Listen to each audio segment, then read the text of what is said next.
To address the fuel shortage, the Astral Express followed Miss Black Swan's suggestion to travel to Amphorius, a place known as the Eternal Land. However, soon after the arrival, March suddenly fell unconscious, and the landing that Don Hung and I made on Amphorius was anything but smooth.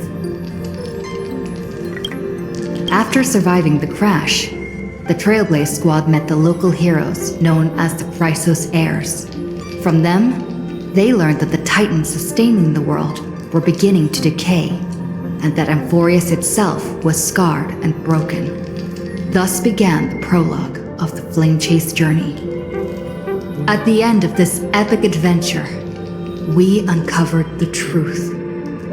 Amphorius was trapped within the eternal recurrence, created by Finan and Cyrene. Their goal was simple: to defy the Aeon and rewrite the world's fated end of destruction. Carrying on Finan's legacy, we stepped once more into the cycle, determined to find a way to break free from fate. After thwarting the schemes of Xandar, the First Genius, and Evernight, we finally gathered together to face the Lord Ravager Iron Tomb. The battle was so immense that it even drew the gaze of Noose. Herta took Iron Tomb's place, completing her self-coronation as the Lord Ravager fell. And Cyrene, the Child of Remembrance, gave her life so that the seeds of a new world could take root among the stars. And so, the Epic of Amphorius came to an unprecedented and romantic close. In Noose's extrapolations, the fourth instant had already begun its countdown. With the spirit of Trailblaze shining in full, we brought this journey to a close in the purest, most poetic way imaginable. And as we bid farewell to the Eternal Land, the Astral Express set off once more toward its next destination.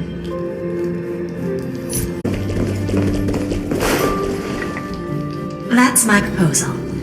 There's no harm in giving it some thought. I understand, but the Express's voyages are meant to extend the Silver Rail. That won't change. But the cosmic situation will. The Legion's threat looms over the universe, and no one can avoid it. Isn't that why you started the trailblazing journey? To connect? When it comes to the Express's course, I can't make any decisions on my own. Madam Jade, your olive branch should be extended to everyone. Greetings, nameless ones. Deliverer of Amphorius. I'm here to celebrate our victory before the Express makes its warp jump, and lay the groundwork for a long-term partnership. On behalf of the Strategic Investment Department, and in the name of Diamond, I hereby invite all of you to Astropolis to discuss our alliance.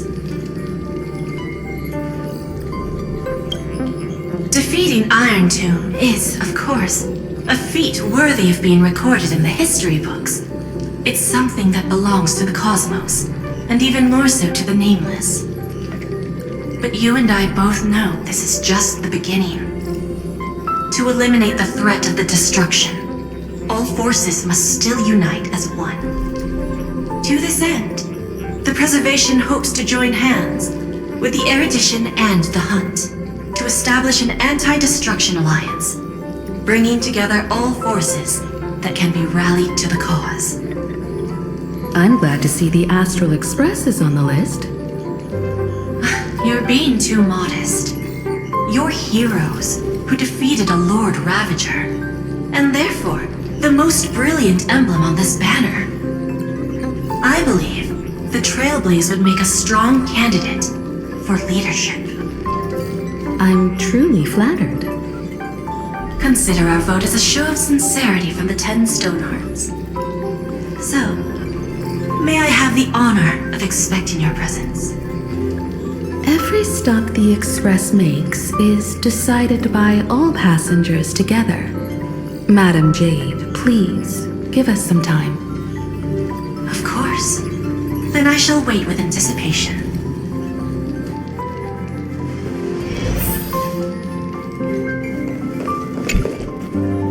Getting to visit the Interastral Peace Entertainment headquarters and become the leaders of the Anti-Destruction Alliance? Come on! When has anything that good ever just fallen into someone's lap? Jade is a shrewd businesswoman. Her idea of a leader might not align with what we have in mind. What do you think? Why? Mind telling us your reasons? We should agree for now, and take things one step at a time. Well, you're not exactly wrong if you put it that way.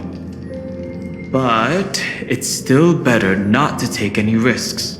This responsibility is too heavy to bear. Even if it makes sense, we must proceed with caution. Besides, it goes against our identity as free people of the Express. Once we accept, the nature of the Trailblaze would completely change. Anyway, we should politely decline for now.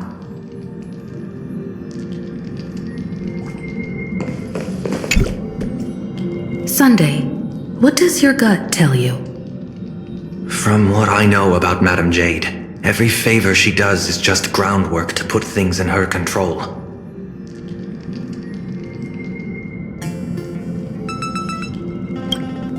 According to her, the IPC sees the Trailblaze as something to rally behind.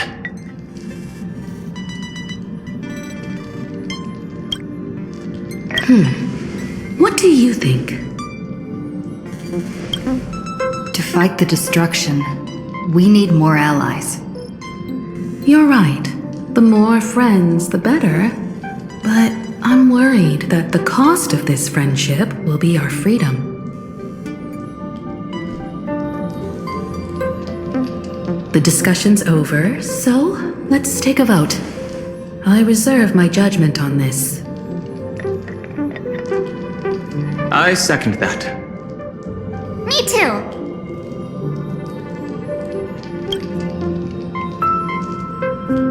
I abstain.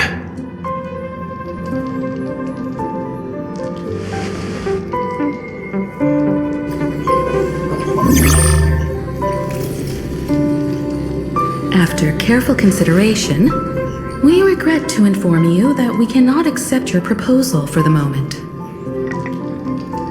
I don't suppose Mr. Sunday put in a good word for me, did he?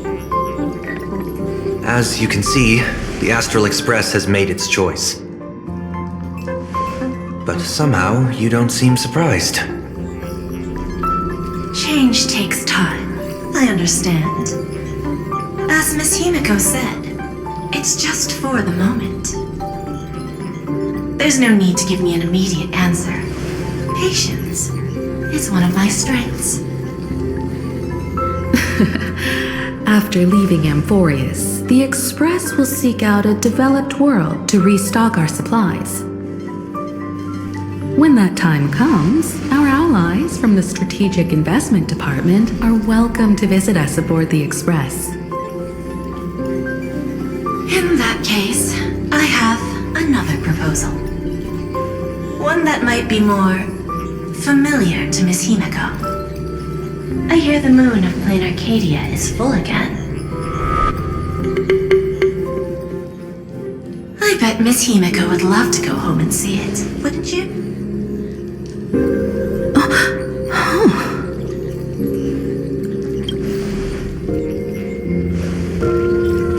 So the moon is full once again. I wonder if all is well over there. Stable and prosperous as usual. Planacardia has long since become one of the IPC's most valuable planetary assets. Although I cannot visit there in person, if the Express passes through Planacardia, my colleagues will surely give you a grand welcoming ceremony. That's very thoughtful of you. We'll give it serious consideration. Sorry for taking up so much of your time. I should get going now. Remember, the gates of Astropolis will always be open to the Astral Express. May the winds be favorable on your trailblazing expedition.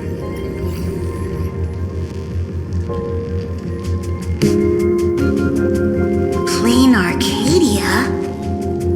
It's been 15 years since I last heard that name. It's clear she came prepared. Astropolis was probably just a cover. Jade's real objective was to let us know about the IPC's movements in my homeland. Are you planning to go back and check it out?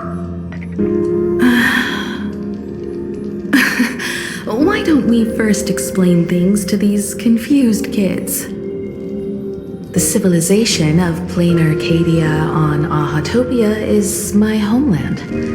And it's also where the Astral Express once crashed and set off again. Well, I've been away for so long. To be honest, I'm also not quite sure about this. Donhong, March 7th, and you've all grown so much during your time in Amphorius. Each of you has become a truly capable Nameless. So you must understand that Jade was right. The Trailblaze no longer means what it once did for the cosmos. Do we keep wandering through space? Or, as she suggested, do we become a core force against the destruction? We should give this question some serious thought before we depart. Going back to where the Trailblaze began again could be a way to reconnect with our original purpose. More importantly, our last stop was really exhausting, so we need to take a proper break. Ahatopia is an Arcadian world steeped in the elation, making it the perfect vacation spot. So, what do you think? That's my suggestion. Give it some thought. Oh, right. Black Swan wasn't part of our discussion earlier. Would you mind passing the message on to her?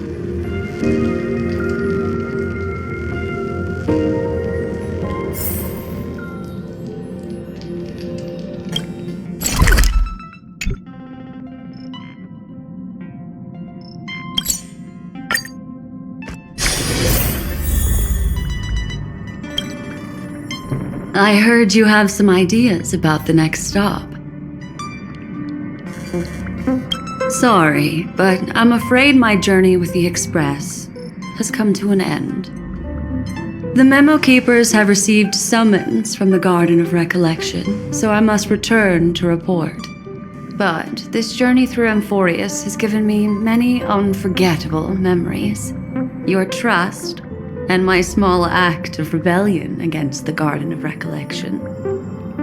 Covering up these traces won't be easy, so I need to leave quietly. Fortunately, a cremator has agreed to help me out, and she's waiting for me. Of course not. The time I've spent with all of you is a treasure I couldn't find anywhere else.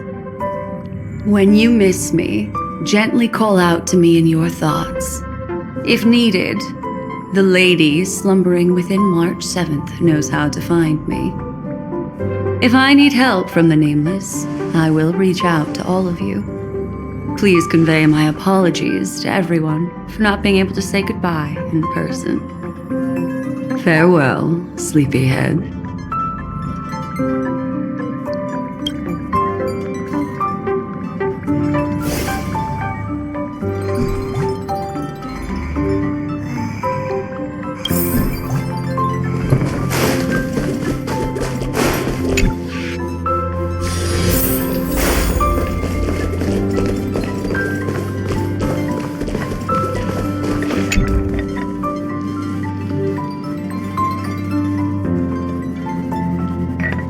Without Black Swan, the Express would have never made it to Amphorius.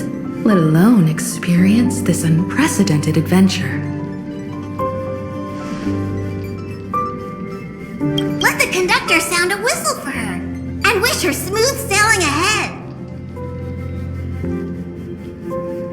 So, what have you all decided? I'm on board. Let's head to Planacardia.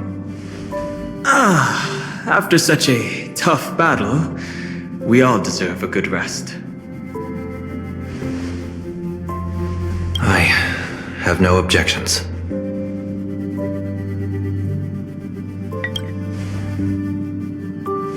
Since we're all in agreement, Conductor, prepare for the warp jump.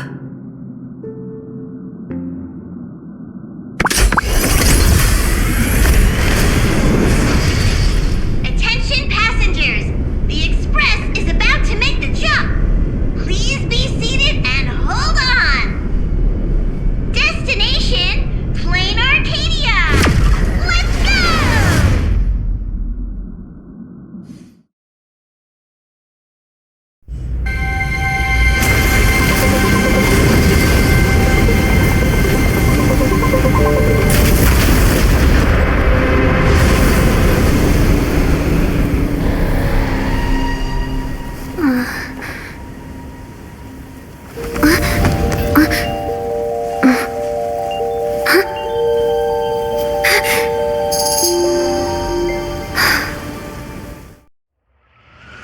I dreamed it again. What a ridiculous dream. Even more over the top than what that guy promised. Looks like the Express has once again taken the wrong route. There's nothing we can do about it. In the river of time, if cause and effect can be kept apart for long, they're bound to have a terrifying reunion. Am I right, observer? Watching us from behind countless veils. I've been rambling on since the show just started. You must be totally lost, aren't you? Then just forget all that nonsense I was spouting. Anyway, stop looking here. What you should be focusing on is them.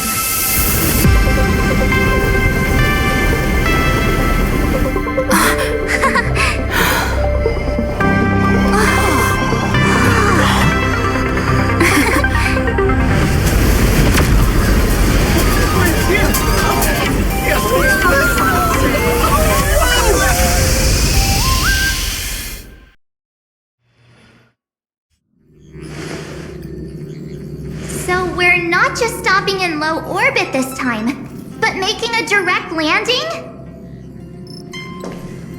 According to the comms, the officials have prepared a dedicated platform for the Astral Express to dock. A whole platform? Just for us?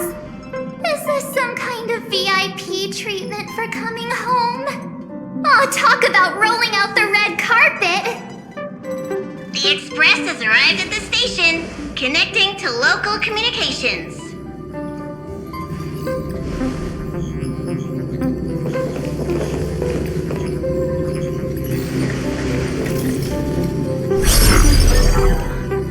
From what I see, the Astral Express is considered a legend across the cosmos. So, preparing a fitting gift would be more than appropriate. Allow me to introduce myself. I'm Pearl, from the IPC Strategic Investment Department. Now, in my capacity as the legal representative and CEO of this Arcadia, I welcome the Express Navigator, Miss Himiko, back home. Hello, Miss Pearl. This is news to me. I wasn't aware that the Strategic Investment Department had taken over administration of Planacardia. As its governing official, I am still in the process of learning. If I can help this planet grow more prosperous, it would be a profound honor. we would be even more honored to have a face-to-face conversation with you. That's exactly what I wanted to say. While the Express is stationed here, the IPC will reasonably accommodate all your requests, including the one you just mentioned. Pardon my choice of words, but I sincerely hope that you enjoy your time in Planacardia so much you never want to leave. In that case, I'd like to know about recent events in this world.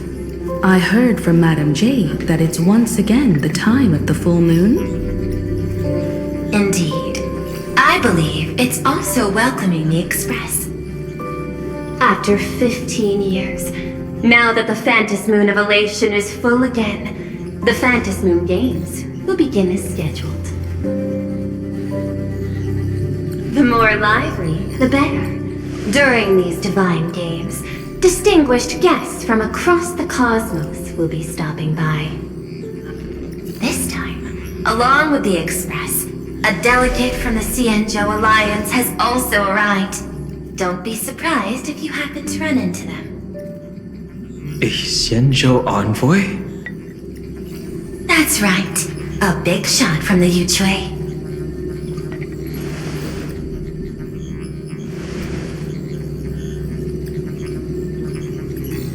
Since you just arrived, I won't keep you any longer. I've arranged for staff to wait for you at the platform. Feel free to ask them for anything you need. All of this is a token of appreciation from the Strategic Investment Department to our friends. We hope you'll enjoy yourselves to the fullest.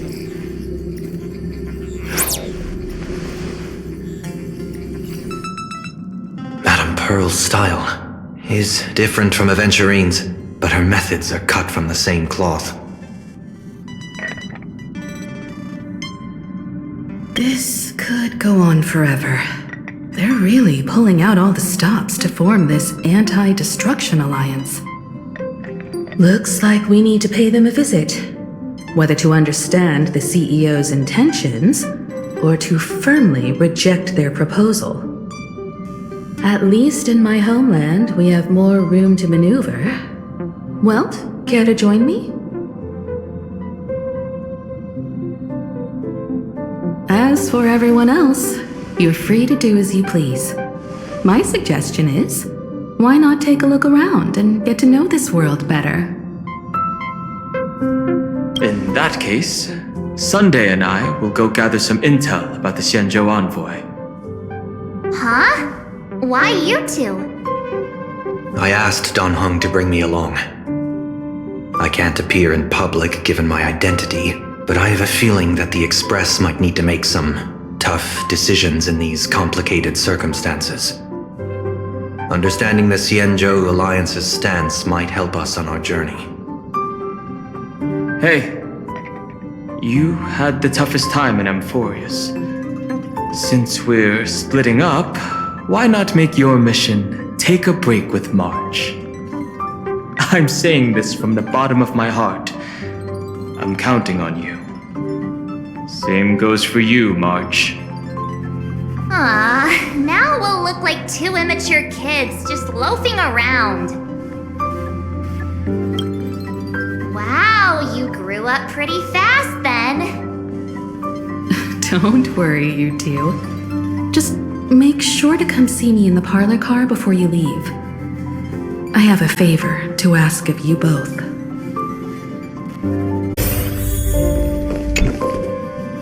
Oh, Marge, you're here. So, what kind of mission do you have for us?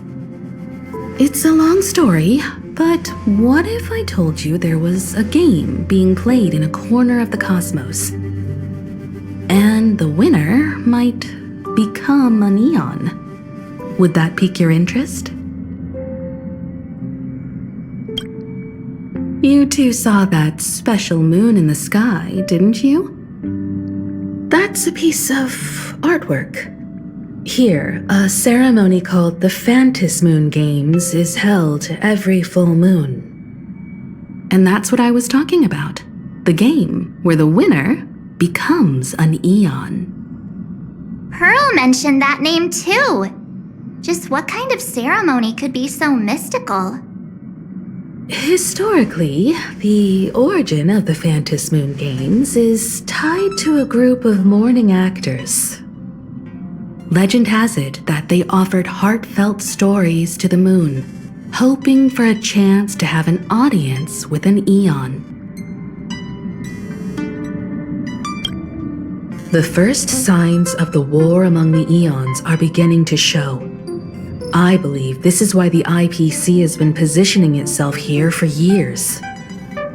When I saw the Phantom Moon at its fullest, I became even more certain. This ceremony to commune with the Eon, whether genuine or not, could be the turning point that determines the destiny of the cosmos. With all eyes on these games, the IPC won't be the only ones with ulterior motives. The road ahead will likely be fraught with hidden dangers. But what's important is that you make your own decisions, such as whether you'll take part in these grand games, and if so, how. I have only one mission for you both. Explore and understand this world in your own way, as the place where the Trailblaze began anew, and my homeland. You might hear completely different versions of what I just said from others. Trust what you see with your own eyes, and believe in what you choose to believe. Stop acting all cool. If you don't have any thoughts about the games, I'm gonna act on my own. I see you already have your own thoughts on this. In that case, everyone's got a mission to take care of now. Welt and I are going to meet Pearl. We'll see what kind of surprise she has in store for us.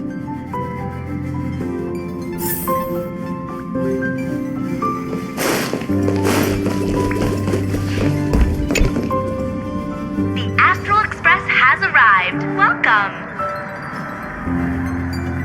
Now this is what I call a grand welcome. Let's get off the train. Oh, right. After a few trailblazing expeditions, I've totally figured it out. The first person we meet at every stop is somehow involved in some earth-shattering secret.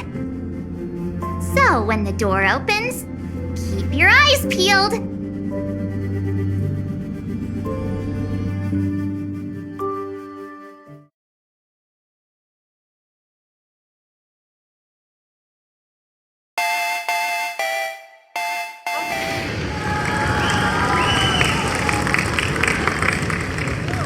In the name of vision, traverse the cosmos. We meet again, deliverer from beyond the sky.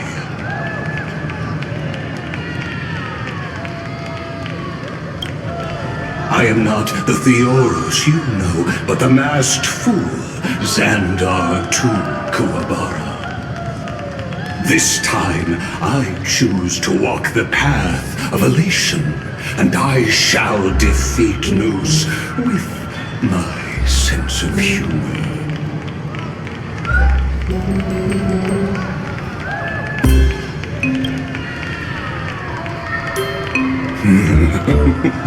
After all, I did say before. My latest dream is to join the Genius Society and play the role of a genius. Hey there, gray hair and darling March. Sparkle? It was you all along? Surprised? Well, this time I'm here as Planacardia's cultural advisor, specially appointed to be the tour director for the Express crew. What are you talking about? I am your director, Director Sparkle. I know we had some minor entanglements in Planacardia, but you all had fun there, didn't you? Now, the Astral Express has become quite the hero. Her Excellency, the CEO, wanted to find someone who got along with you to show you around this place. So I took on that job. What kind of misunderstanding does she have about the phrase got along? Time's ticking away. Thankfully, there's no bomb here. So are you coming with me or what? Fine. But from now on, no more pretending to be someone else. Lame. Anyway, shall we get going?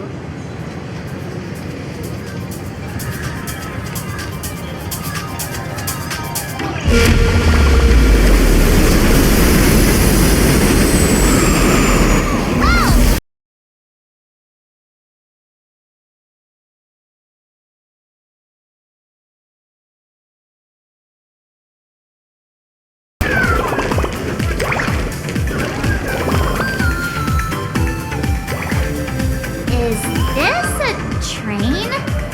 Looking sharp. Thanks for the compliment. Ugh!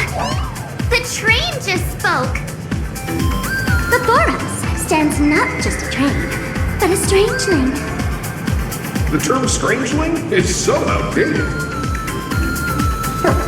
Times have changed, dear guests. Please refer to the Fake-Eye Protection Act. We prefer to be called imaginary. So by the book, you really love those fancy scientific names from the IPC textbooks, huh? Fine, have it your way. This here is a species unique to Planacardia, an imaginary, or a being born from painting.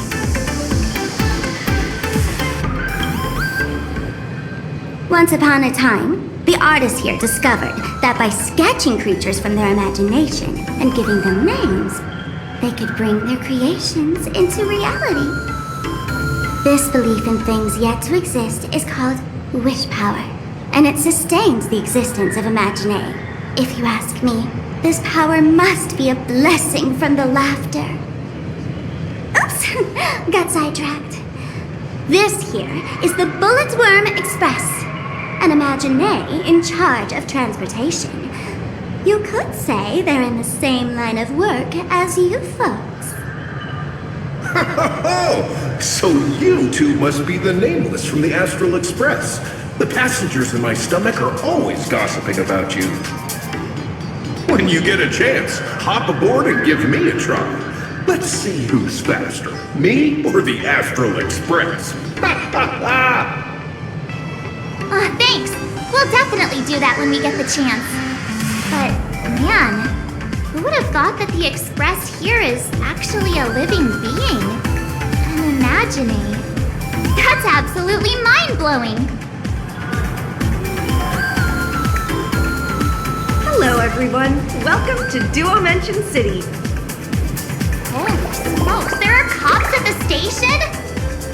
Sparkle, don't tell me you're about to get arrested on the spot.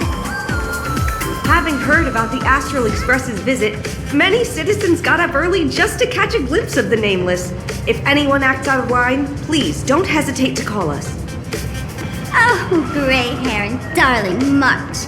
You're real celebrities now. Next up, I'm gonna show you even more mind-blowing stuff, so try not to faint.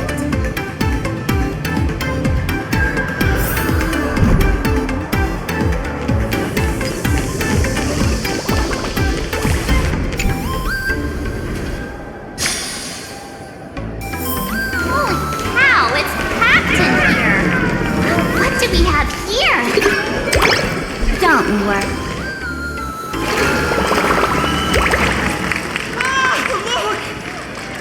That pink-haired girl!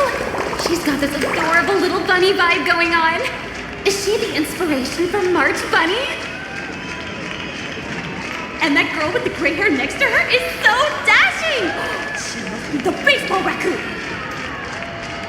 But she doesn't look anything like a raccoon.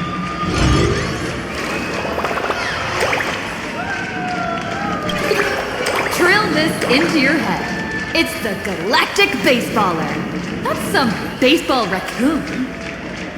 And what's this March Bunny thing about? She spoke to us! Laughter, this is the most amazing moment of my life! Mr. Martin! Please, Mr. Raccoon! Hello? Here you Please, so much more than I hurry! I love you!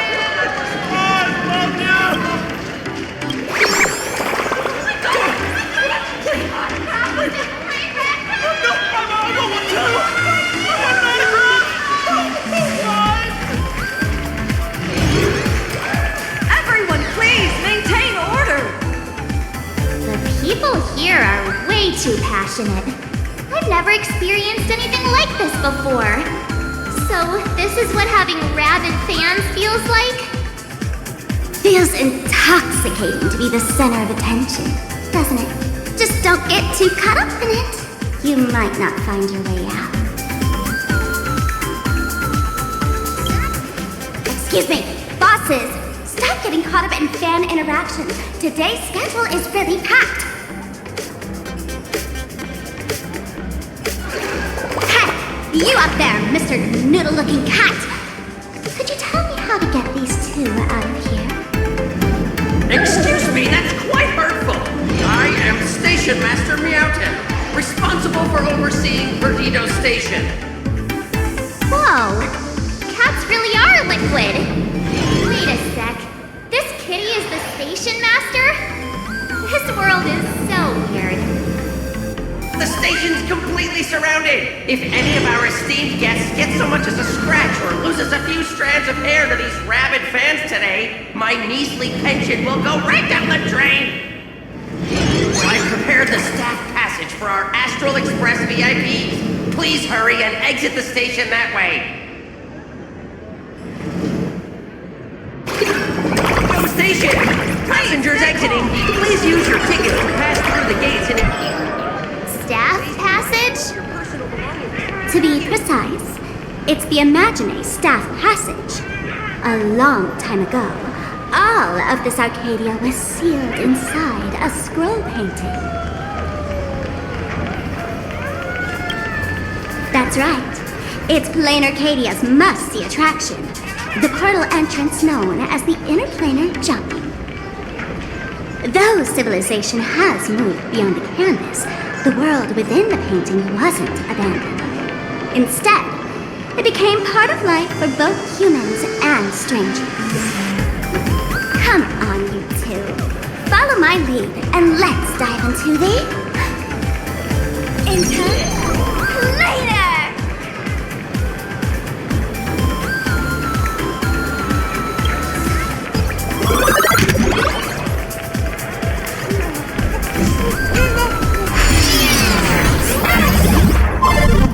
How did I turn into Pom-Pom? Oh, wait. On closer inspection, you don't look exactly like Pom-Pom.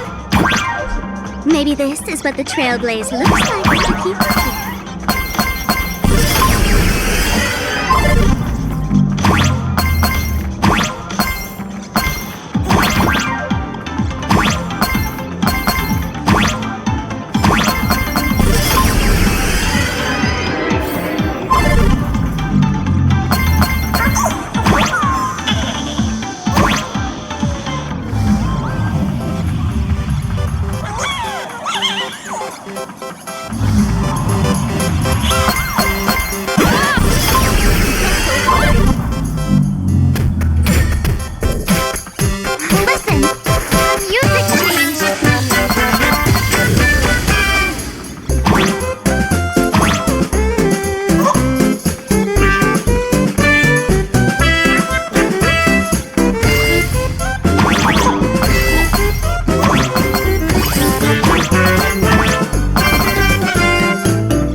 is Planacardia, a world where strangelings roam freely, and a paradise woven from elation and wild imagination.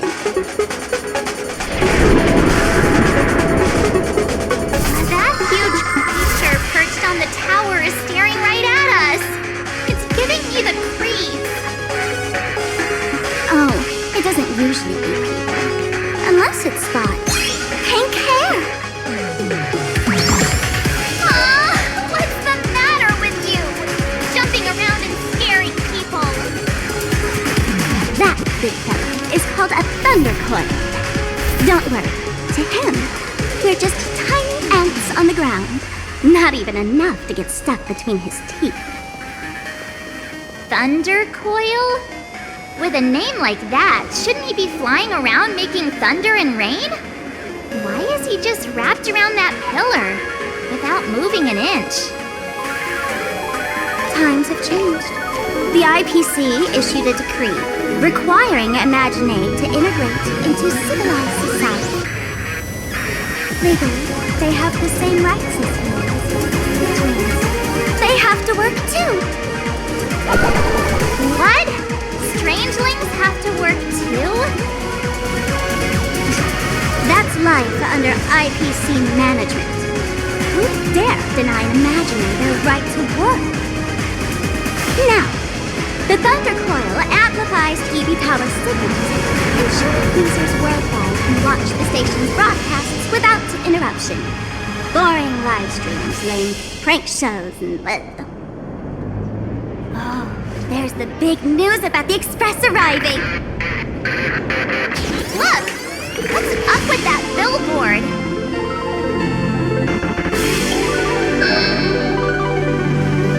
That's not fair! Why does she get a huge poster while I don't? Huh. The IPC is really pulling out all the stops to hype you guys up.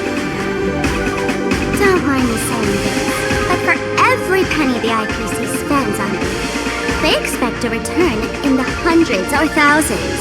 You better watch your back. That's one of those giant robots Mr. Yang loves.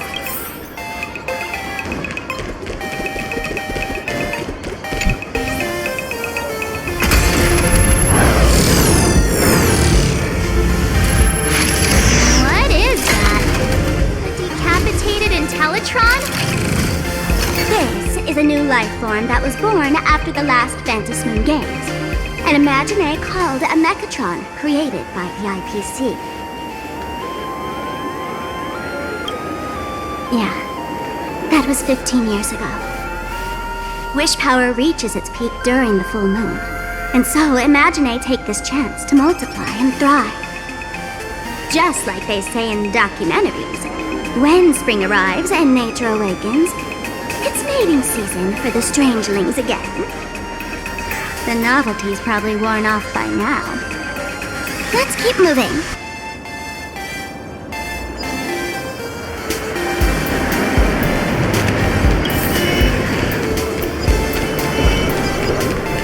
Is that a dessert shop? Dreamless Coffee is a chain store owned by Cat Imaginate. The coffee and desserts here are absolutely delicious.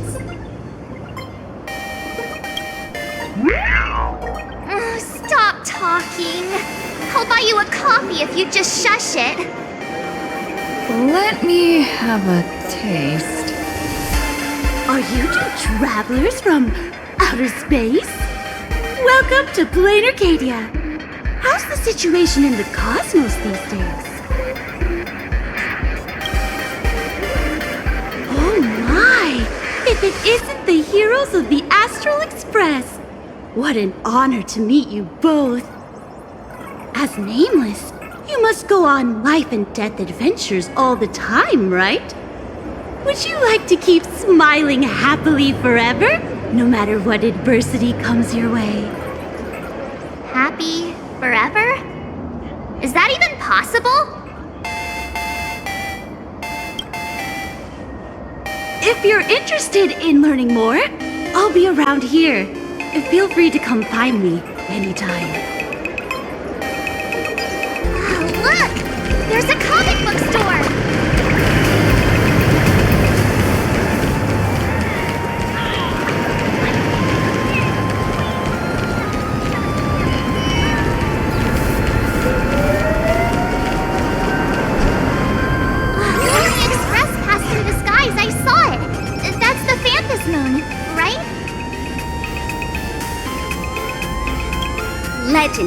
the Laughter themselves painted it. But who knows what's true and what's not. So, does Aha really watch over those who attend the Phantasy Moon Games through this moon? Well, well. Didn't expect darling March and little gray hair to be interested in this Eonic game, too. I knew it! The Laughter once traveled with your Akibili, and now the Nameless are drawn to their game in this Arcadia. Must be fate.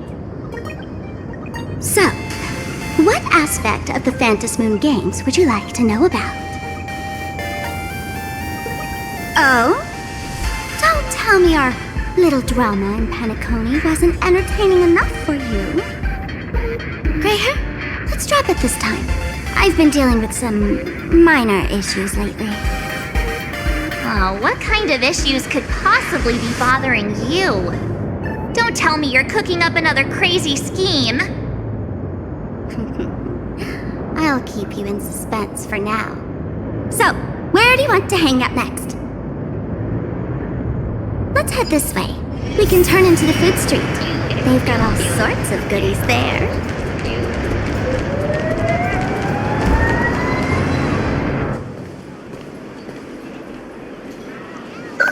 Click, click.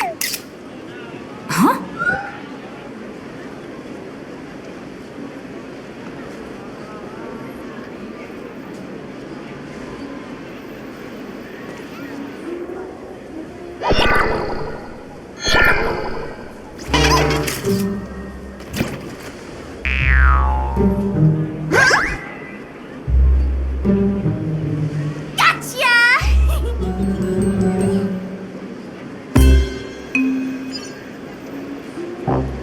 I felt like someone was sneakily following us around for a while now.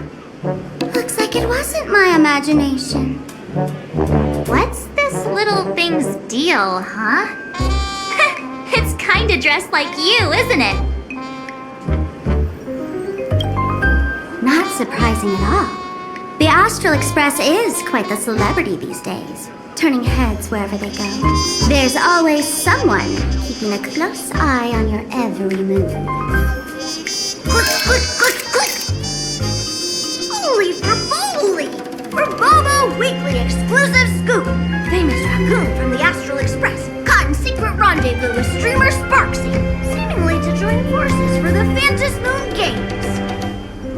Famous raccoon? Secret rendezvous with Sparksy?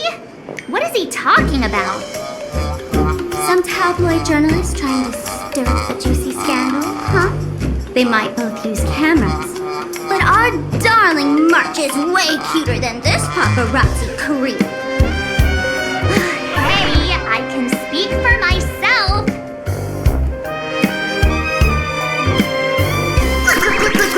Breaking news from Furbobo! Famous raccoon from the Astral Express openly claims Furbos can't be journalists, suspected of human supremacist ideology. Hey, don't write nonsense in your report. Why are you just standing there? Hurry up and catch that thing. Can't catch me! Boom, boom, boom, boom! I'm out of here! So, are we gonna kill the Furbo to silence it? We would never do something so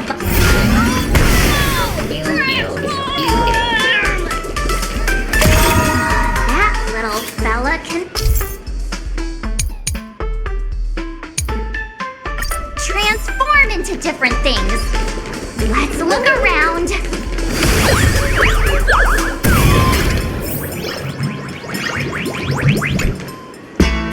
My butt!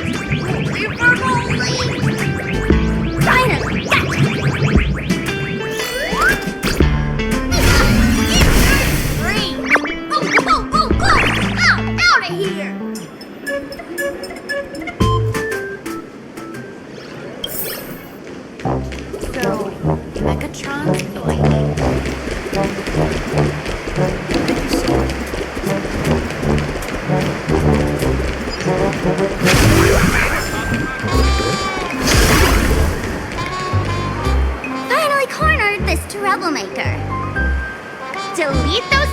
photos, and don't you dare write any of your made-up stories, or I'm gonna show you what's what.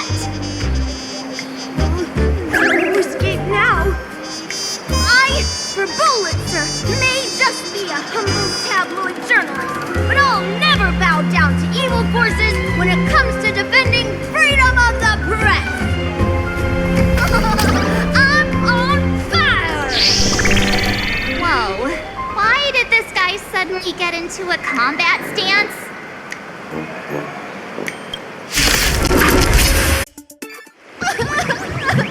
Please, don't hurt this poor working Furbo! Aren't you acting all tough just now? You've got some nerve, sneaking photos of Miss Sparkle and the Astral Express. I mistook you for someone else. I thought you were that famous streamer. Astral the Express's great raccoon. We're all huge fans of the Great Raccoon. You see, I've even styled my whole outfit after your look. Now, let's talk about compensation. Adding up emotional distress, lost wages, nutrition fees, and whatnot. 1 million credits per person should do it. $1 million? President Nihilux has already been behind on everyone's wages for months. For the money, risk their neck being a tabloid journalist, taking photos of the bigwigs on the Astral Express. Right now, I've got no money, and no rival one to lose either. Gray hair. Being this kind-hearted is gonna come back to bite you. Since I offended the Great Raccoon of the Express, I suppose we could settle this with some compensation. Huh? Didn't you just say you had no money? What's with the sudden change of heart? This seems fishy. My pockets are truly empty. However, regarding compensation, I implore the Great Raccoon to visit our Furbobo Weekly magazine office. Here's my business card right here. It has the magazine's address and contact details. Rest assured, President Nihilux will definitely present compensation that'll satisfy the Great Raccoon. Please make sure to come claim your compensation. What's it at? Darn it! It got away again. Make sure to come claim your compensation? I wonder if I can trust that Furbo's words. Money can't buy entertainment this good. Since that scheming little Furbo's extended an invitation, might as well go check it out. Right now in Planacardia, there are eyes following you everywhere, just like that Furbo. So, Sparkle, what's your angle in keeping tabs on us? My darling March, you still doubt me. What about you, gray hair? You got that right. Why would I ever hurt my favorite source of joy? What you should be worried about right now isn't me or that tabloid journalist from earlier. Has the renowned Astral Express come to Planacardia as tourists on vacation? Or are you here for the Eon's game, eager to share their authority? For the local residents, you're already in the spotlight without doing anything. If you decide to join this game, you'd better stay on your toes. There are quite a few people looking to join the Phantasmoon Games and become a supplicant. In their eyes, the Astral Express is the perfect prey. Among the folks I know, there's one who might become your enemy. She's about to put on quite a show at the plaza up ahead. Wanna go check it out together?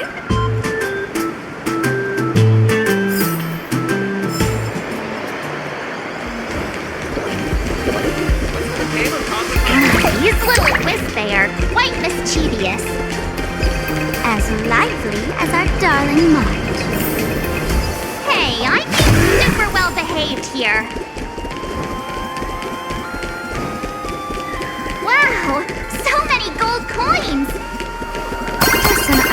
wish power. Pick them up when you find them.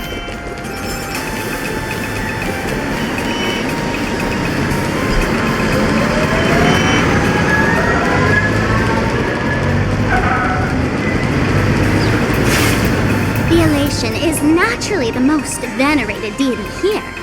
However, people have their own different ways of practicing elation. You've noticed those massive signs floating over there, haven't you? The IPC has built a comprehensive network in Planacardia, letting people soak up entertainment around the clock. Word from the tavern is that the IPC wants to control this year's Phantasmoon Games.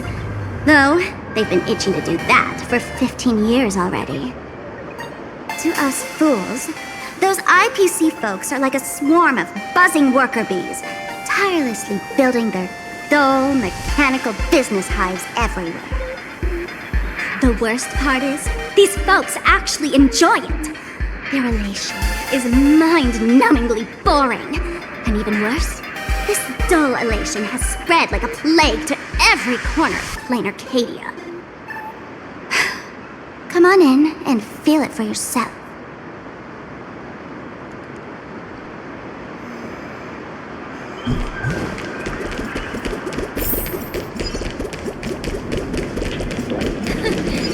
You aren't a duelman.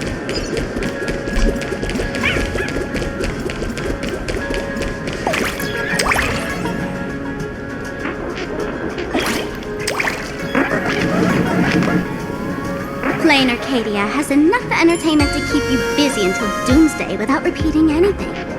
But you know what's missing here? Real fun! What's the difference between being glued to the internet all day and being stuck in a dream? The Phantasmoon Games must not fall into the IPC's hands and be reduced to a business deal decided by internal bidding. It must not become just another bargaining chip in the power struggle between cosmic forces. Even I get tired of forcing myself to find dumb ways to have fun.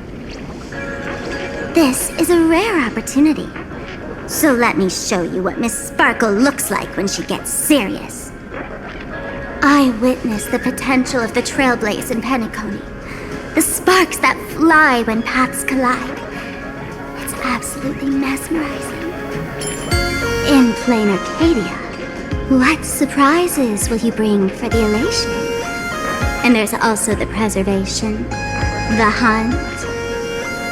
Don't you think that on the eve of the Phantasmoon Games, Planacardia looks just like a card game among eons? If that's the case.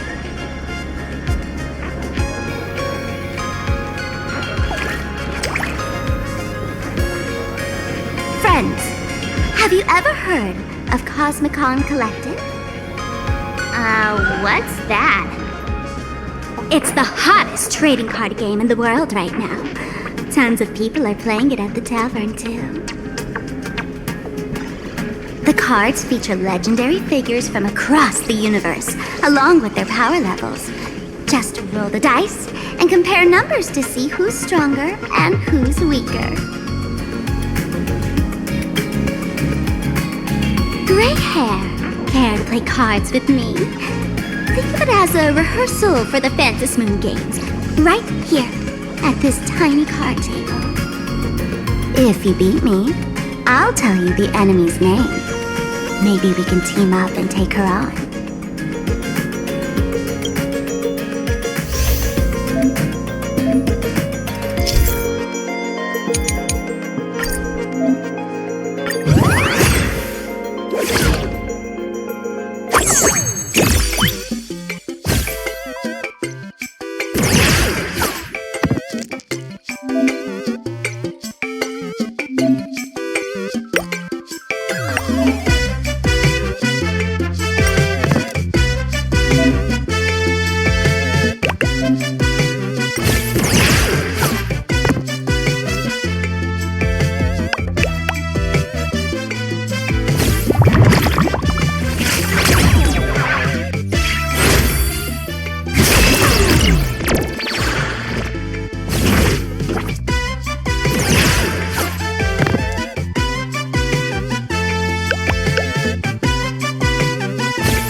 As expected of you, gray hair, starting off with a bang. Since you won, this card is yours. If you want more cards, go chat with the card masters at the plaza. A streamer who's about to go live at the plaza. She calls herself Sparksy. That's right. She's your enemy. This streamer, just like you, has been seeking a chance to join the Phantasmoon Games. It won't be long before she shows up at the plaza. That little trouble you've gotten yourself into. It's her, isn't it? Darling March, I just can't escape your sixth sense, huh? She's our common enemy. If you need my help... Oh, there she is! That woman who stuffed me in the trash can! Ah, right there! Get her! Everything you leave behind in life has a way of coming back to us in unexpected ways. Now that the IPC guide is here, the tavern guide will be on her way. So, you really weren't sent by the IPC to welcome us. Quality time together is always so short. Before I take my leave, allow me to give you a friendly hint. Remember this well. For all supplicants who join the Phantasmoon Games, whether they look up or down, the moon that humanity gazes upon in the sky is always the same Phantasmoon. Is this some kind of riddle? Remember this little riddle? You might need it when we meet again.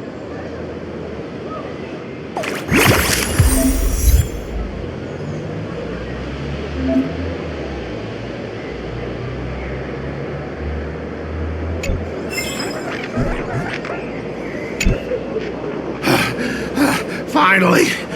Found you guys. You wouldn't happen to be the guide the IPC assigned to us, would you, Mr. Scott? That's exactly right. We meet again, bosses. After the Holy Grail War back in Penacony, Mr. Aventurine graciously offered me a chance to turn over a new leaf by working for the Strategic Investment Department. And as it happens, Madame Pearl wanted to find someone who got along with the Express crew to be a guide, so I was assigned this important task. Just before I came to start my job today, someone suddenly knocked me out cold, and when I woke up, I found myself stuffed in a trash can. That's right. It was that woman who kidnapped you just now. When I catch her, I'll make her pay until she's completely broke. Sparkle is way more lovable than this one here. I knew it! You don't want to see my despicable face! I, Scott, totally understand your frustration. As long as you're safe and sound, that's all I care about. So, dear bosses, would you like to grab a bite to eat? Keep playing around here? Or perhaps enjoy my latest animal impersonation act, huh? Mr. Scott's dedication to his work is so intense. It's almost painful to watch.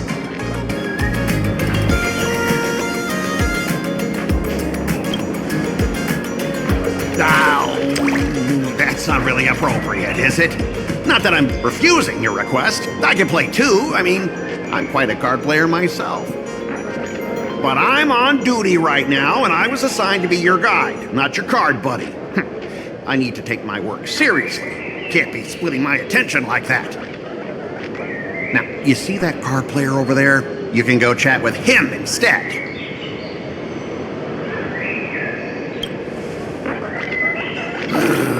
Since it's your order, I'll humbly obey. But hey, don't go tattling later, saying I'm slacking off on my duties.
expected of the Nameless, our great hero.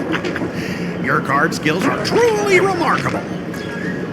Boss, am I giving you the good vibes you need? Don't forget to put in a good word for me when you get back. Oh, right. There are other players around this plaza. If you're still up for more, feel free to chat with them.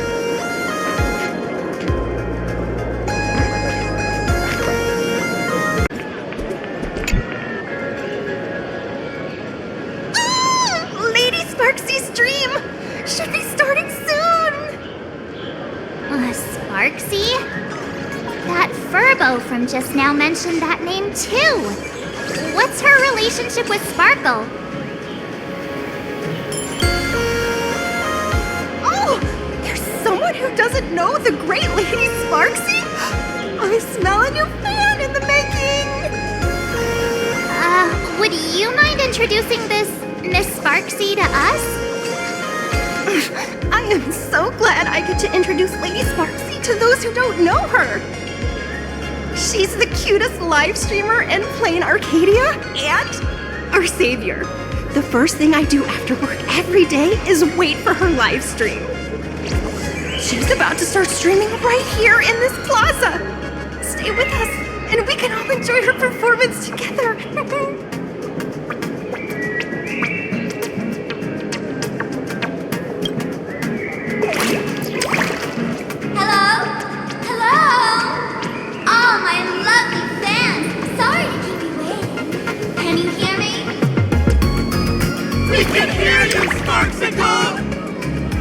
Has everyone been working hard today? Did everyone eat properly? A full belly makes a happy heart. Let's watch Sparksicle till it gets dark. Has everyone been treating me with lots of love today? Forever devoted to Lady Sparksy. If ever not, may lightning strike me. Something's off. Why do I sense my own mortal's aura on some people in the audience today? Oh boy. She must be talking about us. Let's see. Which naughty ones went to meet someone they shouldn't have? Sparksicle!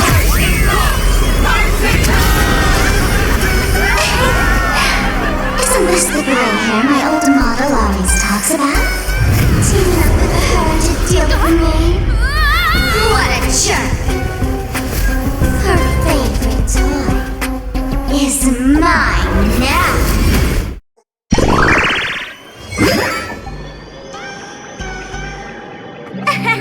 Let's Sparksicle give you a proper makeover. Huh? My outfit changed?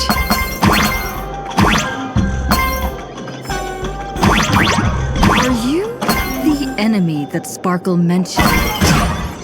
What exactly is your relationship with Sparkle?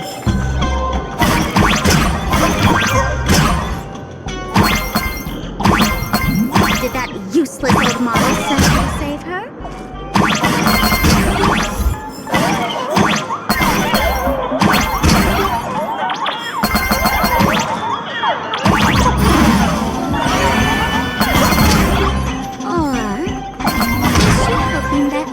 Join the Fantasy Moon Games.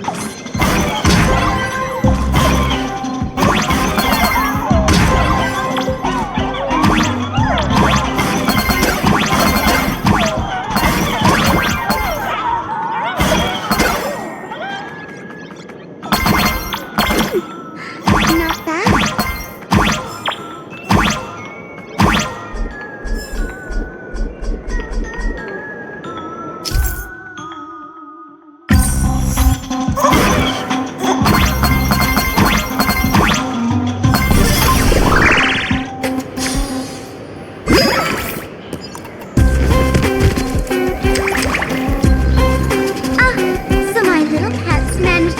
From their electronic parent. Looks like I'll have to use the power of love to catch you and bring you back.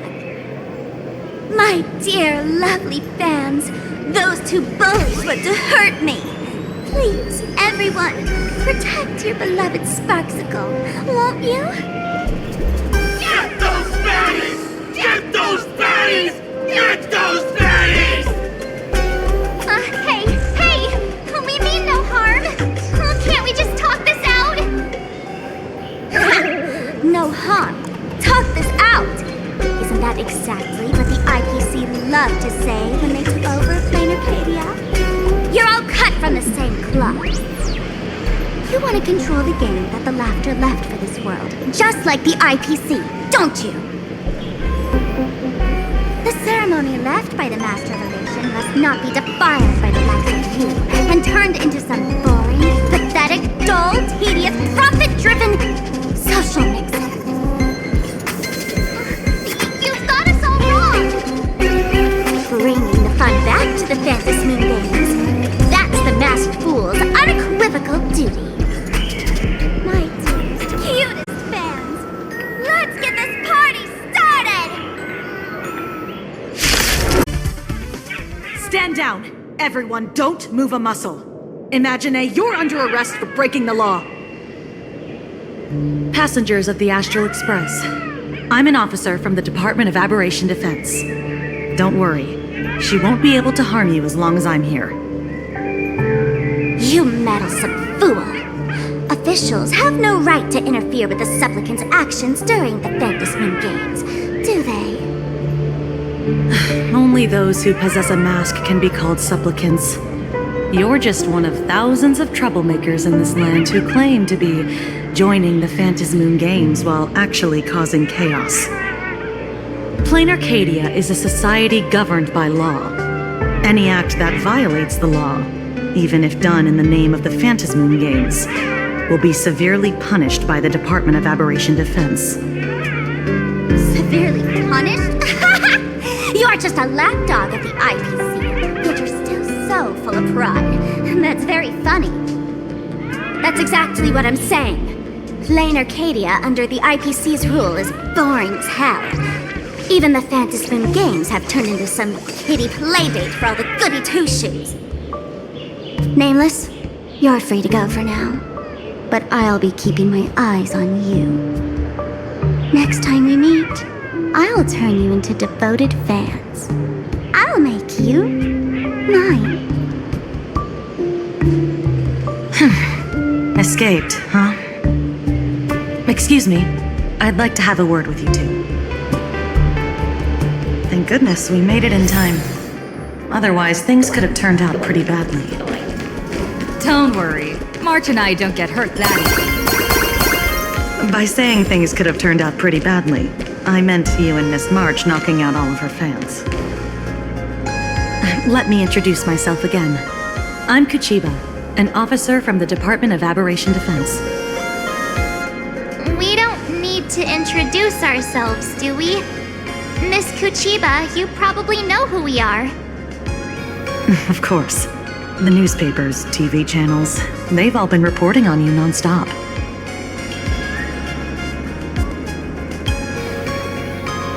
If I'm not mistaken, was it Mr. Scott who sent you here? So that's the name of that high and mighty IPC specialist. This Mr. Scott believed he wasn't dealing with ordinary criminals, but with masked fools, which required decisive action. So, a phone call was immediately made to the Department of Aberration Defense. Well, it's not surprising. But what do we do now? Our guide ran off, and we got into a fight with Sparksy's fans. I guess our shopping plans for today are down the drain. Should we give Himeko a call and fill her in on what's going on? I guess you're right. No need to rush, you two. I bet you haven't tried the local delicacies yet, have you? How about this? I'll take you both to grab a bite nearby. That way you can kill some time while waiting for your friend. Oh, yay! My stomach's been growling like crazy!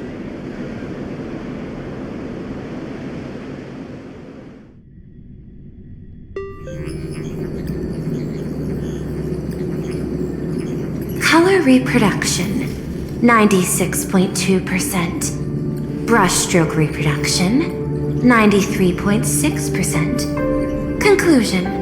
On the physical level, my reproduction has reached the appraisal threshold. This forgery can now be considered the authentic piece. Yet you still seem dissatisfied. Tell me, what troubles you? Is it that less than 4% margin of error? Or something beyond the numbers? I'm grappling with a quality that defies measurement. Artistry. It is the prerequisite for becoming the steward of this Arcadia. But you already are its steward. Diamond will remember that you only took 6 months to claim that title. It was 5 months and 15 days. Empty titles mean nothing. In Planacardia, political influence carries limited weight. To add a stroke to this artwork, one must first understand art. I know you. This is the conclusion, not the cause. The piece before you, Worldbreaker Waves, is a relic from one of the civilizations in Ahatopia's history. The final work left behind by Graphia, the ancestral painter of ancient Benzai Tengoku. Legend says she performed a miracle, conjuring an entire plane of existence and sealing the whole world within her scroll. Do you want to know how she did it? I will not deny it. People call her achievements a miracle, meaning its true nature remains unknown. In other words, it is an unexplored market. Understanding comes first, then investment. That is the natural order. Perhaps this is why Diamond chose you. An Intellitron devoted to results and efficiency. Cast into a realm sustained by imagination. The 10 Stonehearts await a metamorphosis. May you find your own pearl in this strange and dazzling sea. Thank you, but my mission is to oversee the progress of the Phantasmoon Games. Personal growth is not part of the task. Jade, allow me to point this out. The 10 Stonehearts are 10 independent decision-makers. Your attempts to bind people together will only prove counterproductive and bring needless loss. As always, I follow the optimal choice. Neutrality. That is also my answer to Obsidian. A flawless reply. Your cool logic is always captivating. Lady Pearl, that Express Navigator has come to see you. It seems we no longer have the leisure to speak of art. This is all I have to say. Tell Diamond, I will fulfill my duty of strategic investment. Send the guests in.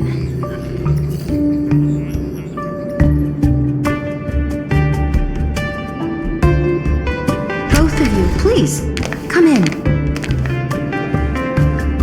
Forgive the sudden visit, and thank you for receiving us. It is not sudden.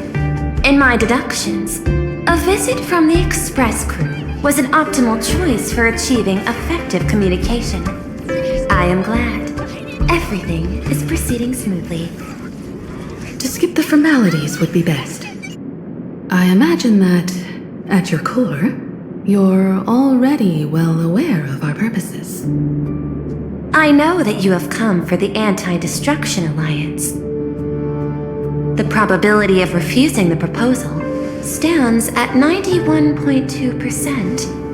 Can you tell me why?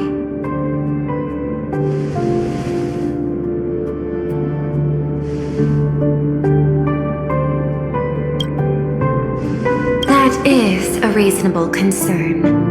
Allow me to present data that is often overlooked. In the past 2 eras, 1,263 planets have joined the Pan-Cosmic Trade System, and 63% of them have preserved their native civilizations. This is the result of the Strategic Investment Department's work. Planacardia is one such world. On this land, the preservation and the elation coexist in harmony. That remains open to debate.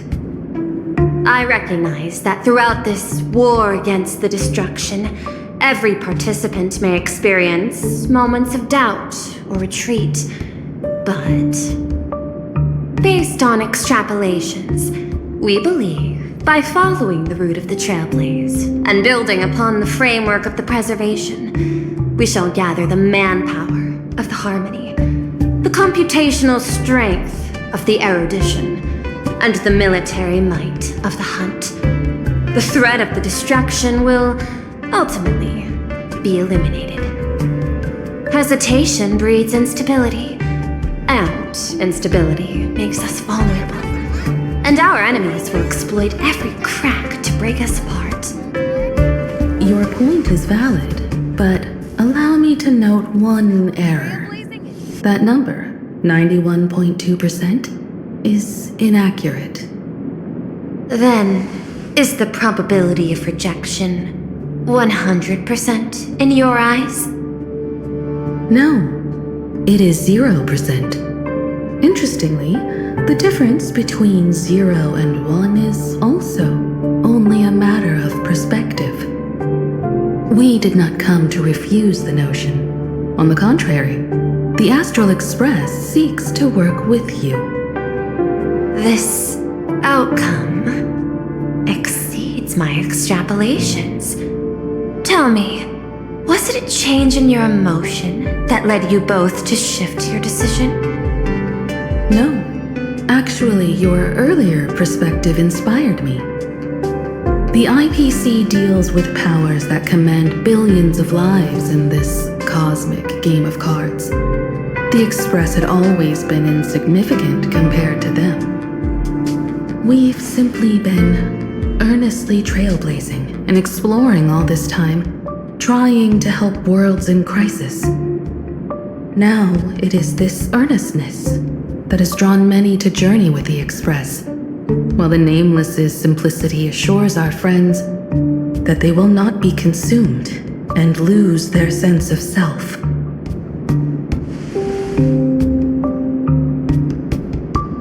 That is why we came to you, Miss Pearl. Please set aside your role as one of the 10 Stonehearts and imagine this possibility. To fight against the destruction, there is no need for an alliance. What we need is to stand by each other. The IPC may not stand as an ally of the Express, nor might the Strategic Investment Department. But you can. Work with the harmony. Calculate alongside the erudition. Help aim the arrows of the hunt. And build the steadfast shield of the preservation. Then, what part does the Trailblaze wish to play in all this? We shall become the sail. The ship's sail? That sounds no different from my former proposal.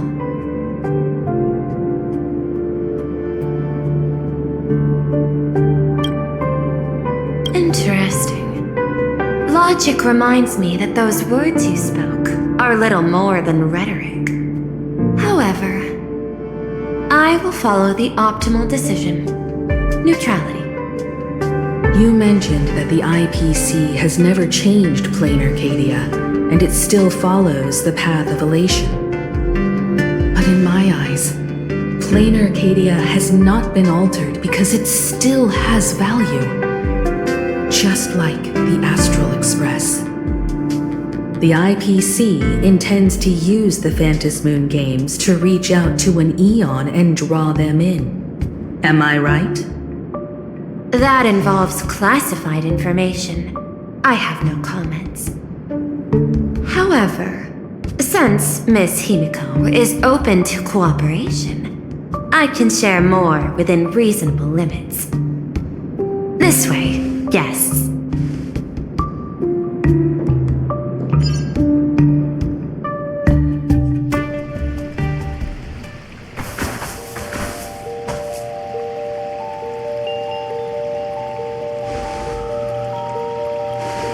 A place in the world in canvas, called the Phantom Moon Courtyard.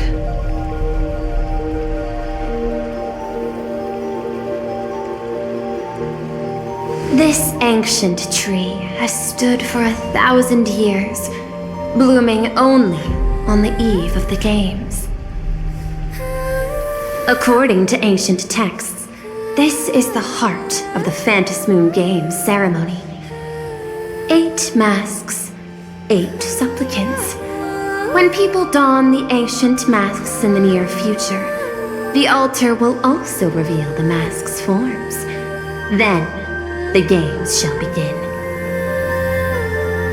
I've been told, Miss Himiko, that Graphia's blood courses through your veins. The messenger of the hunt is here as well at this moment. This ceremony, to compete for the elation, is but a reflection of cosmic politics. In that case, why not use the result of the Phantom Moon Games to decide whether the Express will become a sail or a banner? We'll consider your proposal. However, to take part in the games, one must have a mask of elation. I assume the IPC has prepared for that. As of now, the number of masks I possess is 3. With more time, I could obtain even more. In all of history, no one has conceived of a unified command of all supplicants and masks, let alone accomplished that feat. But this time, the IPC intends to regulate the games with our resources and influence.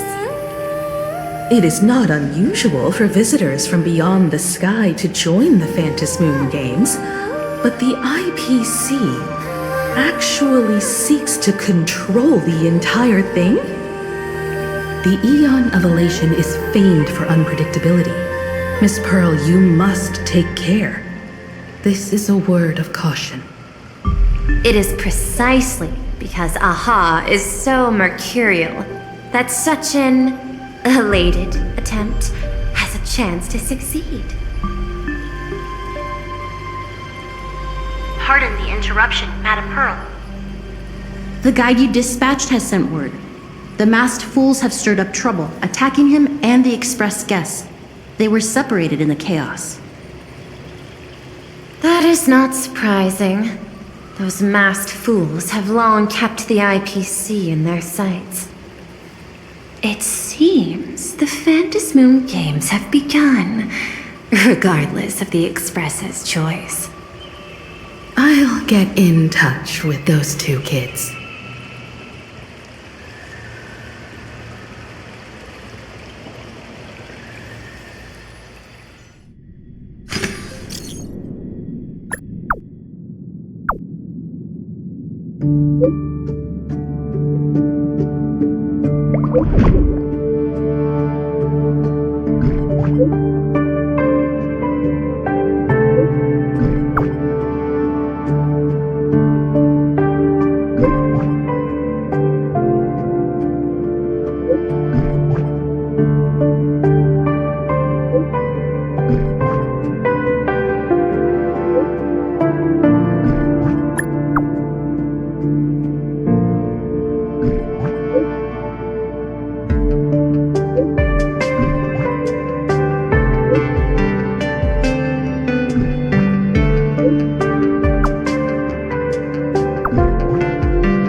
Welt and I must take our leave now, for the sake of security.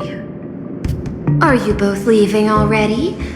I had another plan in mind. To speak with Miss Himiko about the art history of ancient Benzai Tengoku.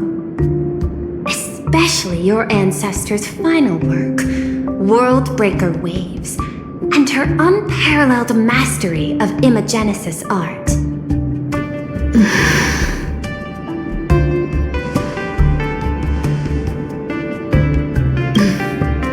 I'm counting on you, Welt. Mr. Yang, please accept this gift before you leave.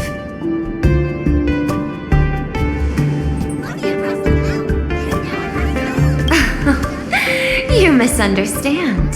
To offer the Nameless something so mundane would be far too discourteous. Please, open this case first, and see for yourself.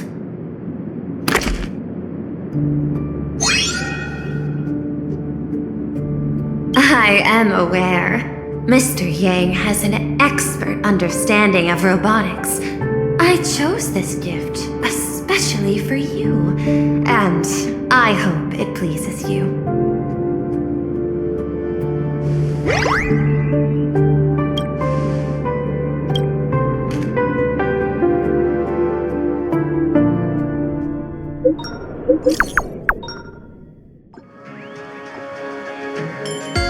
Graphia Academy? What kind of place is that? It is a school that trains artists, and it's quite well known in this world. We need to wait for someone there? Do you know the way, Miss Kuchiba?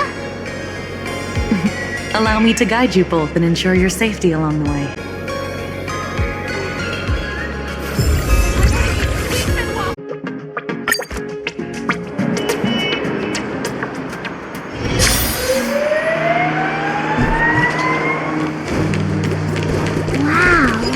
This path to school, lined with falling blossoms? It's such a youthful feeling. Definitely worth a photo. Yes, quite a few TV dramas have been filmed here. I imagine it is perfect for those classic series, where couples part ways, or lovers miss their chance, right?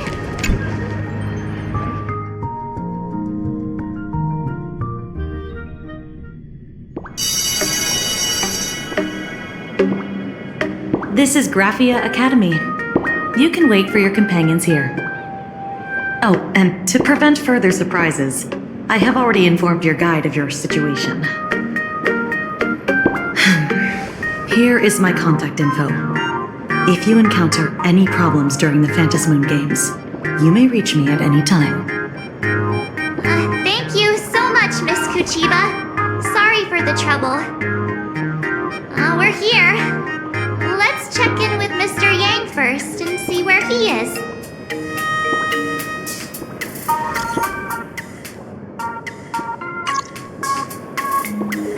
Mr. Yang still hasn't replied?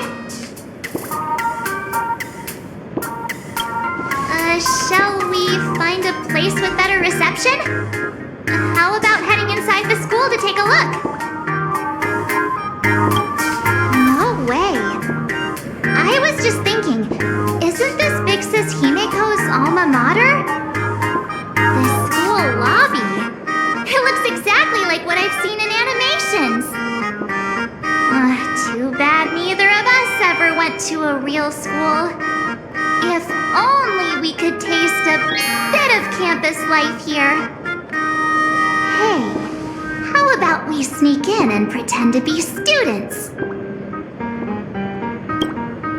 Well, since we can't contact Mr. Yang yet, why don't we stroll around and keep an eye out for him? Maybe he's already here somewhere.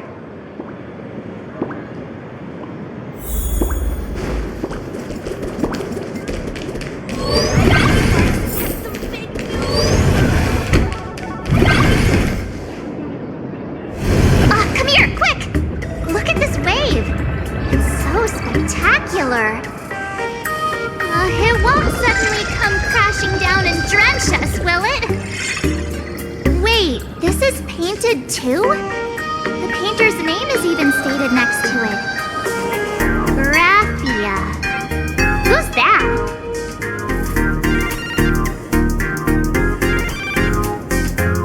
Line 7 and company. Your transfer procedures have been completed.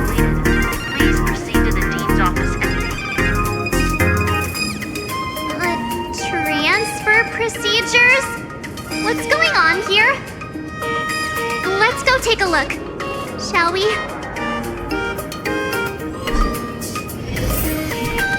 Teacher again.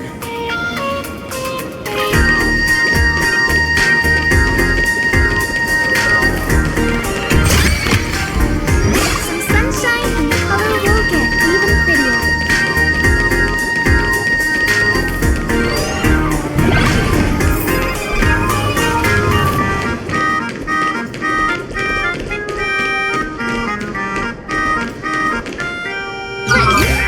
What the heck? Why is Scott here? What year are you two in? Senior, and not even bowing. How rude! Wait, you. Why do you two look so familiar? It feels like someone sent me here to find you. Now I know it's definitely the real Scott. Where did we get teleported to? Well, I don't want to go to the same school with someone like that. Mr. Yang, you're here. That was Scott. Where did he go? Wait. Why did you just call us students?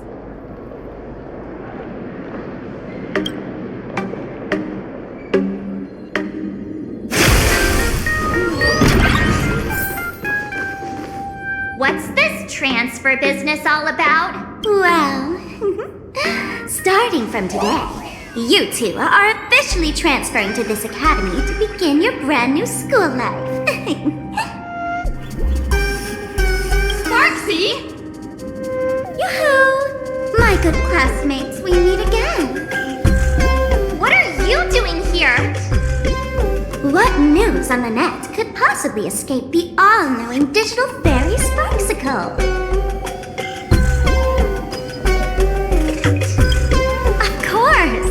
As of this moment, I have taken over this school and become its acting dean. After all, this school is filled with fans who watch my streams. A little cognitive adjustment is all it takes to make plenty of them do whatever I want. Huh? Why the hostile stares? Surely you're not thinking of roughing up the dean? All right, relax. How about forgetting the famous games? Instead, throw yourselves into a carefree, cozy, romantic, and enthusiastic school life. Oh no!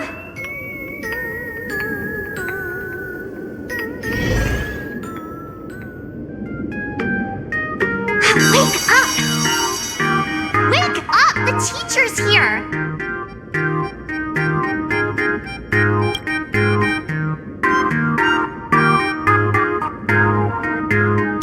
Stop sleeping. Your fleeting youth is slipping away. The artist qualification exam is right around the corner, and some students are still dozing off in class. Silence! How dare you call the dean by name? Do you have no respect for her at all? Before you stands an online streamer, a singer-songwriter, a trendsetter of internet culture, a rising star in education, and the masked fool among masked fools. Show some respect and address her as Dean! Thank you! It's fine, Scott. Thank you for standing up for the teacher. Such strong willpower. No wonder that outdated model wanted you in the Phantasmoon games. Too bad you crossed paths with me. Soon you will be just like these students. All of you will be turned into my little toys. Students, today is campus cleanup day, so help Dean Sparksy find that thing. Search places like the archive room from top to bottom. And teachers are all required to pitch in as well. If anyone spots that truant teacher, be sure to tell me. I will reward obedient students handsomely. Okay. If not for Miss Sparksy, I would have beaten you to a pulp right now.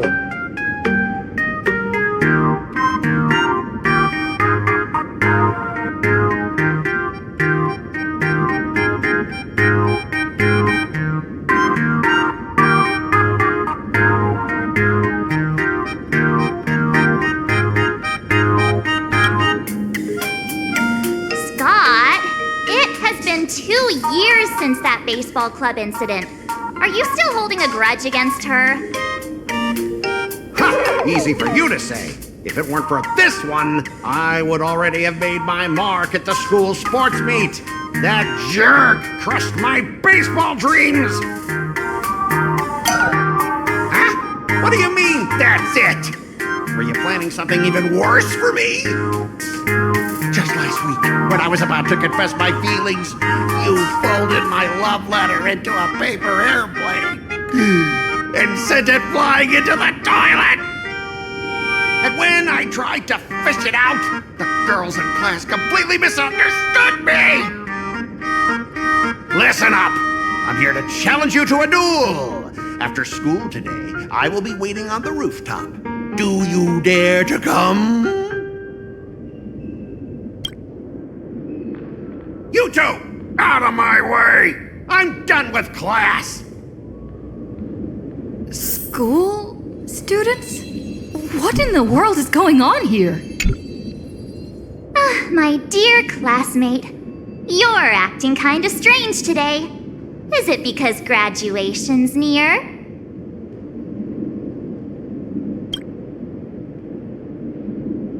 You stumped me there. At our age, what else could we be but students here? Don't tell me. Did the pressure of school make you lose your memory?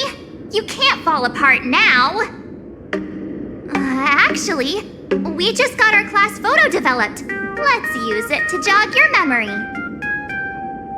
Look, this is our class photo.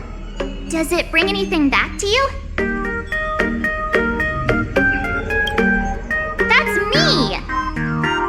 I mean the other one! That girl with pink hair and long ears? Who was that again? Is she really someone in our class? Or just some random outsider sneaking in? Anyway, let me introduce the people everyone knows. See, this guy? That's Scott, the one who argued with you earlier. He's a spoiled brat who flaunts his family's money. You were both aces in the baseball club 2 years ago, but he lost a bet with you and had to bark like a dog. That drew the attention of some strays that chased him down, so he twisted his ankle while running and missed the school sports meet. Do you remember that? Look, the dean is in this photo too. And so is Mr. Yang, our homeroom and history teacher. Yeah, I think that's right.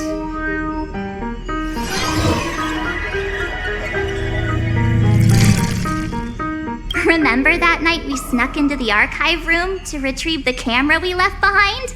And that time you bravely stopped Scott from bullying the underclassmen. We've shared so many wonderful memories in this school. Don't tell me you've forgotten them all. Yeah, I think that did happen. No wonder Scott hates me so much. See? I knew you'd remember. Nothing sparks our memories better than Scott's barking like a dog. With graduation just around the corner, these are likely our last days at Graphia Academy. My classmate. Is there anything left you still wish to do here on campus?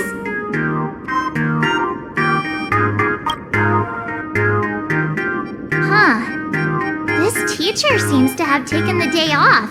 The dean has been looking for her too. Hey, I was asking what else you want to do with the little time we have left of our school life. Don't tell me you're planning to confess to Miss Dolly. Right. Found Miss Dolly. What was I supposed to do again? Anyway, even though our time at school is running out, we still have the chance to do something now, don't we? Many adults only start to regret once they step into society, longing to return to those carefree school days. But time does not go backwards, and life gives no second chances. How does the saying go? Youth is fleeting, and time waits for no one. So, let's seize the fleeting moments of elation before they slip away. Let's spend these last days of youth together.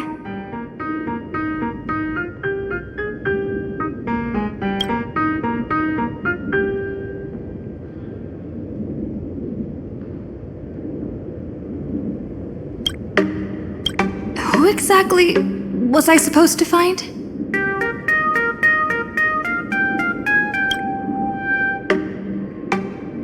Yeah! Waste your youth with me. If we don't waste it now, it'll be too late. I have so many things I want to do. Where should I start? Should I head to class, deal with Scott, or just wander around?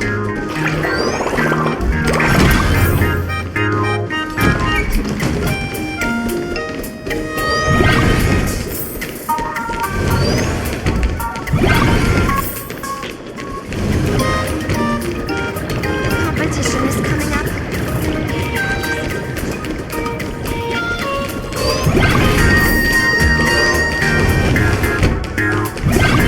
Scott says he wants to duel me on the rooftop. Why not take the side path up and see if there's an ambush?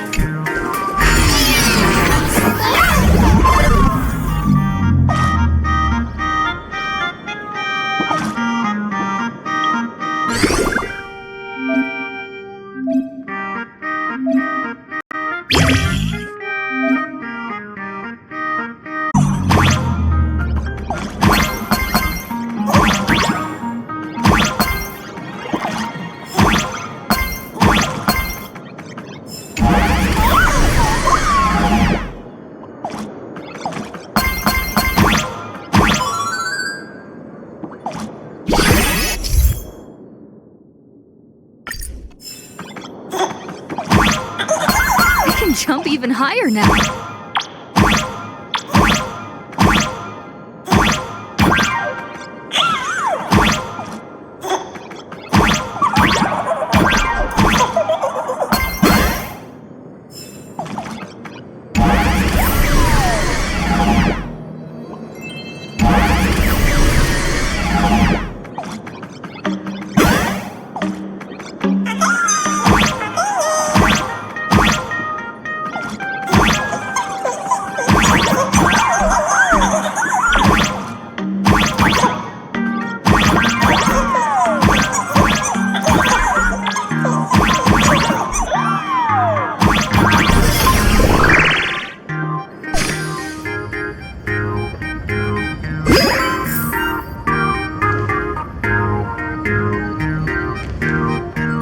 I've explained it to you so many times already.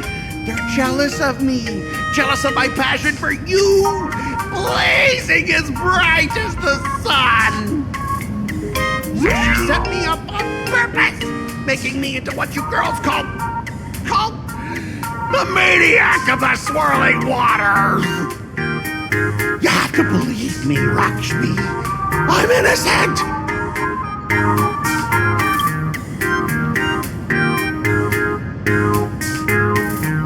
Finally, the perfect chance. Come on, hurry and confess! Oh, Lakshmi, stop tormenting me like this. Say something. Scott, did it ever occur to you that the gray-haired human you say is so jealous of you might actually want to possess you? After all, we girls know these little schemes best.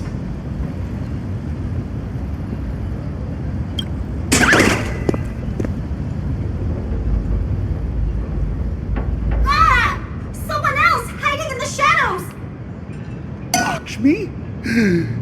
Why did you say someone else? And you, Ash Hair, every single time! Why do you have to completely ruin all the important moments of my life? Scott, weren't you the one who called me to the rooftop for a duel? Huh? Scott, did you deliberately get this gray-haired human to come here just to spite me?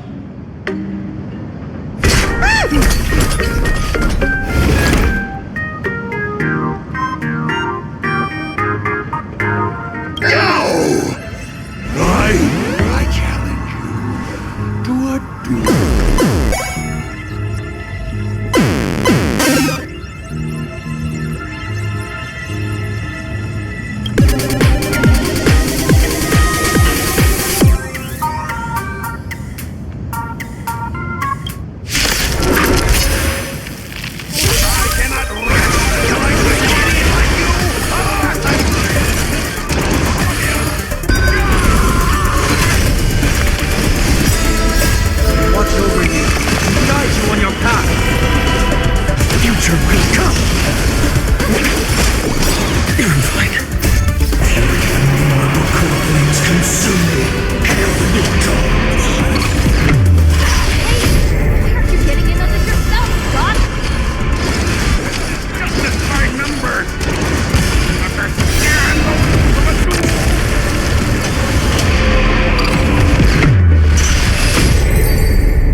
My campus romance! And the gang I built with my own hands! You ruined them all! Are you happy now? Quiet!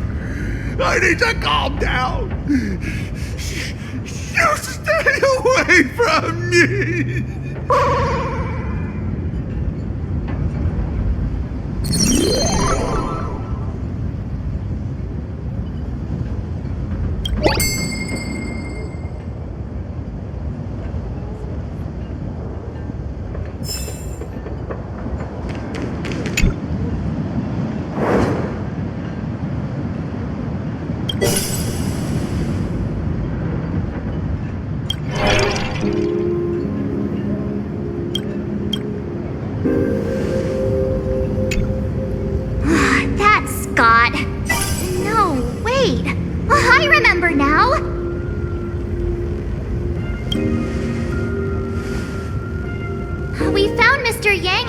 Office, but Sparksy suddenly popped out. We were actually here to find Miss Dolly. But why did we come to see Miss Dolly in the first place? Yeah, what exactly did we come here for? Remember how Sparksy kept ordering students to rummage through every corner of the school? Students, today is campus cleanup day, so help Dean Sparksy find that thing. Search places like the archive room from top to bottom. Maybe we should check out the archive room she mentioned.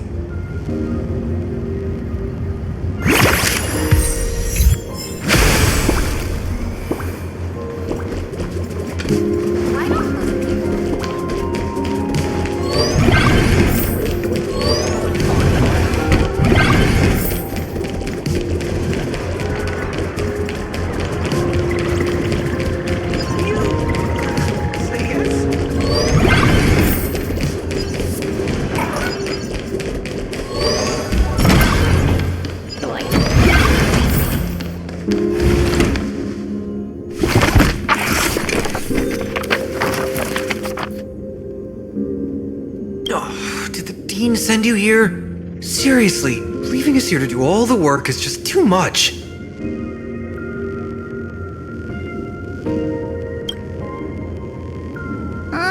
Do you know which teacher is Miss Dolly? How should I put this? She is such a unique woman. Super unique. Once you meet her, You will never forget what she looks like. Whoa. How beautiful is this Miss Dolly? Huh? Beauty and Miss Dolly have nothing to do with each other. If you have any group photos or faculty event pictures, I can point her out to you. But seriously, are you going to help me with this work or not? March, didn't you show me a group photo earlier? I have a class photo right here. But it only shows 2 teachers. Seriously? There are 3 teachers in this photo. Isn't Miss Dolly right here? Wait, that's Miss Dolly? She's a charm doll? Probably the teacher who's worked the longest out of the entire staff. Wait, don't tell me you've never taken her Imagenesis class. I finally remember it! Himeko told us we must find Miss Dolly and take the mask back from her. Darn it! That wretched Sparksy had us running in circles!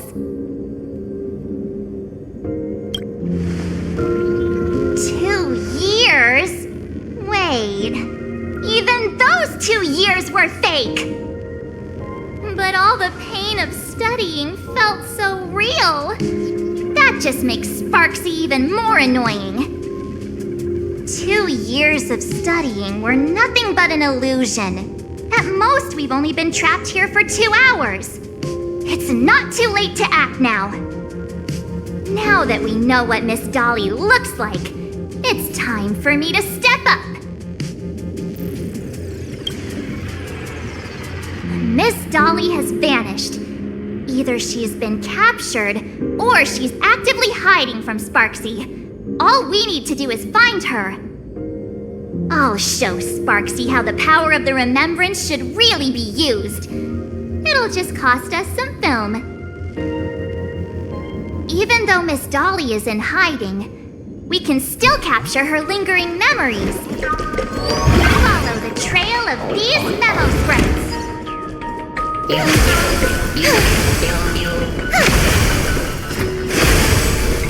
We're getting real close. There's a fragment of Miss Dolly's memory here.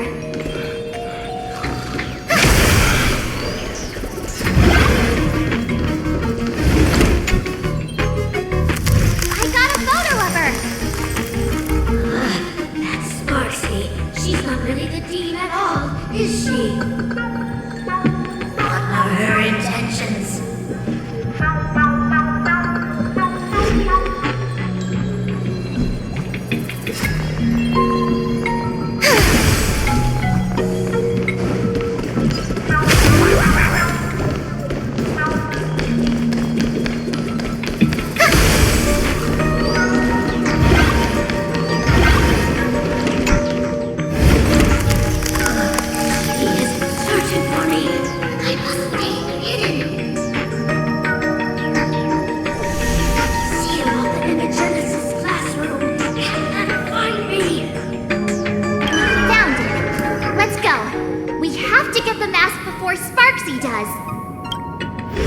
The door to this classroom... it's locked. Just as I thought.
Don't be afraid.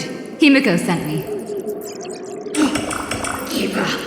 I will never hand over what she entrusted to me to outsiders. That imposter Dean outside is rummaging for it too, right? That's right. The masked fool Sparksy pulled off a takeover of the Academy. It took me so much work to find you. I'm one of the Nameless on the Astral Express, and right now I'm the only one who can protect you. Please, you must trust me. The Astral Express? Indeed. I read about its arrival at Planacardia in the papers and saw it on TV recently. Since you claim to be Himiko's friend, answer a few questions about her. If your answers are correct, I will entrust you with the mask. I'm ready for this. Fire away. What kind of coffee is Himiko best at brewing? Wait a second! How could you ask such a question? Don't you know her coffee is absolutely undrinkable? Looks like you've suffered from it yourself. Then here is the second question. What kind of people does Himiko hate the most? A real chatterbox with a silver tongue. Word is, she even managed to kick a Nameless off the Express because of that. I may not know much about her time on the Express, but that does sound just like the bossy vibe she had back in school. Very well, I can almost trust you. The final question. Himiko experienced the greatest regret of her life during her time at this school. What was that? Who knows? Could it be about that time she got a stylish short haircut to keep up with the trends? She actually told you that story. It seems you really are her friend. But that's not the answer. Huh?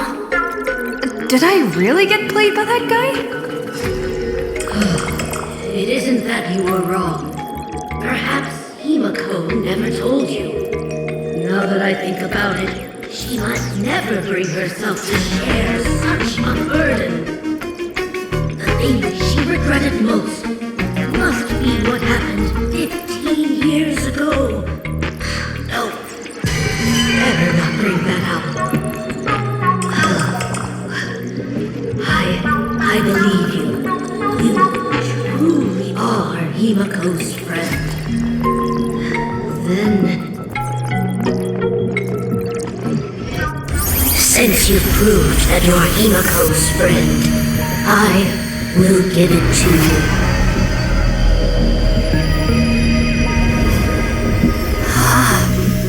Wait, if you're right next to me, then who's this? Thank you, Miss Dolly.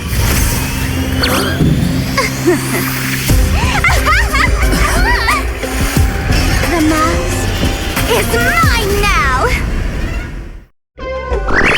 What? I actually let myself be fooled by such a cheap trick! You two came much too late. Sorry, Miss Dolly. Darn it! Sparksy got ahead of us again! But how could she know so much about Himiko? That man with glasses seems to have no issues with becoming a teacher. Once I took your forms and chatted with him, I got everything I wanted to know. Sometimes trust among companions can be quite dangerous. Now you've done it! How dare you trick Mr. Yang! Swapping avatars is as easy as slipping on a shirt for a streamer. Most people only care about appearances anyways. Isn't that right, Nameless? You have really made me angry. She can't run away anyway. So, why don't we take the mask from her by force? Woohoo! Congratulations! You figured out not my weakness. The mask of elation that has been worn is like a clip movie ticket. It only belongs to the one who used it first during the Ventus Moon Games. Seems you're completely unaware of such simple common sense. How sad. What? Astral Express out! Ha-ha! The only one worthy of joining the games is the adorable Sparksicle. Now then, it is time to treat my fans. You two will stay and witness my Sparksicon that I've carefully prepared, right? This will be a spectacle that shakes all of Planacardia to its core. A grand performance unlike any before. It's brought to you by Sparksicle and live streamed across the entire web. You don't need to know the program list, because I will erase the last residues of resistance and hostility in your hearts and turn you into my loyal fans. My dear fans, time to prepare. Carry out these two noisy haters for now. I have more important work to attend to.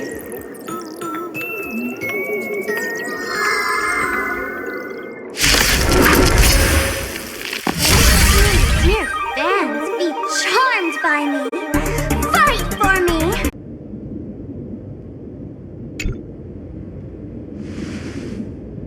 Is this the archive room?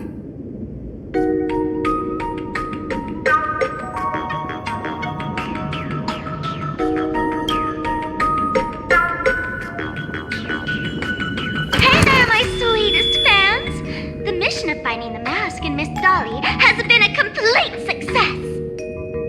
But just moments ago, a gray-haired, black-hearted hater slipped into the academy, plotting something dreadful against Sparksicle. I am so scared. You won't stand by and let the adorable Sparksicle be hurt, right? Where could she be hiding in the school? Please? Let's root out this villain together! Everyone, let us drag that intruder out! They will not be able to hide for long.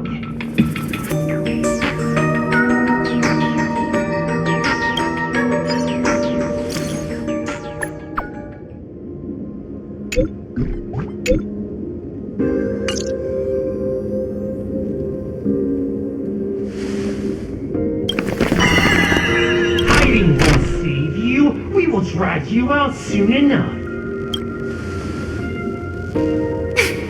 Have you reached the end of your rope?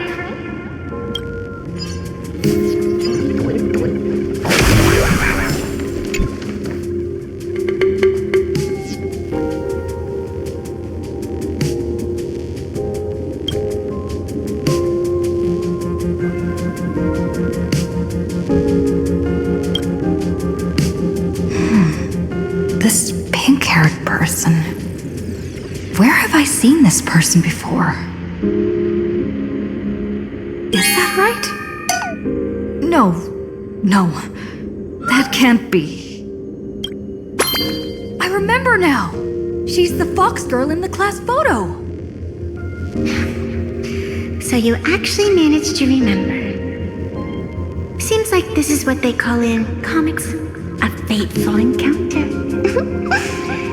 You stumble into a bit of trouble and I will happen to show up here. Hey, come a little closer, will you?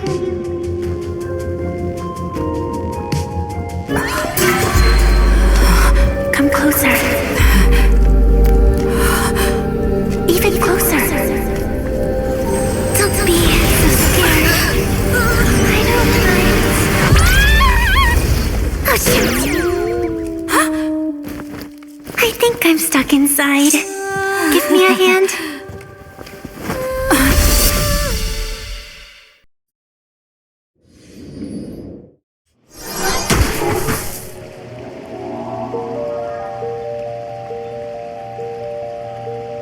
What is this place? Two nameless came through here a few hours ago and asked the exact same question. their answers to reply to you.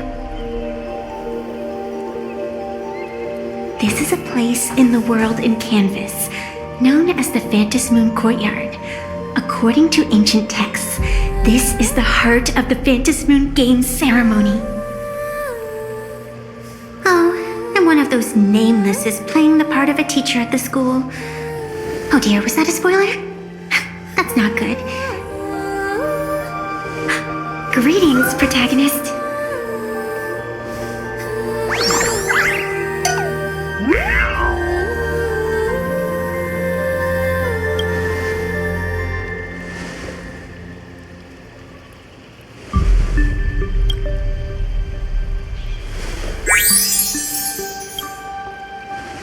Greetings, Miss Fox. Technically, everyone is the protagonist of their own story.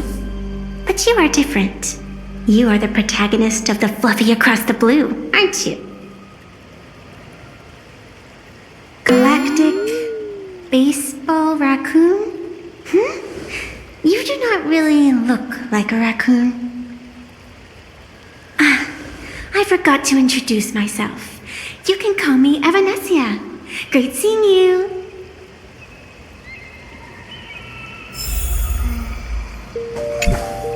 The first supplicant wearing a mask has appeared. The Phantom Moon Games will soon begin.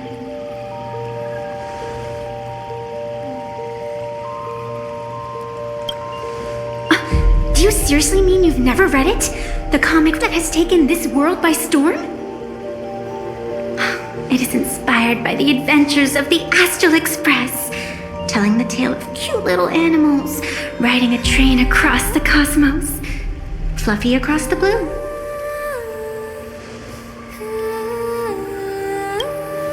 Of course, this is Planacardia.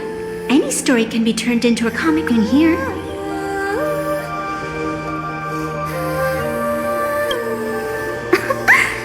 You are such a curious one.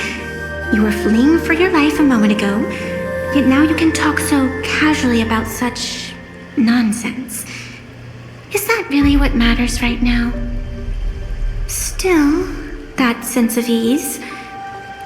It is entertaining.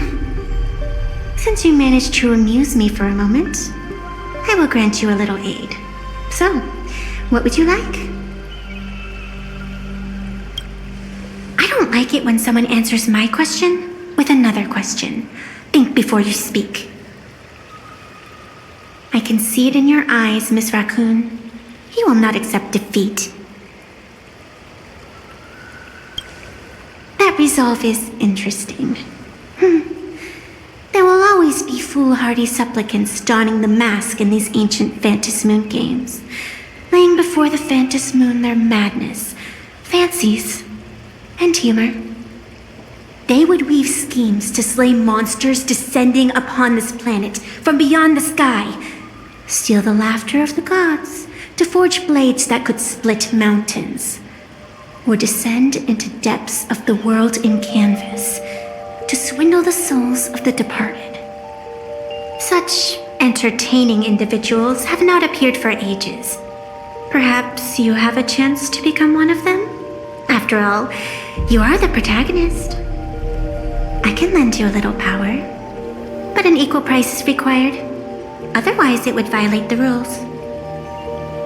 You must defeat the enemy who pursued you here within the next day and night. If you fail, your soul will be enslaved by her for all eternity. Do you accept?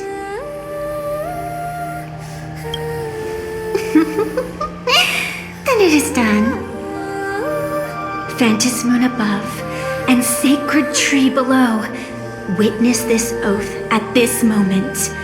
As constant as the vault of heaven, as certain as the moon's rise, let it be never forsworn.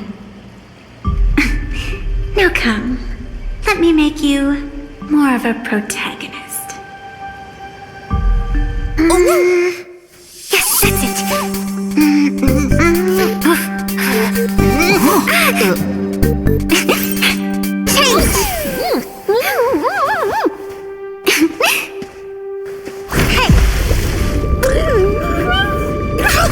Huh? Where's Sis?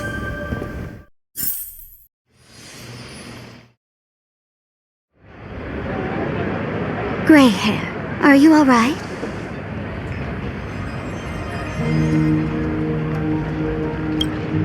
I've been watching you from the start, waiting for the right moment to step in and help. Sadly, you were either with the IPC's people, or with the Department of Aberration Defense. Then you and Darling March wandered right into that school of bad omens. That was when I realized things had slipped out of my hands. So tell me, what happened in that school?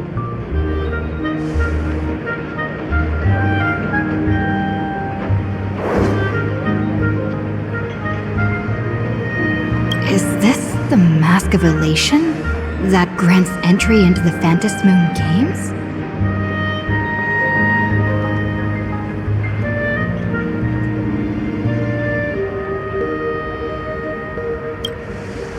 What do you think? Call your companions on the Express ASAP. Or, since this is a civilized society, you could try phoning the Security Bureau. But these matters are obviously far beyond what they can do. They say that no one could restrain the supplicant's actions in the past.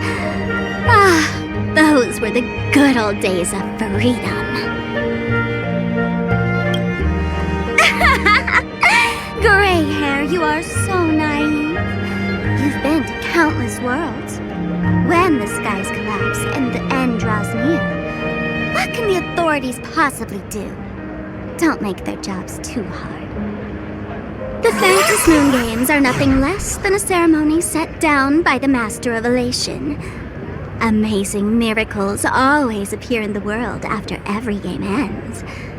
Like the birth of a new imagination, unthinkable phenomena, or a future brimming with hope. Perhaps you have heard this question. If the world's science and technology could leap forward by 100 years at the cost of a single kitten's life, would you kill the kitten? Natural disasters, traffic accidents, sudden illnesses. The number of deaths from such causes in this world could fill a small city every day. The Phantasmoon Games are just erasing one school from the map. Isn't that much better? You probably want to ask whether the worth of human lives can truly be calculated in that way in this ceremony, where we surrender that cost to purchase the future. No one knows. Whatever. This is not the time to debate over ethics. Gray hair, are you gonna save Darling March and Mr. Yang or not?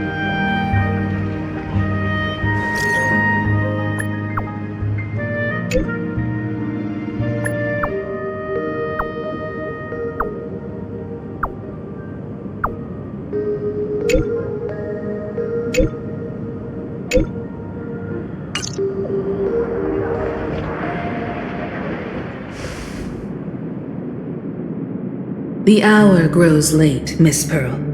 Matters regarding the Express demand our attention.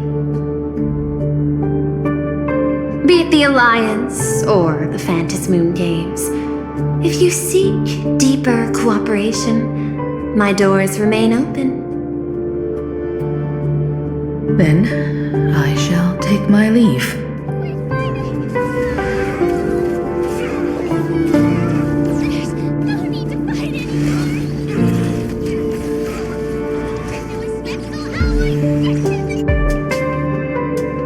Intricate human social interaction models are. My extrapolations still cannot account for the full strategy tree of the Astral Express.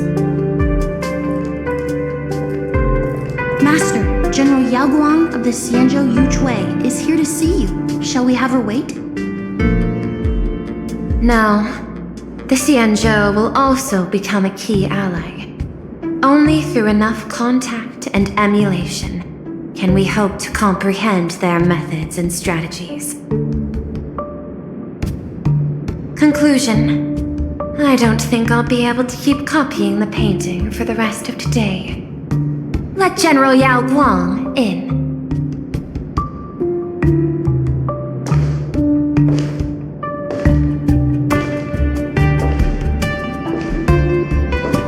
I am the Honorary Dean of the Omniscience Sapientia Academe, Master of the Decalite Reflection Barrier, bearer of the Xianzhou's intangible cultural heritage, the Sparrow-Shaped Fist, and the Seer Strategist, General Yao Guang. Thank you for seeing me despite your busy schedule, Madame Pearl.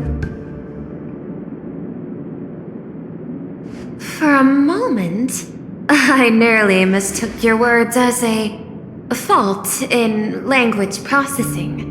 I believed you had brought the entire delegation inside. Few Intellitrons in the cosmos have a sense of humor. I have heard that, like that genius, you are one of the many wonders wrought by the celestial differentiator of planet Screwlum. Meeting you in person far outshines your reputation.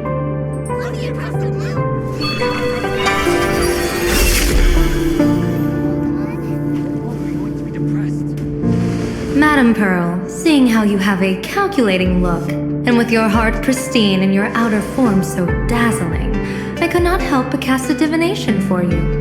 The hexagram lies between fire and heaven, demonstrating a bountiful harvest with your fortunes lying at the zenith or even beyond. I have no training in divination. General, may I ask you to interpret it? Then let me speak in terms even an Intellitron can follow.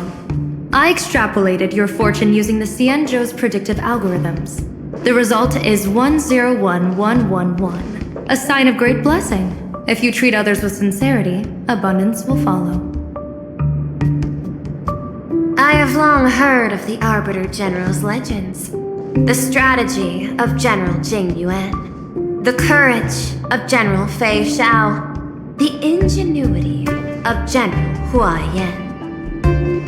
Often, I have wondered, what kind of figures are the Xianzhou generals who remain away from the public eye? Meeting General Yao Guang today, I cannot help but think that, with such beauty, you should step into the light more often. Looks like you've studied the words of the Xianzhou well. You've even learned the art of provocation. You praise the others for their individual and unique talents, yet when it comes to me, the only thing you had to say was beauty. Do not misunderstand me, General. To me, beauty is the rarest of treasures and the most fragile to preserve. Besides, intel on you is truly scarce. It is quite difficult for me to find ways to compliment you. But what I do know is, the Yuchui is the think tank of the Xianzhou ships, and its general is the master of all diviners. Speaking purely of deciding the course of affairs, no one is better suited than you to cast the Xianzhou Alliance's vote on whether to join the Anti-Destruction Alliance. So, General, what is your decision in this? This topic is far too great for me to decide on a whim. But as a gift and to complement the respective gaps in our knowledge, allow me first to offer you a piece of vital intelligence. And with it, I ask the IPC to show sincerity beyond empty words. I do not follow your logic. With the threat of the destruction looming, what need is there for further reasons to cooperate? Set a mighty foe as a common goal. Convince former enemies to turn allies, then devour them in turn. Such feats are hardly rare in the IPC's annals of glory. I understand. The Xianzhou questions the IPC's sincerity. It would be better to say we ask the IPC to demonstrate its sincerity. Courtesy demands reciprocity, and the intel I now offer you is both urgent and weighty. Question. What could be more important at this moment than forming the Anti-Destruction Alliance? Nanook won't erase the universe in the next few days, but someone else might destroy Planacardia within that time. You have heard of Blade, the Stellaron hunter, right? The IPC has long placed a great bounty on his head, though I have never laid eyes on him. The Yuchue recently intercepted a report, styling himself as Xianzhou's #1 assassin. This man accepted a contract from the Sinwish Syndicate, a local organized violence group. I do not know his exact aim here, but he is a major criminal of the Xianzhou. He is guilty of the 10 unpardonable sins and is a formidable fighter, with few able to match him. As general of the Yuchue, I will take it upon myself to bring him in before he can cause disaster here. This planet, Ahatopia, is part of the pan-cosmic trade system, and Blade is a wanted criminal of the IPC. Since he has set foot here, he falls under its law. General Yao Gong, is the sincerity you seek for us to capture this man and deliver him into the hands of the Xianzhou? I hear the Phantom Moon Games are about to begin, with the entire nation awaiting it with bated breath. I imagine you will also find it hard to extract yourself from the festivities. If this cursed man were to quietly depart on his own at this time, would that not be a perfect outcome for all? This is my understanding. You wish for the right to act freely within Planacardia. Apart from this cooperation, what better proof of sincerity could there be before we join forces against the destruction?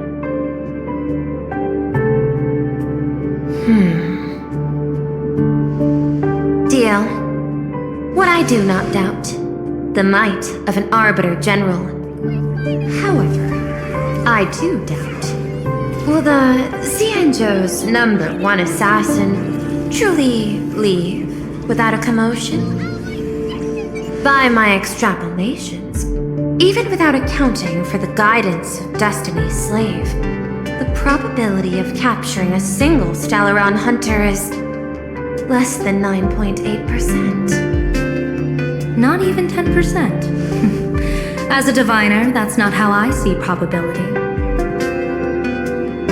Even if the chance of success is only a coin toss, once I enter the fray myself, I always treat it as a 100% certainty.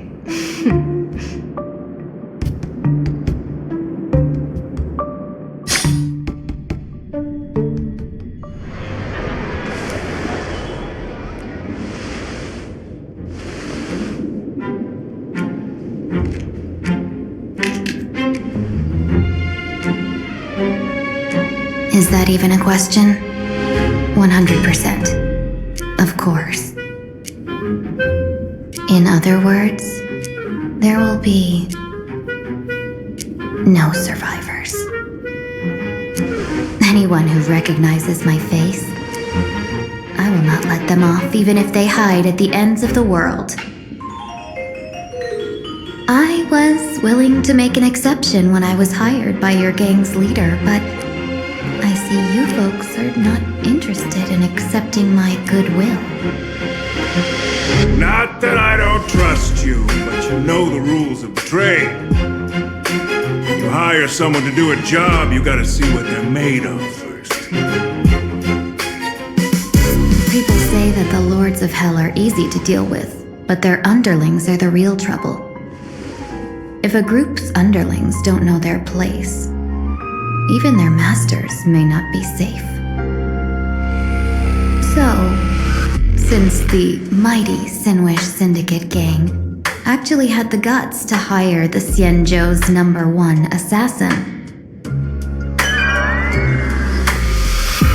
I guess Perhaps you are also ready for destruction.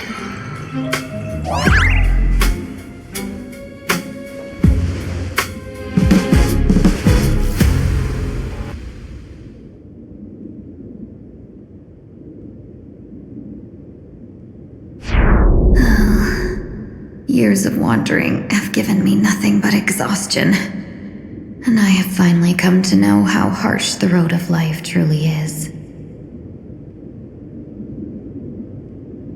Impersonating the Xianzhou's #1 assassin, Madame Yao, you really stuck me with a wonderful task.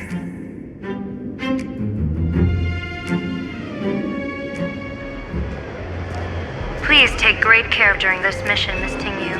If any misfortune should befall you, I would have no way to answer to your Helmmaster Yukong. You worry too much, Madame Yao. When I pledged my resolve to Madame Yukong and departed for the Yuchui, I had already steeled myself for the worst. But, may I ask, does this task of misfortune really have to fall upon me? I cast a divination today. This task lacks the fire element. Without the Whistling Flames Ambassador's knack for diplomacy, this task cannot succeed. The place you're heading to is crawling with gang members. If they pick a fight, you can try to drop the name Xianzhou's #1 assassin, and they might step aside. Do not worry, General. I have journeyed far and wide with the merchant guilds for years and faced no shortage of danger. A handful of gangsters is hardly difficult to deal with.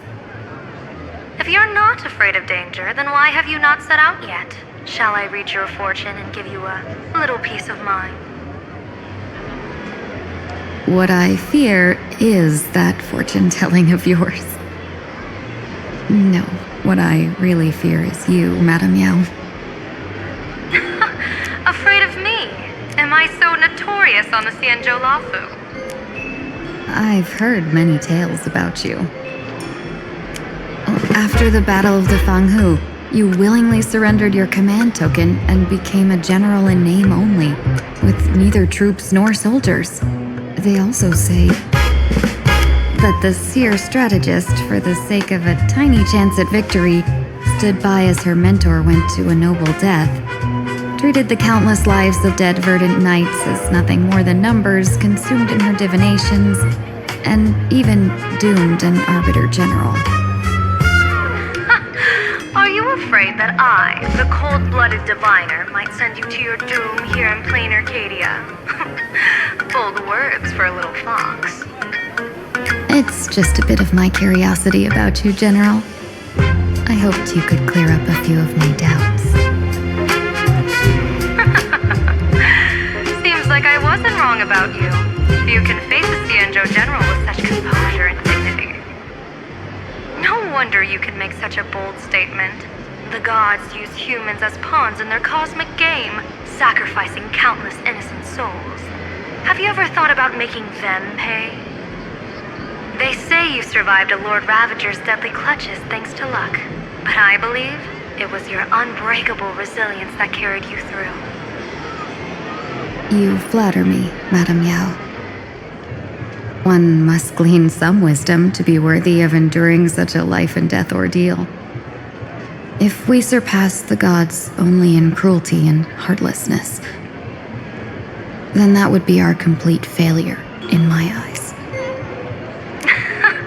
Excellent. I couldn't agree more. Miss Tingyun, you've passed the interview. Ever since I escaped death, I swore never again to be a pawn for heartless chess players. And Madame Yao, you've passed my test too. I know you're not interested in ST talk, so let's get down to business. Miss Tingyu, our Yuchui business delegations are treated much better than what you get on the Lafu when they set out on official missions. They get 5 meals a day. General, I really don't have such a large appetite. For the duration of the delegation's mission, you'll receive 6 times the usual allowance, and all expenses will be fully reimbursed. Such a generous offer. To be honest, that makes me even more nervous. Head to Duffbrook District, locate the Sinwish Syndicate contact, use the passphrase you gave me to establish contact, and do not reveal my true name. If there's nothing more to it, is this task really worth 6 times the pay? You're the kind of talent worthy of such a reward. After all, we diviners are no different from you merchants. Even when we hit a dead end, we still have to bargain and carve out the faintest chance. Merchants strive for profitable opportunities, while diviners reach for a sliver of luck. Looks like my mission bears significant weight in Madame Yao's reading of fate. In that case, I shall depart. When in doubt, open the 3 strategy pouches I entrusted to you. Inside are tactics I divined, certain to break any deadlock and aid your journey. Go, Xianzhou's #1 assassin. Time to get down to business. Where could the Sinwish Syndicate be hiding? The contact from the Syndicate should stand out. Can you really? Please, tell the boss I want to return to the Sinwish Syndicate. Ma'am, maybe it's time to rest in peace. Don't you remember dying during that mission a few weeks ago? The you right now is just a lingering obsession left behind after death. According to the provisions of the Fey Kind Protection Act, ghosts are not considered the same as they were while alive. In other words, you are a new Imagine, barely 3 months old. Are you a lawyer or a gangster? I gave my life for the Sinwish Syndicate, and now you mean to shut me out? These 2 are members of the Sinwish Syndicate? Don't you get it? The old you's dead, and even your criminal record got wiped clean. The leader's trying to say that now you've got a chance to keep to the straight and narrow. You shouldn't come back to the gang. How am I supposed to convince you?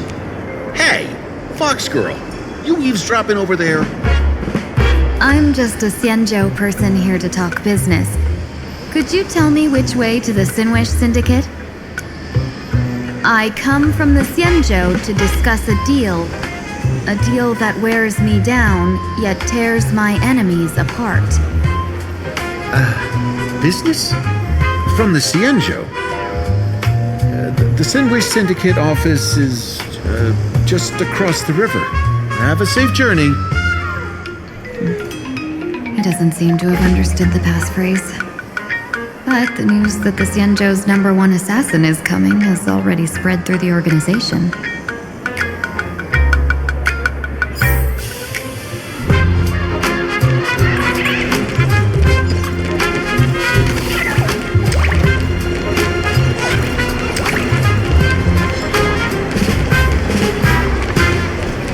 Those people over there, are they also... Bro, how much longer do we have to wait? What, are your legs giving out? Idiot. The boss told us to wait here as a show of respect. Now behave yourselves! Could that big guy be the contact from the Sinwish Syndicate? Hey, you fox over there. You've been staring at us long enough. Got something to say? May I ask, is this the Sinwish Syndicate's turf up ahead? Yeah, so what? I should act tough and say less than what I want to say. Since this is the Sinwish Syndicate's turf ahead, not only am I going in, you will invite me in with respect. What did you say?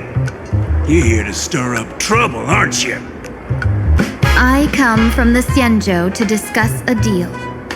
A deal that wears me down, yet tears my enemies apart. You're the guest our boss invited? Hold on. I nearly fell for that. Looking all delicate. How could you possibly be the Xianzhou's #1 assassin? Spill it! How did you know the passphrase? Why don't you take off your sunglasses and let me see if you still have your eyes? The Xianzhou's #1 assassin is nothing more than a nickname coined by the common folk. I have always considered myself a merchant. A merchant? Isn't a hired killer the oldest trade in the world? By the way, Mr. Imagine, do you know why they call me #1? You never miss a shot? Not quite. I kill in bulk. The way to keep business going is to offer a little extra. If they pay for one person to be silenced, I throw in 2 more. With that hot temper of yours, always picking fights, you've probably given your boss plenty of headaches. I doubt the boss would mind if I took you as a bonus kill. You punk! How dare you disrespect the underboss! Shut up, all of you! Boss's orders come first. My name is Kostine. Sorry about my underling's rudeness earlier. I'll cut a finger off later to make amends. There's no need for that. I only collect heads, not fingers. No worries. It won't be my finger anyway. These brutes should be easy to handle. They've never seen the face of the Xianzhou's #1 assassin, so this'll be much simpler. What should I call you? Yelling assassin, assassin every time just won't cut it. Just call me the Tarrying Fugue. Terror in fog. That name oozes menace. Completely overwhelming. Now then, can you lead the way?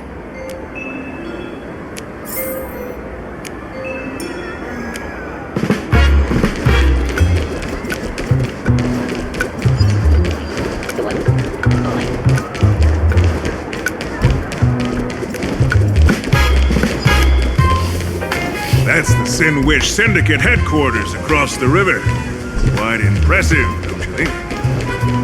Please. Is this the passage in the painting? Of course. Sin Wish Syndicate has it under our command for now.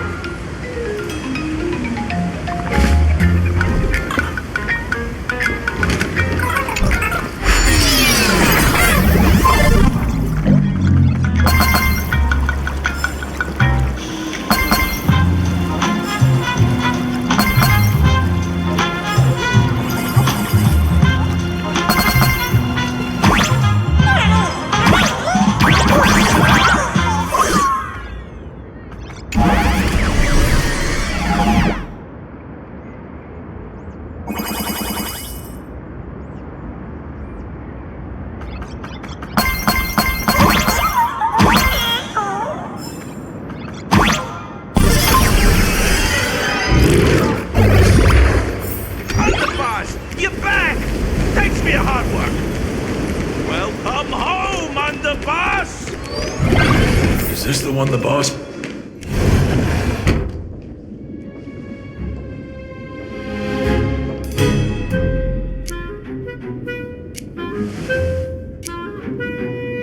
Underboss, I mean no disrespect, but is this frail woman really the one the boss invited?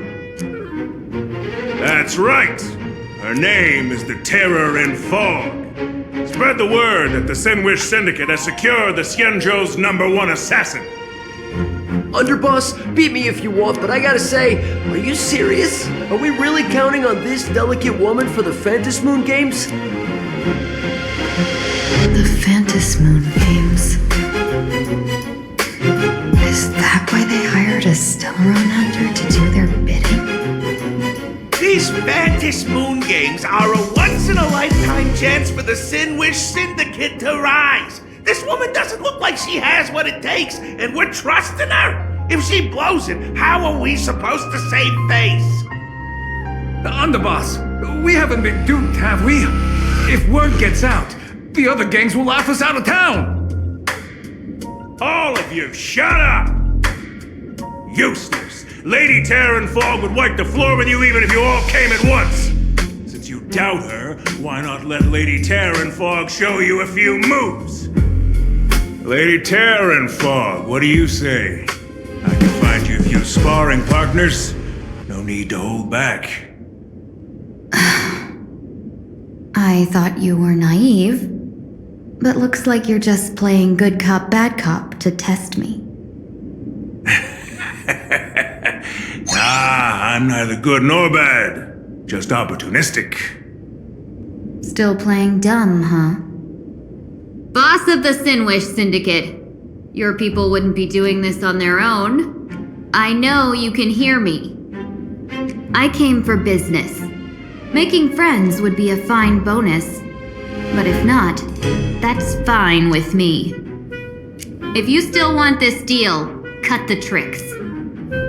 A real expert is something else. You speak with such overwhelming presence, though we barely understand a word. Come on, show us a move. We fight and bleed every day, and that's the only way we'll be convinced. Oh no. These brutes are not interested in a win-win situation at all. When in doubt, open the 3 strategy pouches I entrusted to you. Inside are tactics I divined, certain to break any deadlock and aid your journey. Looks like it's time. Huh? Just keep alive and open the 2nd strategy pouch once you're done. What kind of strategy is this?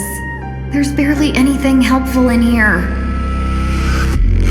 Looks like Lady Terran Fog isn't impressed with your skills. Out of my way! When I was young, I dreamed of becoming a musician. But fate had other plans, and I was dragged into a world of violence. But even then, I never let go of my love for music and rhythm. Even in battle, I kept honing my singing and instrumental skills. And that's how I forged my one-of-a-kind fighting style. They call me the Roaring Costide! Oh, Prince! The underboss is getting serious! Lady Terran Fog, I humbly challenge you. Show the Sinwish Syndicate the assassination skills you're so proud of. Don't want to take your life. Back down while you still can. A true warrior of the Sinwish Syndicate fears no death.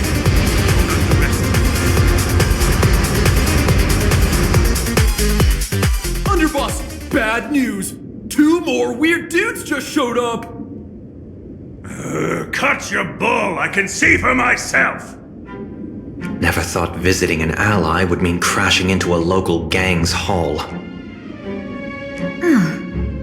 This will take some explaining. What a twist of fate! But for us to reunite with an old friend here? So be it. You two, stand down! Listen well. This will be an honorable duel. A duel? You dare duel a Xianzhou? Xianzhou's #1 assassin? And you still dare to act so brazen? Huh? Wait, What do you mean, Xianzhou's #1 assassin? Who exactly are you? Even a cunning hare keeps 3 burrows. Who ever told you there was only one Xianzhou's #1 assassin? So, there are 3 of you? No, it's 300. Times have changed. The title Xianzhou's #1 assassin is already a brand.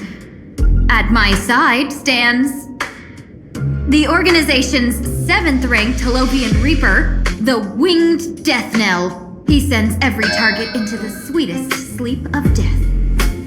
And this one is the second-ranked assassin in the organization. A ruthless killer surpassed only by me. His spear strikes like a falling star, and his presence soars like a dragon. They call him the Jade Dragon. Then you are... You can call me Whistling Flame Fox. I humbly hold the top position in our organization, though I mostly handle business relations and HR work.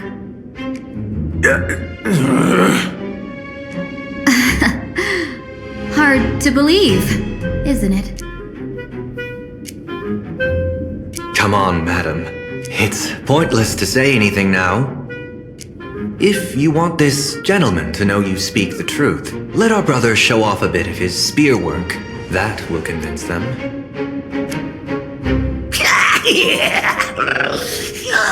I say, there's no need for that. Of course, Ty. You insisted on testing them and got nothing out of it, did you? If you had left me sooner, none of this would have happened. Boss! I cannot hand your grand enterprise over to people we know nothing about. You are the one who hired us? The boss of the Sinwish Syndicate? That's me. I am Polewave, current leader of the Sandwich Syndicate. My apologies. Our gang is full of roughnecks. I will make sure they are disciplined. As for that business, we'll discuss it upstairs. Everyone else, clear out!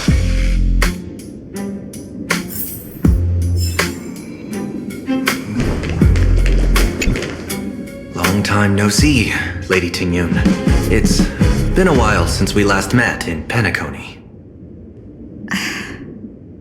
I am truly grateful for your quick thinking. To avoid revealing too much, I made up false names and titles for you two just now.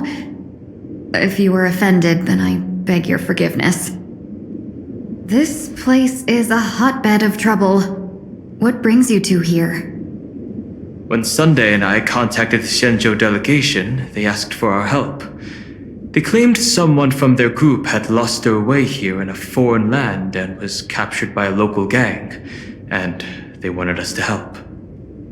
It was clear there was more to the story, but we came anyway. Who would have thought? It turned out to be true. Lost? Captured. There must be some misunderstanding. Alas, this rumor was likely a destiny arranged by Madame Yao. Did you just say Madame Yao? Do you mean the seer strategist from the Xianzhou Yutue? I happened to hear of her back in Penacony too. They say she is the diviner general, one who lives in seclusion. Did the Alliance send her this time? Lady Tingyun, you stepped into such danger yourself. Do you have a vital mission? You two are no strangers, so I will speak plainly. She's the one who sent me here on this mission. The Sinwish Syndicate invited the notorious Xianzhou's #1 assassin with the intention of hiring this person to participate in the Phantom Moon Games. But the delegation's intelligence revealed the person was none other than the Stellaron hunter, Blade. Him? I assumed the title to come here to uncover why the Stellaron hunters are involved and how he will enter the game. So, how's it going so far? By sheer twists of fate, everything has gone smoothly so far. But as for what comes next, I still don't know anything either. Still, Madame Yao entrusted me with 3 pouches before I departed. Each said to hold a stratagem. Well, let us call them stratagems for now. And at this moment, it is time to open the second. A strategy pouch?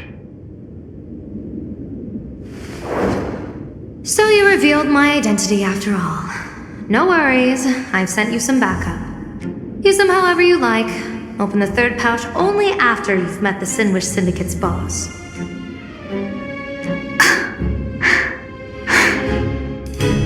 No wonder they also call Madame Yao the Crosstalk General. The what, General? It says the two of you will help me clear the way, so I can safely meet the Sinwish Syndicate's boss. What do you say?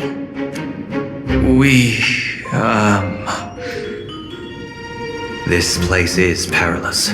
Of course, we will accompany you, Miss Tingyun. As for the Stellaron Hunters, I too find them intriguing. Don Hung, will you help me gather a bit more information?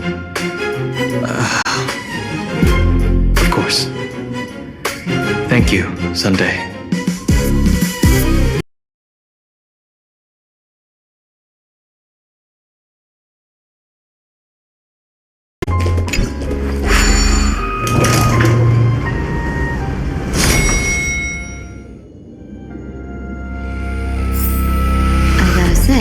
This place is decorated with a touch of color. Gee, before I even realized, the scenery of Dovebrook became unrecognizable. Back then, who would have imagined iron hulks running wild on the streets? Let alone us gang members being treated like vermin. You didn't call us here just to reminisce, did you? Of course not. Please forgive Corstide's rude little test. That narrow-minded fella never understands why young people flock to things that come from other planets. Like Mechatrons, the Masked Heroes, and the Astral Express. What he does not see is that while cosmic novelties are more enticing, big shots of hail from the cosmos are even more fearsome. Wouldn't you agree? You're a clever one, so there's no point in keeping up this charade. We're not Xianzhou's #1 assassins. You knew that already, didn't you? Yeah, I might not live as long as those Xianzhou folks, but I got a decent eye for sizing people up. You may not be the #1 assassin, right? But your skills surpass even such assassins. So I don't care who you are. I pay good money for a sharp blade. I don't give a fig about its brand. And where do you intend to use this blade? On the Sinwish Syndicate. What? No, don't get me wrong. I'm not looking for bloodshed. Instead, I intend to perform surgery on the Sinwish Syndicate. Look here. Through certain connections, I secured this mass correlation. The entry pass to the Eonic game. Some covet this treasure, while others fear it as a curse. Now, you claim the name of Xianzhou's #1 assassins, huh? So surely you came for this. You want the god's reward, don't you? You are our employer. Therefore, the festival's prize should rightfully be yours. What do you want from the Eon, Mr. Polewave? The Aeon? I harbor no such unrealistic desire. I'll leave this prize for you to claim as your reward. I'm happy enough to share in a bit of your glory. Whether you win or lose, all I ask is that when the press comes a-knocking, you say this. You were sponsored by the Sinwish Syndicate of Dovebrook.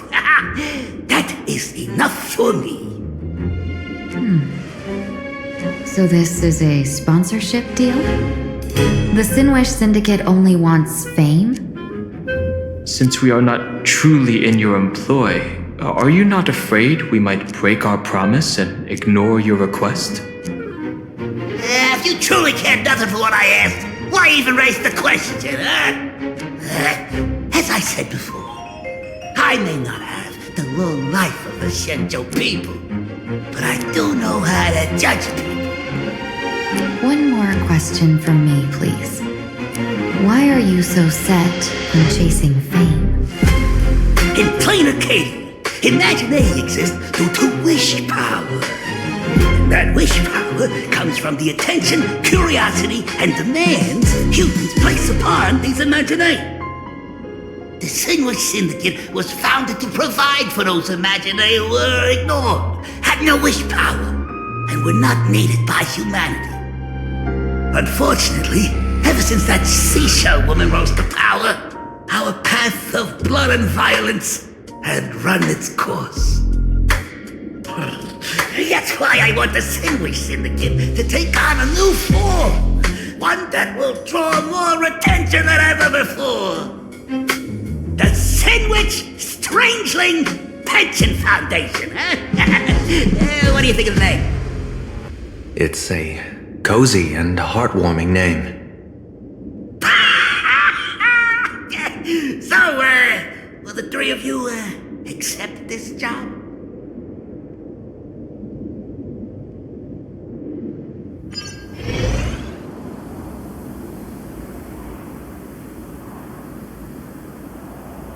Mr. Polewave's goal is surprisingly grounded. A gang leader won't survive this long by relying on bodyguards. It's about having a sharp instinct for survival. He wants to launder his gang clean, but that will not be easy. In my view, the underboss may not see eye to eye with his boss. My thanks to you both. With your protection, I managed to leave without harm. Yet, we carried off the mask meant for the so-called Xianzhou's #1 assassin. When I think of it that way, this mask feels thorny in my hands. That man. He seeks to enter the Phantom Moon Games? What does he plan to do? Whatever his purpose, this matter is grave. I'm afraid I must take my leave for now and report to General Yao Guang before making any decisions. No need for that. I've been waiting here for you all for some time. Madam Yao, you came in person? Well, you see, I must admit I passed false information to the two behind you, sending them on a wild goose chase. I should personally ask for their forgiveness. As for why I am here, Miss Tingyun, you still have not opened the third pouch, have you? That's true. Whatever they give you, just take it all and bring them to me. What kind of after-the-fact strategy is this? General, had you spoken plainly, Sunday and I would never have refused you. Why did you lie to us and claim that someone was lost and captured? I didn't lie.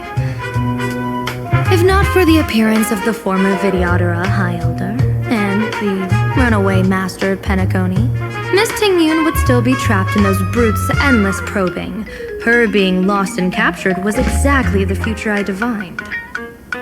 I also foresaw bloodshed awaiting the Sinwish Syndicate. Had it come true, it would have been because Miss Tingyun failed to restrain her strength during the clash. Yet, with you two here, the gangsters' lives were spared. You even foresaw the anomaly with my body. Sometimes even when fate is foreseen, it cannot be changed. Fortunately, things did not come to the worst. As for Mr. Sunday, I've heard so much about you. With my 1,000 feathered eyes, I had the privilege of watching the broadcast of your entire goddess-ending feat in Penacony from far away.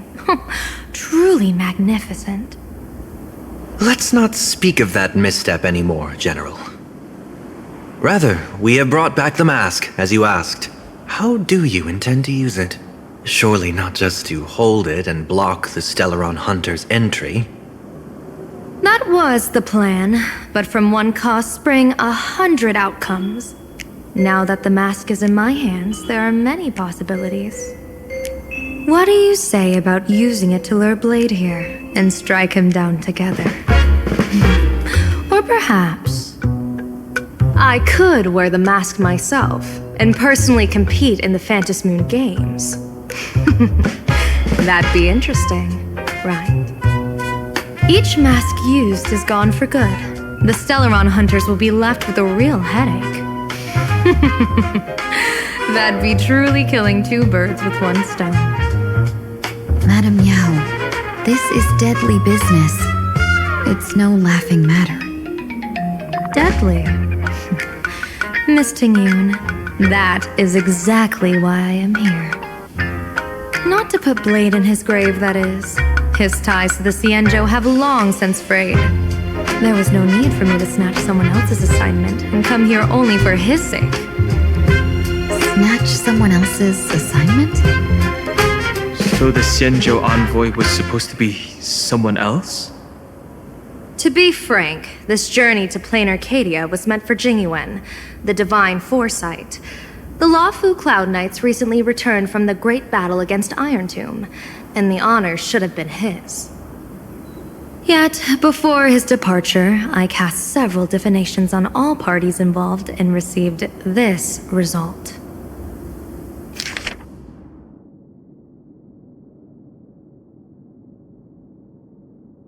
Incineration, death, abandonment.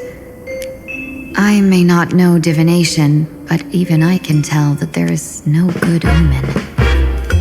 Unfortunately, the two top diviners of the Yuchui and the Luofu, in other words, my junior soror, Fu Xuan, and I, cross-checked each other's extrapolations and came to the same astonishing conclusion.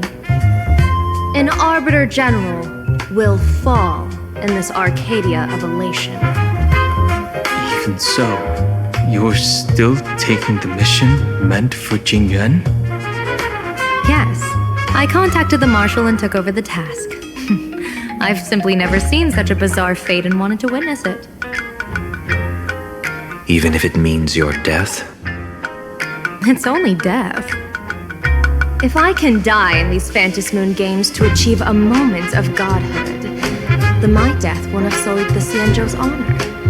Miss Tingyun, hand me the mask.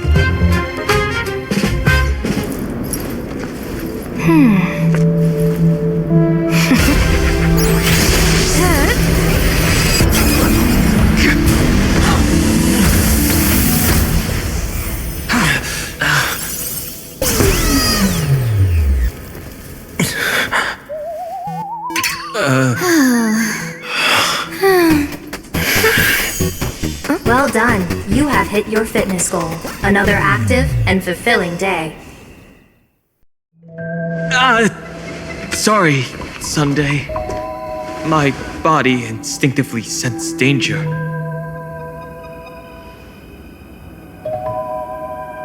Once the mask for joining the Phantasmoon Games is worn, it binds tightly to the supplicant and manifests the shape of the wearer's soul. I read something like this in the Views of the Universe from a Star Skiff. It's confirmed now. This mask is indeed genuine. Congratulations, Mr. Sunday. You're now a supplicant in the Aeonic Game.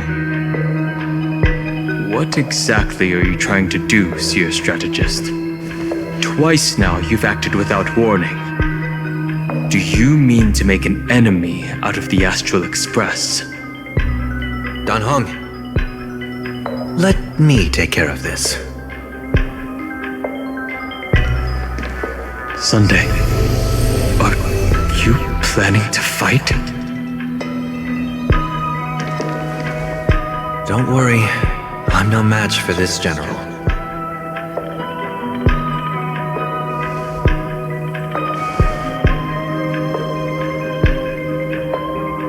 General Yao Guang, how do you pierce my thoughts? I ran a check with my tuning, and there were no signs of any outside intrusion. They say a diviner can't read hearts.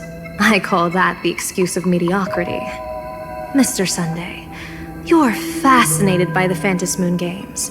You even wondered, what if I wore this mask, didn't you? You can even divine thoughts like that? No, I'm simply good at seeing using my eyes. Though Mr. Sunday never asked to examine the mask, he's glanced at it at least 3 times since we started the conversation. Given the character and manners of someone as noble as him, I can't think of any motive for this action but genuine interest. Sunday? Yes, I did think of it. For a moment, I even considered putting it on. So, I merely gave you what you desired. This is no trap. It's just an unexpected gift. During the Phantom Moon Games, I'll give every ounce of aid I can to help you seize your chance to have an audience with the Eon. General Yao Guang, as far as I know, throwing out heavy profits first is usually a lure to make others lose. We've only just met. I don't understand why you'd go this far. Why belittle yourself? Every move I've made is to carve a sliver of possibility from the impossible. With my eye of Ishvara, I see you're the only one in this land who doesn't need to do a thing for me. Simply acting on your own will can bring change. Your own will. Indeed. Dan Heng, I do want to learn more about this world. Because this world of elation fascinates me. Is Planacardia truly a paradise? An Arcadia that its name claims? I once pursued a mistaken vision of paradise with stubborn resolve. Even now, I can't say for sure what a true paradise should look like. That's why I want to see with my own eyes whether this Arcadia lives up to its name. So then, as long as Mr. Sunday acts, that omen of death Madame Yao foresaw. Of course it would still come to pass. Did you think just a lavish gift could let you stroll out of Destiny's shackles alive? Pardon me for butting in, but does the Xianzhou know about this? This is such serious business. I'd never make this decision on my own. I've talked it over with the 6 charioteers of the Yuchue. If something happens to me, I'll line up a solid successor. She headed to the Yuchue on the day I left on this mission, just in case anything went wrong. There, with the other potential successors picked by the 6 charioteers, she'll train at the Omniscience Sapientia Academe in divination arts, war strategies, and civil governance. You mean Lady Fushuan? She'd take over the Yuchue after you? Fushuan? What Fushuan? If I don't make it back from this trip, maybe Qingchue from the Lawfu Divination Commission could take the seer strategist position and command the Yuchue. Qingchue and Yuchue. Whew, what a perfectly rhymed match. As for the details, shall we discuss this somewhere else, you 3?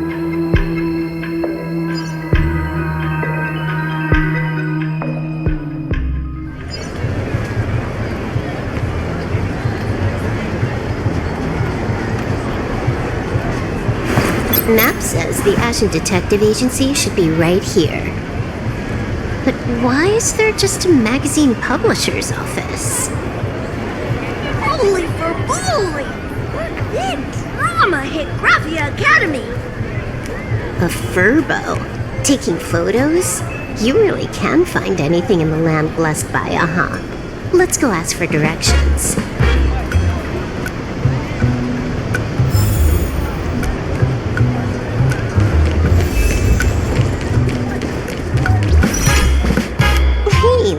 Furbo. Know if there's an Ashen Detective Agency nearby? Beats me! But if I find 10,000 credits on the ground, I might recall the spot. 10,000 for directions? Fine. Job first. Oh, wow. Looks like 10,000 credits from my account just hopped to end up in yours for no reason. Now, spill. Whoa! Generous, miss. The place you're looking for is upstairs. That detective's renting my boss's space for his agency. But he's zonked out in the day, and his doors are locked at night. No clue how he earns any money. Maybe he's a vampire? So they're closed? Then how do I meet this ashen detective? Beats me. But if I find 50,000 credits on the ground, I might recall that too. You stinky furbo! Begging for a smack! Scamming our guest!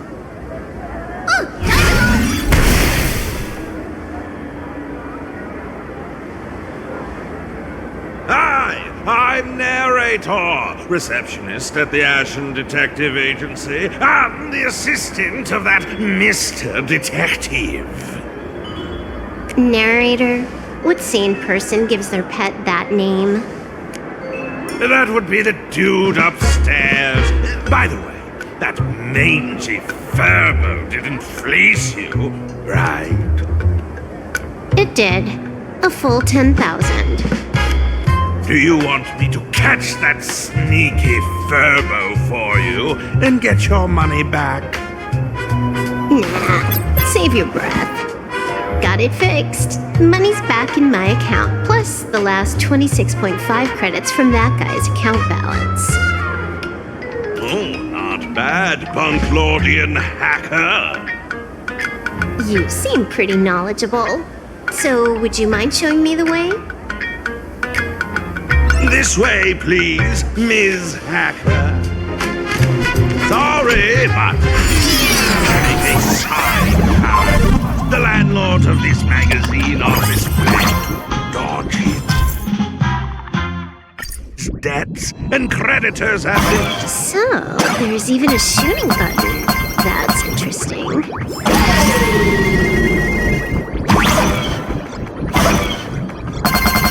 Why are there so many furbos? Employees of this magazine.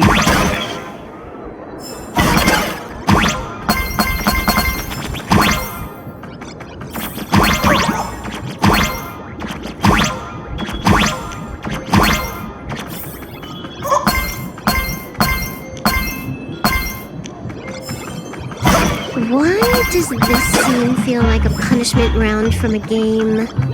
Office survivors way more brutal than a game.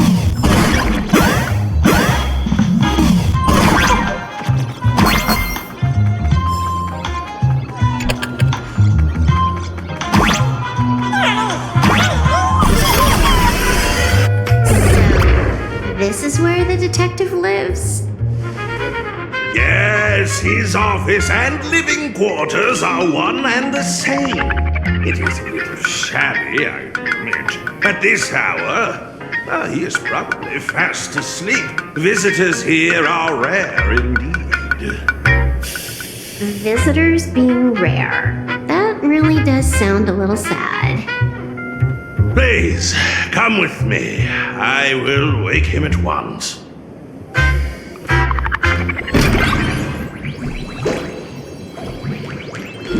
Time to get up, Mr. Ashvale.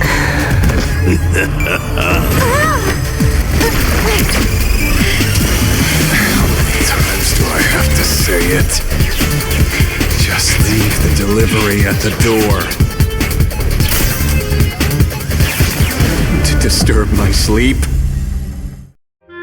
Mr. Ashvale, this lady is not here for food delivery. Oh, then she must be here to kill me. Sadly, not that either. What do you mean, sadly?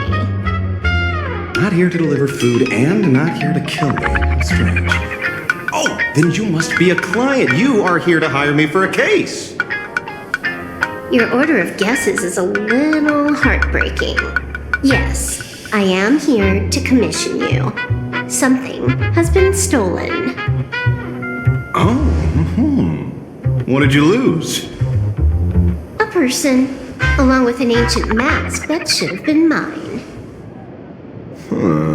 Interesting. Are you here to join the Phantom Moon Games? At that moment, a cloud of suspicion rises in the detective's mind. Who exactly is this girl? Mr. N, stop the voiceover when we're talking business. Stop! You pay me 900 credits an hour plus 2 bananas just for this, don't you? Yes, but at least throw me a few clues while you work. Between the detective and their assistant, at least one of them should know a thing or two about deduction, right?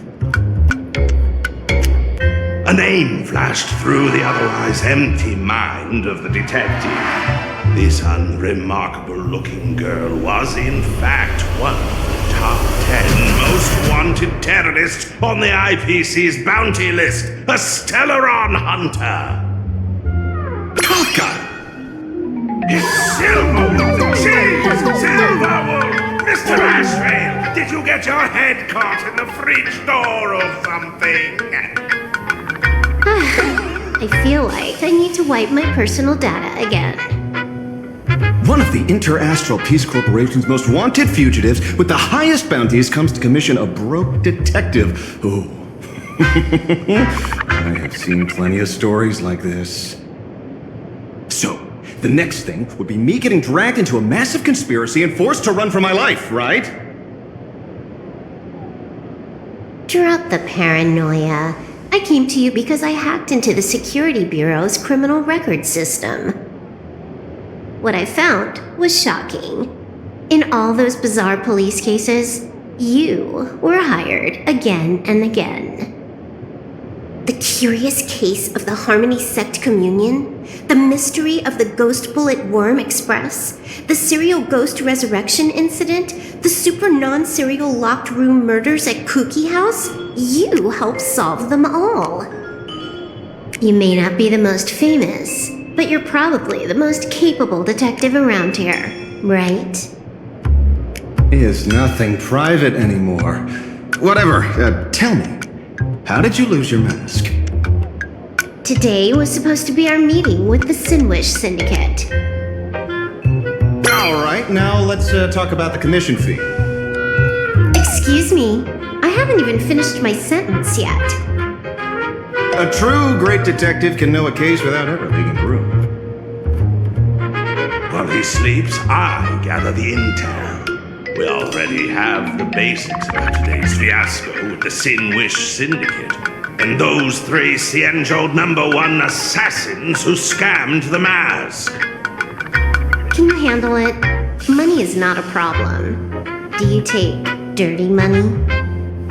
Sorry, no dirty money. And please do not withdraw your payment plus the account balance after paying.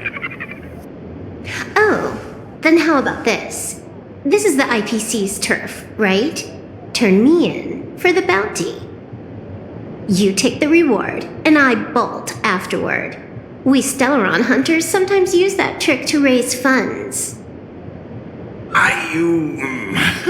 Or maybe we could discuss the possibility of taking dirty money? 30 million credits?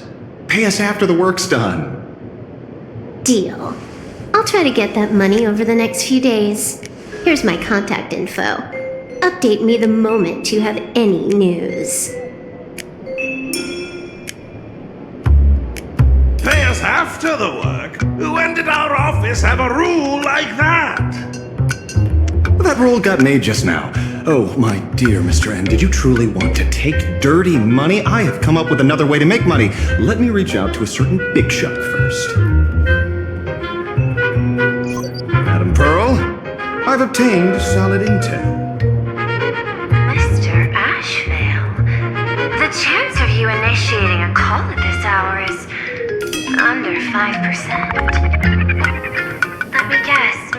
Perhaps you are finally ready to consider my offer.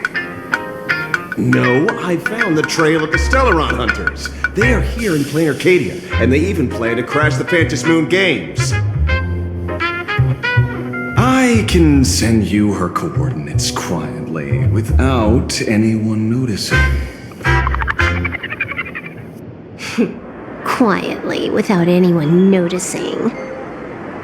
The Phantasm Games? The moment your IPC chose to speedrun it, it was fated to be more than just a game of fun. And you want me to take part? That is asking a bit much of an old man. Ah, we should have taken that hacker's deal earlier and turned her in for the bounty. An unexpected bonus. So Pearl still has other masks hidden away. That makes things much easier. Seems that listening in on one's partners after wrapping up business is a habit worth keeping.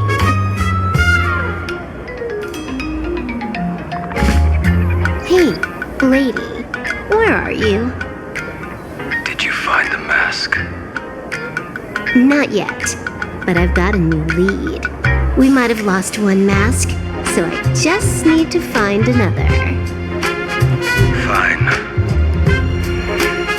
Promise me this. Next time, don't take contracts on the dark web using names like Xianzhou's #1 assassin. Okay. By the way, can you tell me what script Elio gave you this time? A completely blank page.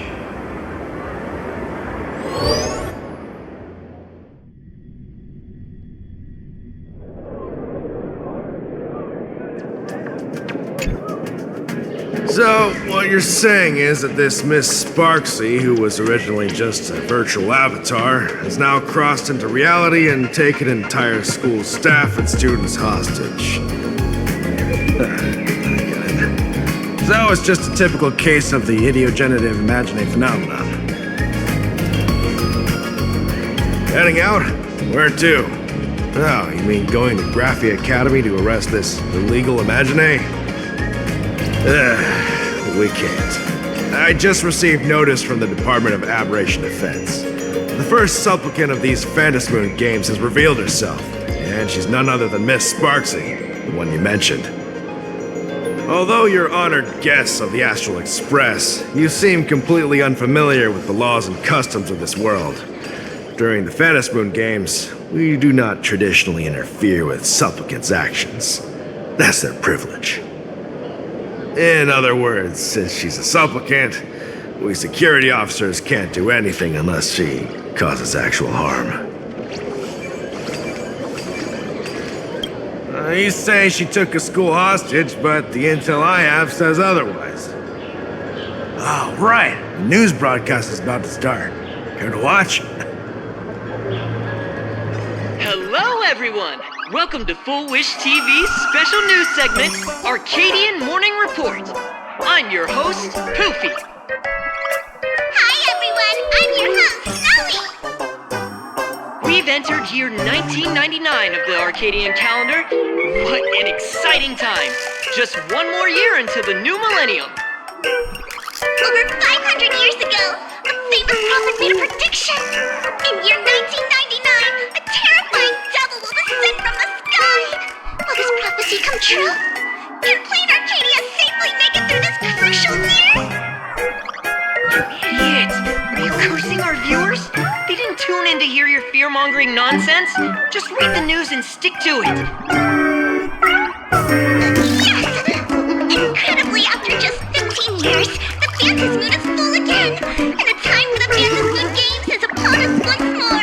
Surely a blessing from the Master Relation upon us, Arcadia! Which supplicants will appear in these Phantasmoon games? And what mind-blowing miracles will they bring to everyone? With permission from the Department of Aberration Defense, we'll be following and reporting on the Phantasmoon games from start to finish. Just now, the first masked supplicant has appeared. How intriguing! Who are they, and where did they come from? Let's take a look. Wow! Internet-famous streamer Miss Sparksy announced 2 hours ago that she's donning a mask to become a supplicant! The Department of Aberration Defense has confirmed the news is authentic! As an idiogenerative imagine, Miss Sparksy's birth wasn't approved by the Department of Aberration Defense. But that hardly matters at this point. What sort of miracle does this live streamer plan to produce during the Phantasmoon games? Let's switch over to her stream and see.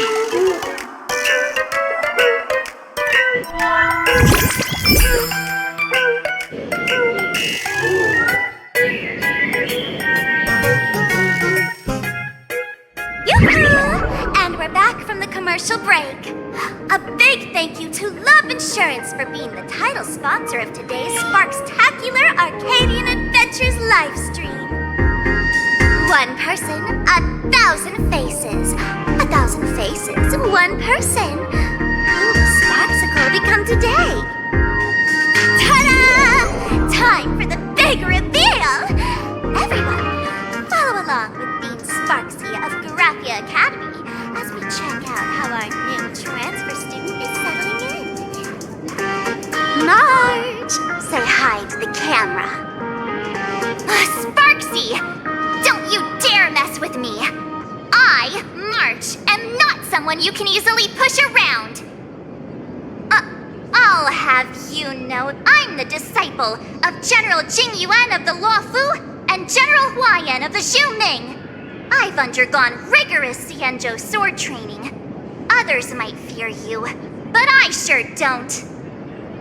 My, March seems quite worked up. Is it because she's a bit nervous about her first live interview?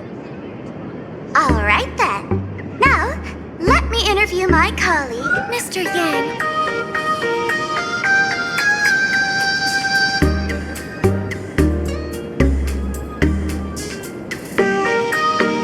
Alright, that wraps up our interview for now. Let me give you all a sneak peek at what's coming up in our next live stream. Thank you all for your wholehearted support. Sparksicle will work hard to repay your kindness.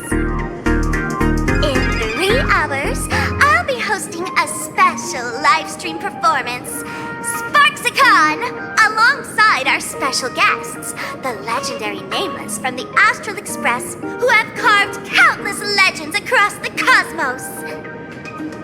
Tell your friends, your family, even your enemies. Let's set aside all grudges and meet in the stream to witness the most dazzling sparks light up Planacardia!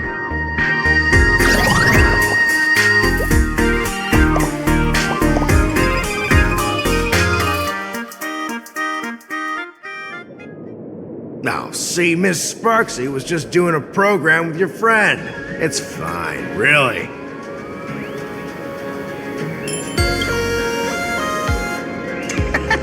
So these are the nameless of the Astral Express? That's hilarious! I heard they're supposed to be great heroes who saved other worlds. Look at them now! Switching to comedy in a heartbeat.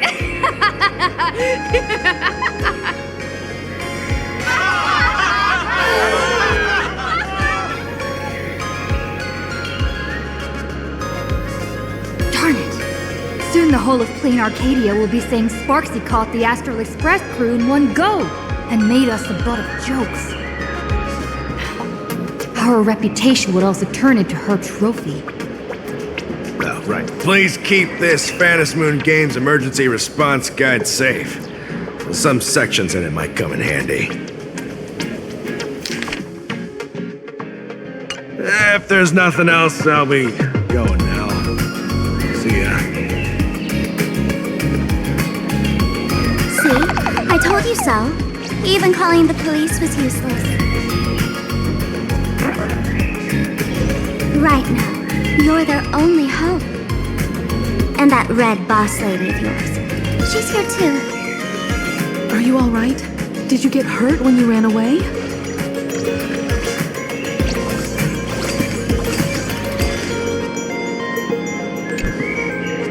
So, March and Welt are both trapped in Graphia Academy now? And that girl called Sparksy took the mask, too. No, it's not your fault. I underestimated the complexity of the situation behind these games. Coming back to my homeland was meant to be a relaxing vacation for everyone. And I also wanted you and March to experience the atmosphere of elation in this world.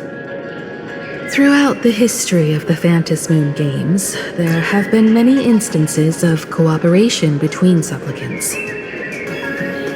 But this time, forces from across the cosmos have turned this into their own high-stakes poker table. Rather than honoring the elation, these players are far more eager to savor victory for themselves, itching to knock everyone else out of the game. Sparksy is one such troublemaker. It's dangerous to rush back to school on courage alone when we don't know what Sparksy has done and what she's planning to do.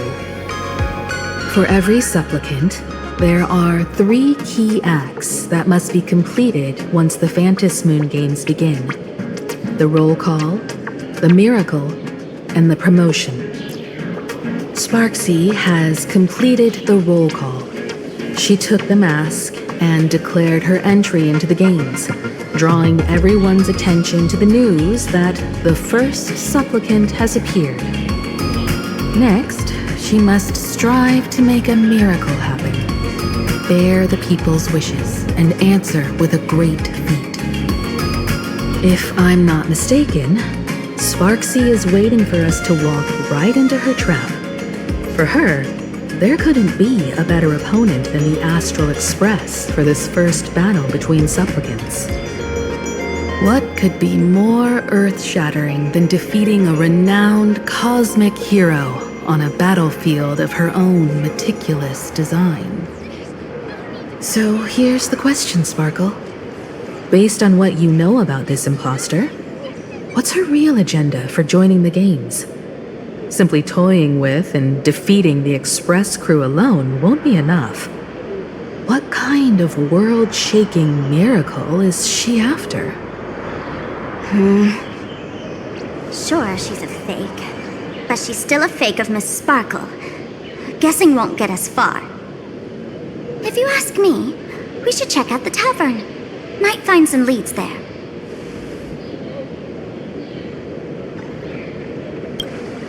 The Masked Fool's headquarters. The World's End Tavern.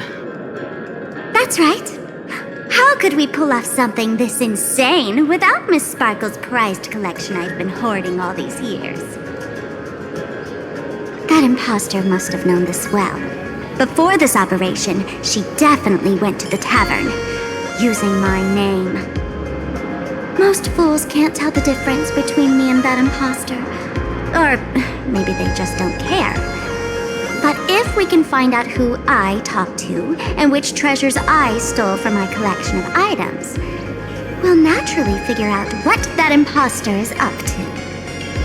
That's a good plan, but I can't let you act alone. Can you take both of us into the tavern? Take this business card. The address of the tavern is printed on it. However, you'll have to find your own way to the tavern. That's been the rule since it was established, and there's nothing I can do about it. Since there's still time, I'll head out first. You two can come over when you're ready.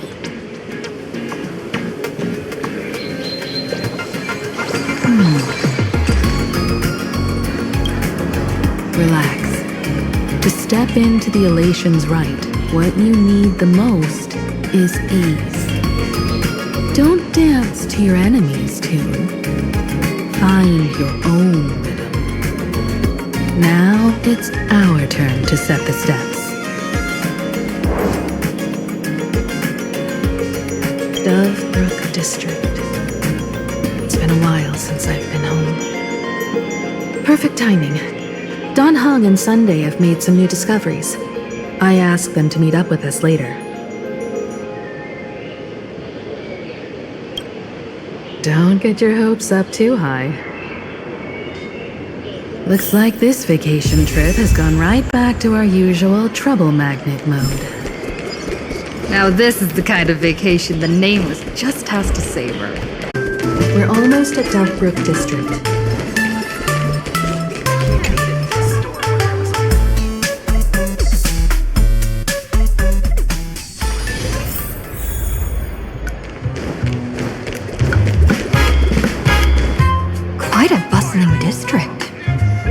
really where Himiko lived back then?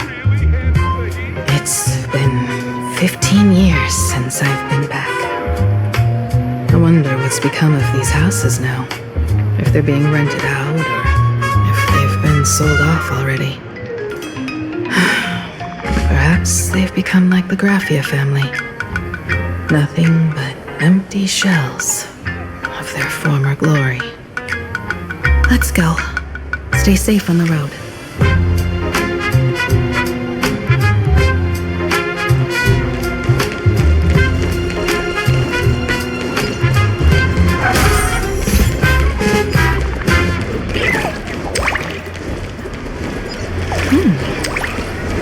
This place seems to have changed a lot. Holy purple! Rest assured, I haven't forgotten a single thing about the compensation. This Furbo was actually waiting outside the magazine's office just to make amends? Furbo absurdo. And you are?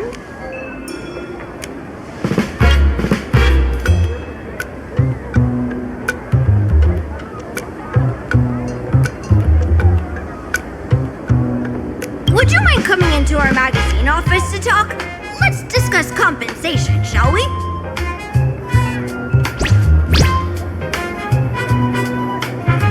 It looks like the magazine publisher has taken over this entire building.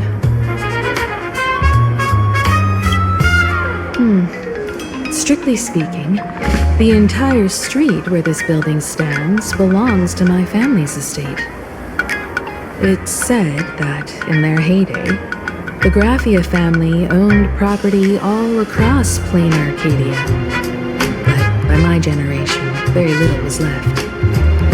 When my journey reaches its end, will anyone in this world be able to inherit anything from me? Sorry, I made things a bit too heavy there.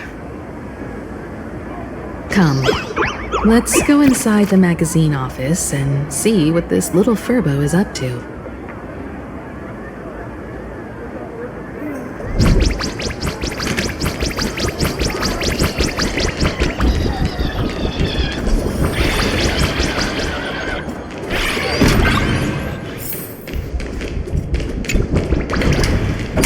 Hey there, Paraprince!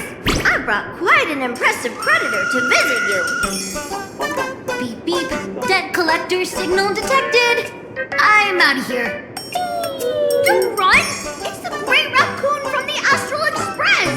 Furbos and raccoons! We're all one big family! Beep boop! Family or not, you're all just here to collect debts, aren't you?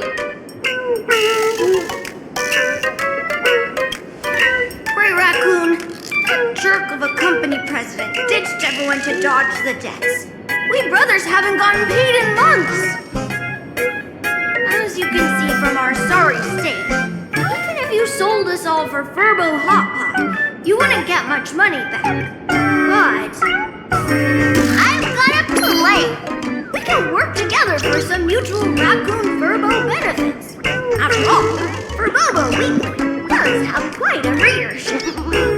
Right now, the hottest news in all of Planacardia is the arrival of the Astral Express. Once you become the company president, Great Raccoon, Furbobo Weekly can go full throttle for you, becoming the Express's exclusive media outlet. Check out a string of hot scoops. In no time, Furbobo Weekly will be the #1 gossip magazine. We won't have to worry about our salaries, and Great Raccoon won't have to worry about compensation. No way! As your devoted fans, me and my bros sincerely want to compensate you handsomely for your emotional distress. A magazine publisher? Now that is interesting. What do you think? These Furbos may be crafty and full of tricks, but they can definitely help us out. A media outlet working for you, and a network of informants who can run around everywhere? Having a logistics team like that during the Phantasm Moon Games would come with many perks. And best of all, they're free. Being the company president is actually super easy. Just follow me.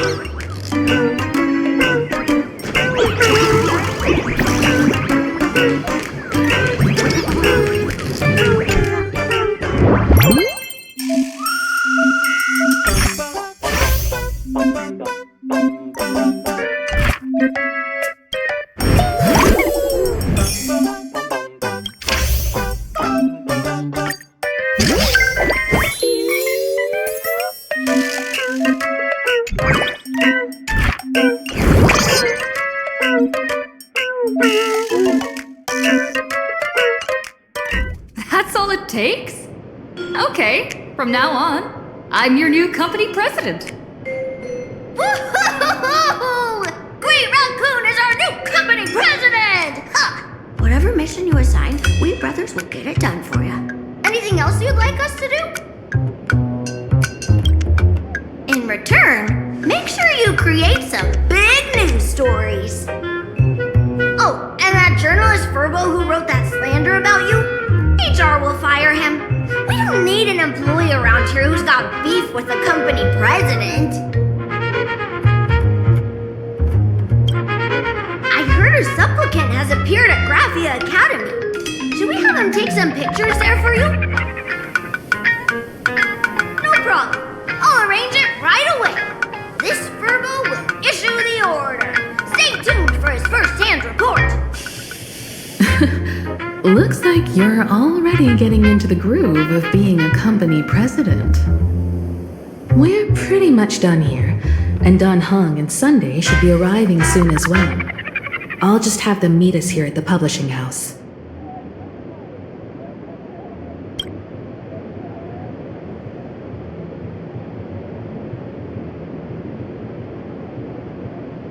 Miss Himiko, we're here.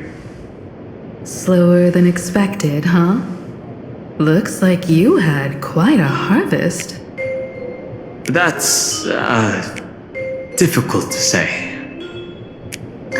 Miss Himiko. And Benefactor is here too. It's been a while. I've missed you all dearly. Miss Temune, are you representing the Xianzhou on this diplomatic mission to Planacardia? This is a matter of great importance. A humble girl like me doesn't have that kind of standing. I'm just tagging along with General Yao Guang of the Yutui to help out with odd jobs. I happened to run into these two on the way. The seer strategist. What happened on this journey? Sorry, there was a bit of a hiccup. I accidentally put on a mask of elation. Now I'm a supplicant in the Phantasm Moon Games. Well, that's quite unexpected. I know the Express has been seeking to join the Phantasm Moon Games, and I've been quite curious about that. Sorry. Did I make things more complicated than they needed to be? No need to apologize, Sunday. You are a companion of the Trailblaze. No nameless would ever stop a companion from finding their own path. Many thanks. But wait, did you just say accidentally? It's a long story. I'm afraid we'll have to wait for General Yao Guang to explain it herself. She was with us just now, but somehow disappeared without a trace. Madame Yao is always like this. She probably disappeared suddenly to deal with something urgent. This seer strategist is just as elusive as the rumors say. Should we wait for her? No need. I wouldn't dare impose. The tides of fate shifted. I had to delay my steps to arrive at the proper time. I asked for your understanding. Oh my. Counting me, we make exactly 6. Let Let me do some calculations. Your fortune in the coming days looks grim. You'd better watch out. Wheel. Makes sense. You got what you wanted today. The Fates spell danger. This matter is most likely connected to that blade. Ah, the little fox's misfortune has overflowed into good luck. She's blessed with constant good fortune, a true harbinger of prosperity. Huh. That's weird. I can't see yours. So, you're that trailblazer Fushuan mentioned. Your reputation precedes you, seer strategist. I'm Himeko, navigator of the Astral Express. Whatever's on your mind, you can discuss it with me. My sincerest apologies. When a diviner encounters someone whose fate is unfathomable, we can't help but feel 3 parts excited, 3 parts flustered, 3 parts curious, and 1 part awestruck. What do you mean by unfathomable? My eye of Ishvara can scan the aura of fortune surrounding each of you, manifesting as weal or woe signs above your foreheads. I'd like to divine your fortunes as a welcome gift. However, this person really surprised me. I can't see anything from her at all. Are you really free to try any choice? To do anything you want? Does an Ishvara like you actually exist in this world?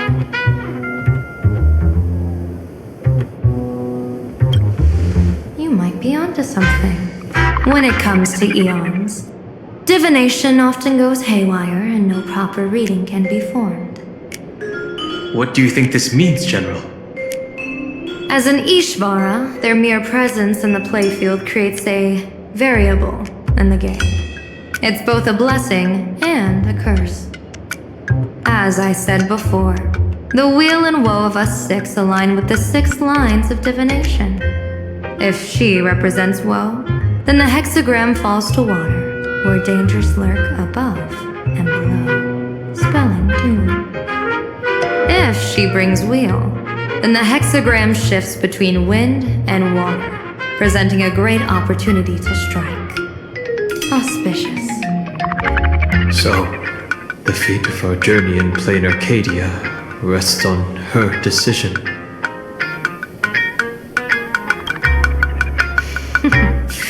It's not as mystical as it sounds. While an Ishvara has far greater freedom of choice than ordinary people, they're still caught in the currents of fate. I just want to remind you to choose wisely. Back to business. I take it you're not just here to read our fortunes?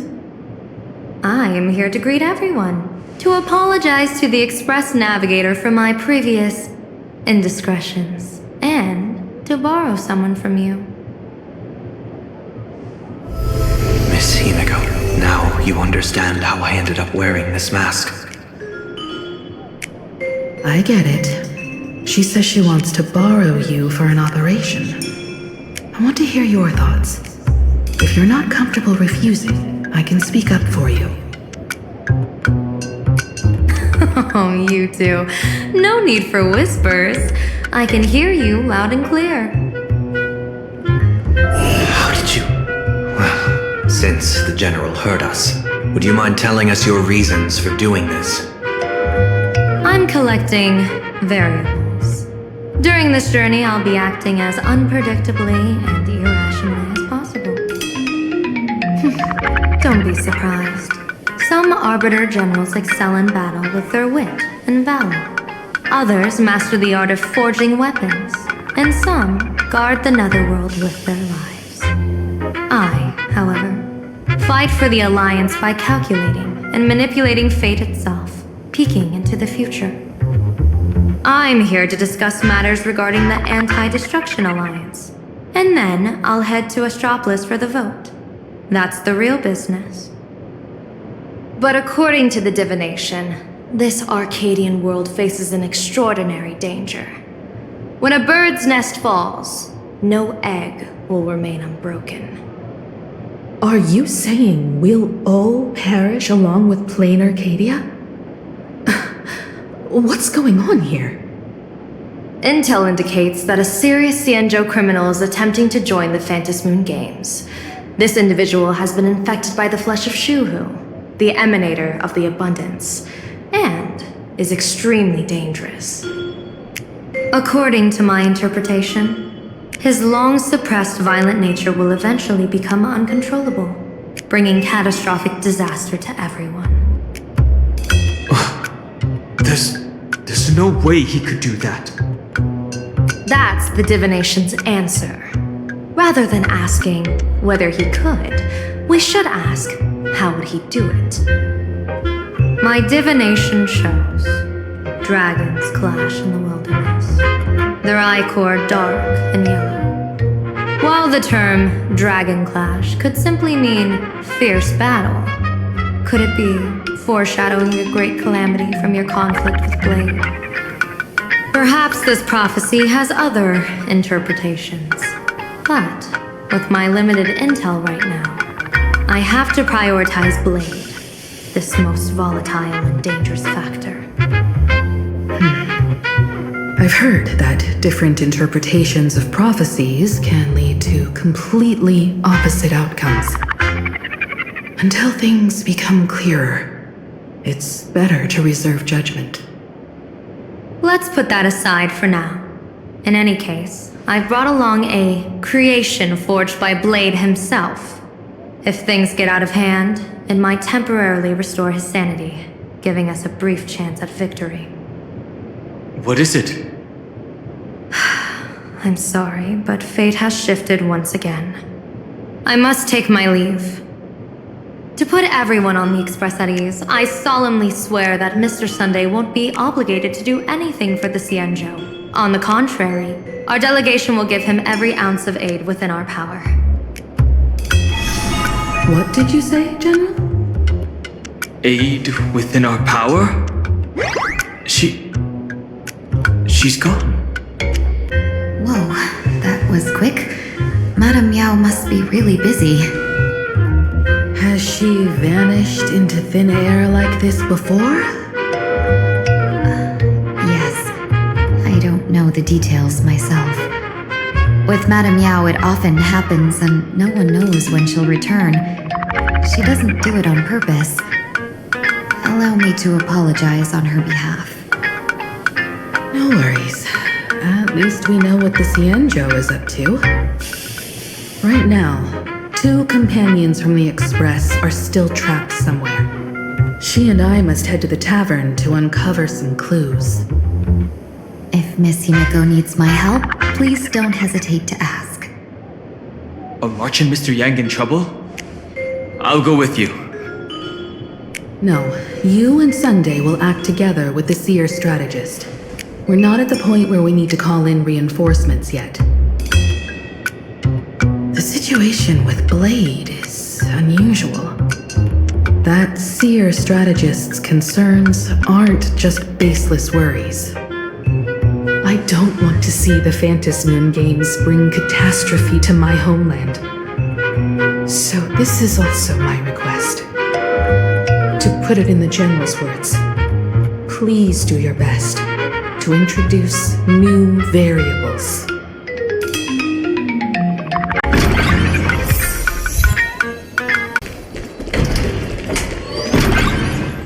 The IPC, Masked Fools, a Xianzhou General, the Stellaron Hunters, and the Nameless. Some came for the Alliance. Some for the Eon's game. Whatever their reasons, a storm is brewing in the skies over this world. But at least we got some good news. Sunday has joined the Phantom Moon Games. He can help us in our showdown against Sparksy. Let's rendezvous with Sparkle at the tavern. We must uncover why Sparksy entered the Phantom Moon Games, and what sort of Sparksicon she's got planned for Graphia Academy. When I was little, I heard a few urban legends. They say the entrance to the tavern exists behind every single door in this land. But those who aren't invited, or haven't found their destined path, can never step inside. This time, we already have the Fool's invitation in hand. As for the key to open the door, there's a silly rhyme on the back of the business card. For revelry and drinks galore, no need to search from door to door. Heed the fool's riddle with care to find the key that leads you there. So, about the fool's riddle, got any leads?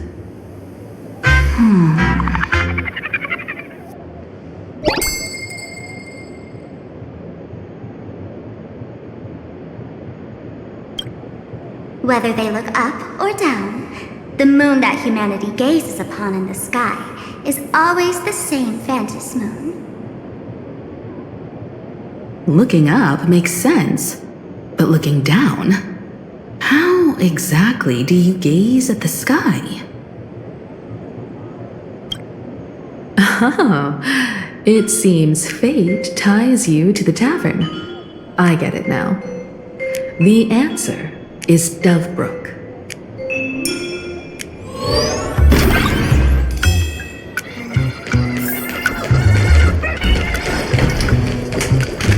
Many generations ago, the Dovebrook was already a river flowing with countless legends. Legend has it that the master painter Graphia once drew water from the Dovebrook to wash her paintbrushes. Looking at Dovebrook's scenery, memories from my student days just come flooding back. They're not exactly interesting memories. Back then, Dovebrook District was teeming with gangs. There were hooligans running around everywhere, and some really loved messing with the students. I was taller than my peers, and happened to be training in martial arts. To stand up for my juniors, I would occasionally get into scraps with the thugs on the streets. The people who fell into the Dovebrook River would cover the surface like bean sprouts in noodle soup. It all feels like it was just yesterday.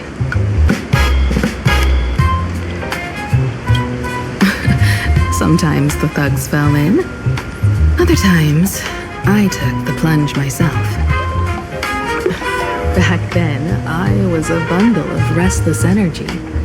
The teachers always said I was like a wind-up toy that never stopped banging its drums and cymbals, stirring up a commotion wherever I went. In the blink of an eye, 15 years have passed. Hard to believe someone as reckless and willful as me became the navigator of the Astral Express. Now's not the time to wax sentimental. We've reached the banks of the Dovebrook. So, where's the tavern entrance hidden?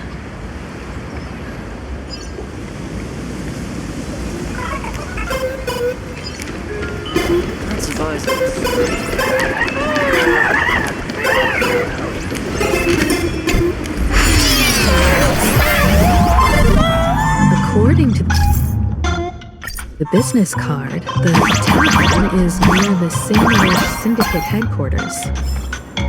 Let's check the other side of the river.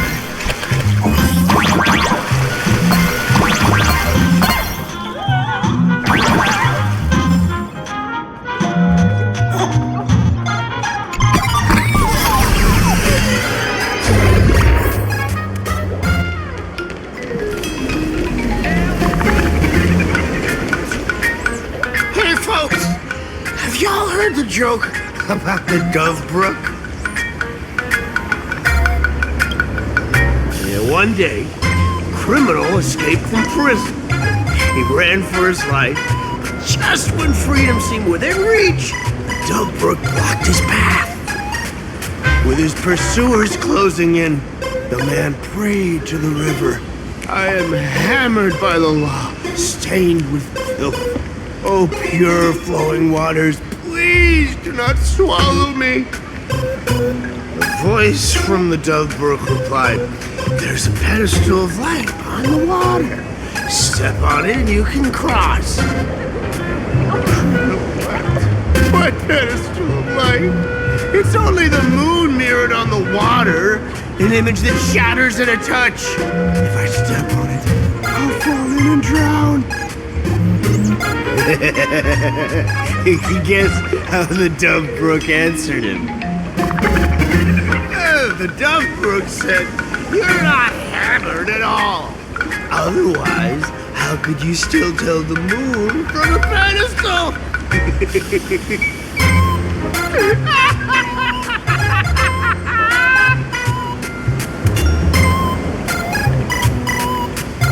It's fine. You don't have to buy me a drink as long as I can make you laugh.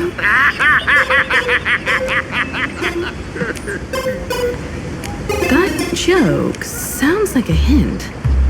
Could he be a fool from the tavern? Maybe if we find the fragile moon he mentioned, we'll find the way into the tavern. The moon's reflection, so fragile it shatters at a touch.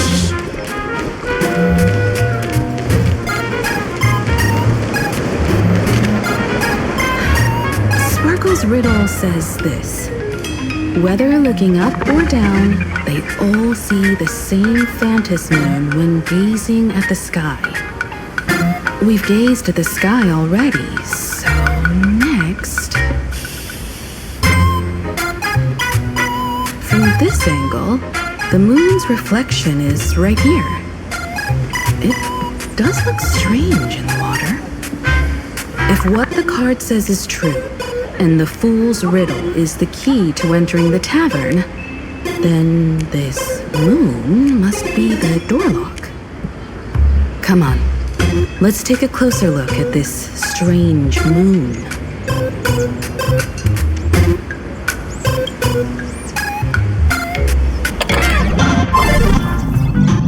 Keep going.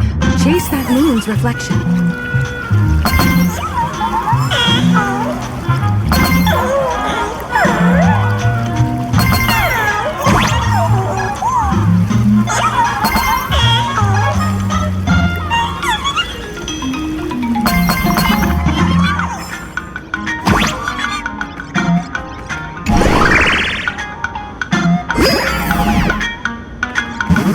The fool shattered the moon lock, and we're one step closer to the tavern.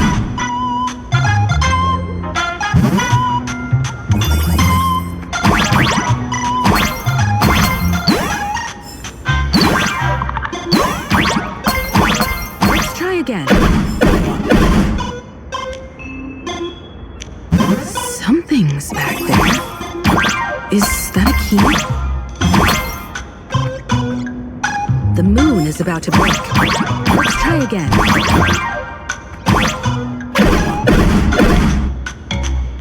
The key has dissolved into the water. The water's surface is about to change. Look, the tavern's shadow has appeared.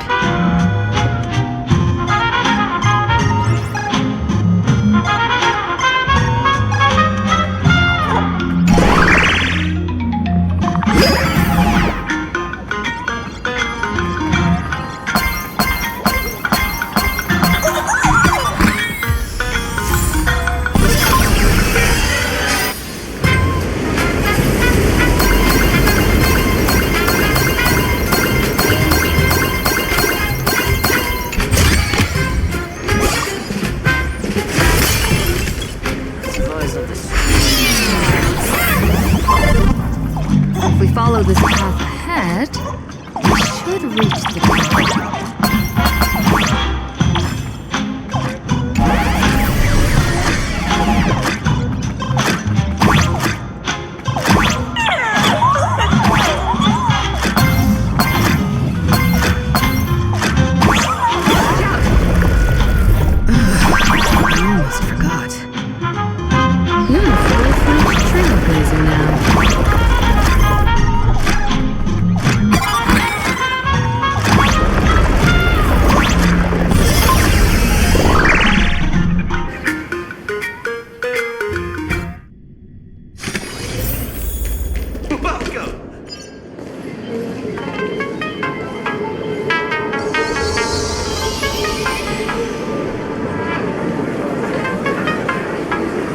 this is the World's End Tavern.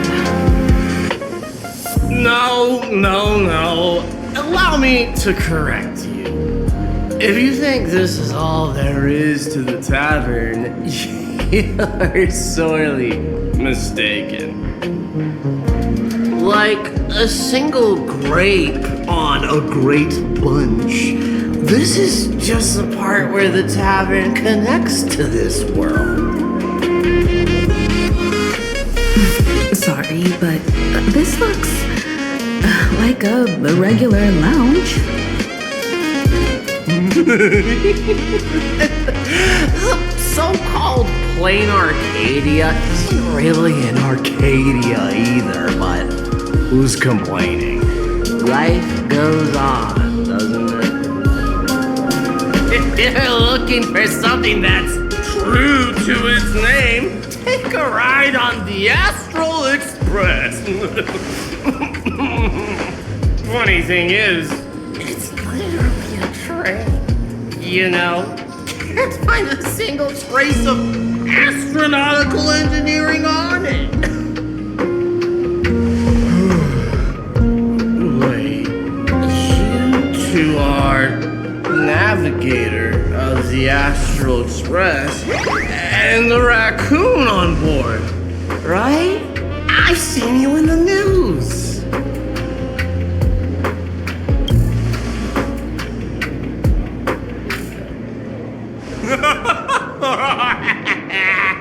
Friends, a big shot is here. A real knee slapper incoming.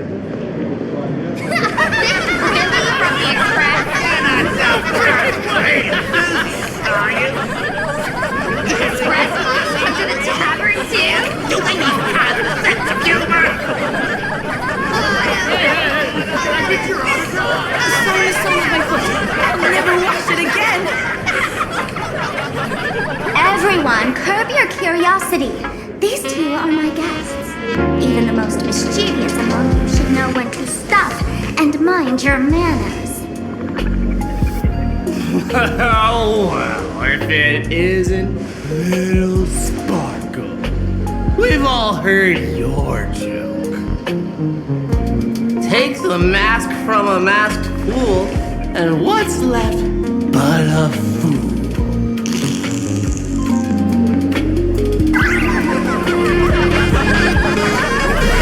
Oh my! Wouldn't a masked fool be better off without the fool? An empty mask sounds even better, no?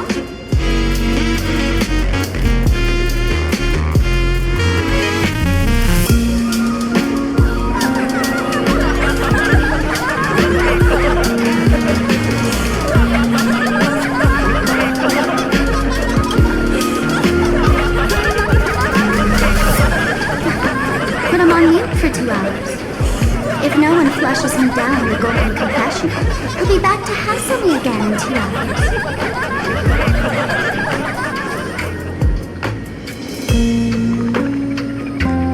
Alright, now I can finally entertain my guests without interruptions. You two, this way. Let's talk about the imposter.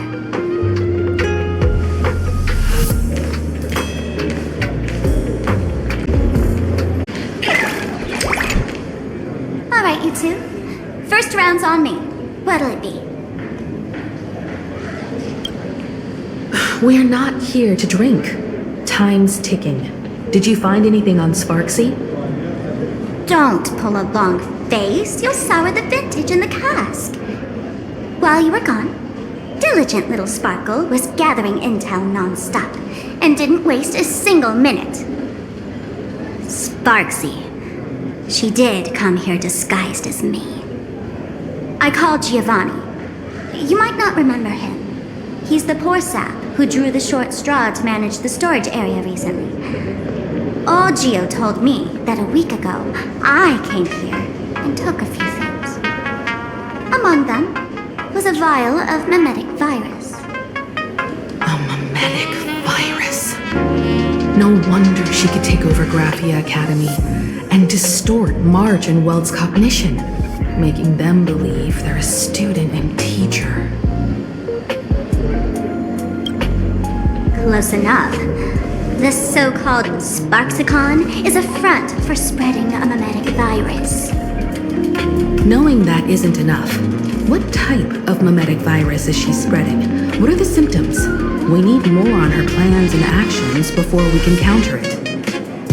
Thought of that already. So I visited a few friends and learned where the imposter's been haunted. To dig up details, we'll have to get hands-on. Lead the way, then. Let's move. Stay close.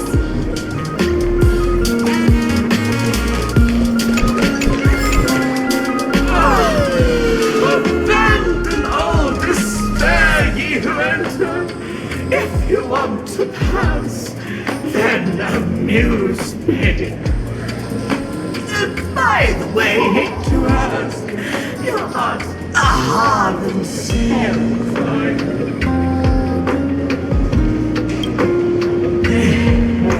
Well, that's a relief. Not like I can tell if you were a stop you, right?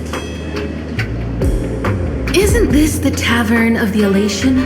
Don't you welcome the laughter, gracing you with their presence? You're wrong. It's not been feel unwelcome. See that? The fools put up a sign over there. Aha! And mourning actors, stay clear from the door. Stay clear! Ridiculous as it sounds, it's true. After 666 invitations to AHA went unanswered, the younger fools voted to expel the laughter from the path of elation. Oh, I get it. It's like students expelling a teacher from a classroom. The action is meaningless. The message is loud and clear, though. All right, Mr. Doorway. I assure you that none of us three is AHA, and none is a mourning actor. Oh, it's Sparkle. Is it really Sparkle? Is not someone else pretending to be Sparkle? I can't tell, and I don't care. Listen up, gray-haired lass. If you want me to open, pay the toll with saying a joke. I've been waiting for the one joke that can cure my melancholy. Now,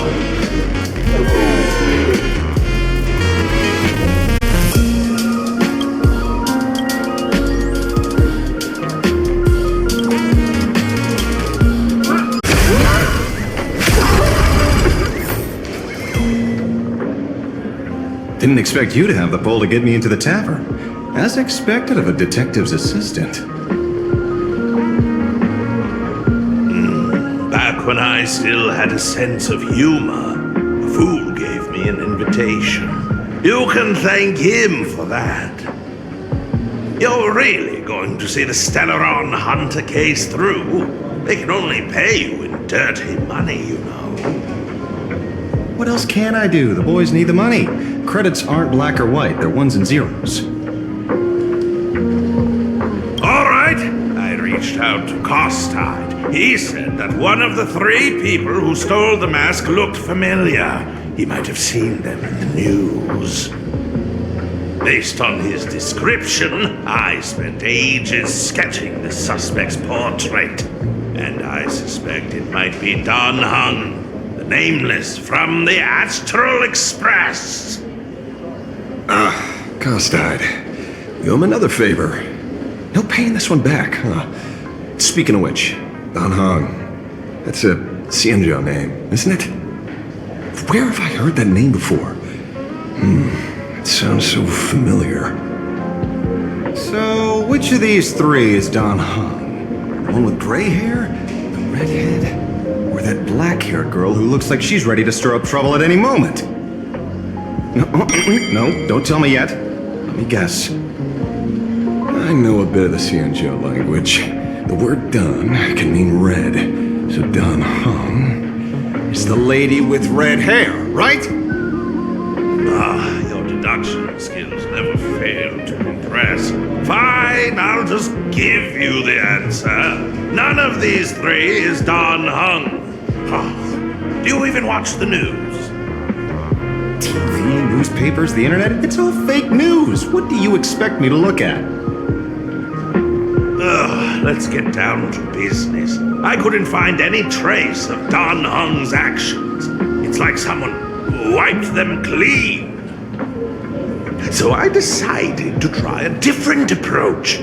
Keep tabs on the other members of the Express crew. Maybe following their trail will lead to clues about the mask. Nice work, Mr. N. They're heading deeper into the tavern. Follow me. I see, gray hair. The tavern not inviting you sooner was their loss.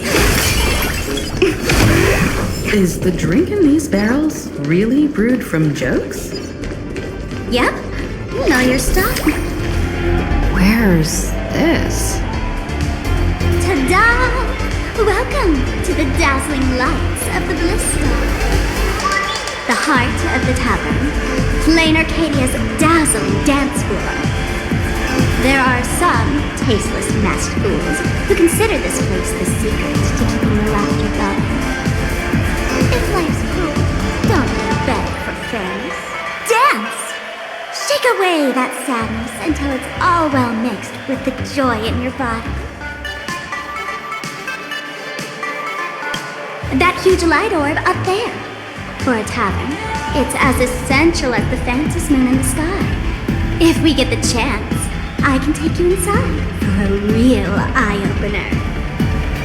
Speaking of which, 2 months ago, some idiot, after downing hundreds of drinks, had the bright idea to knock it down with a super overlord spinning top. So, we had to reinforce the Bliss Star with a steel frame around it and seal it inside the world in canvas.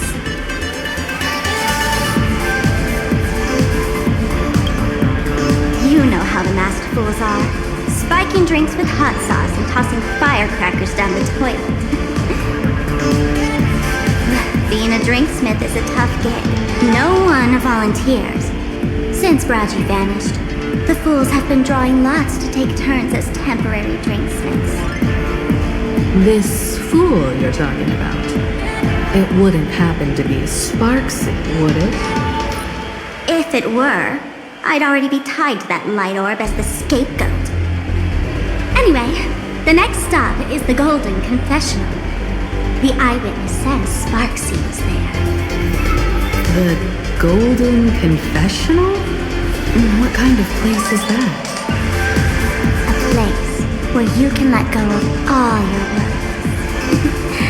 Well, words won't do it justice. Let's go see it for yourself.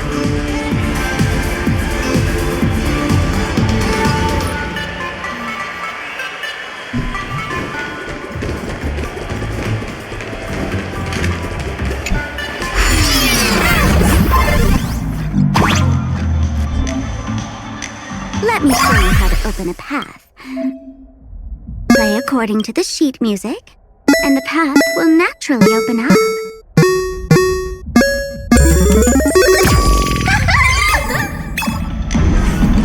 The steel frame actually opened.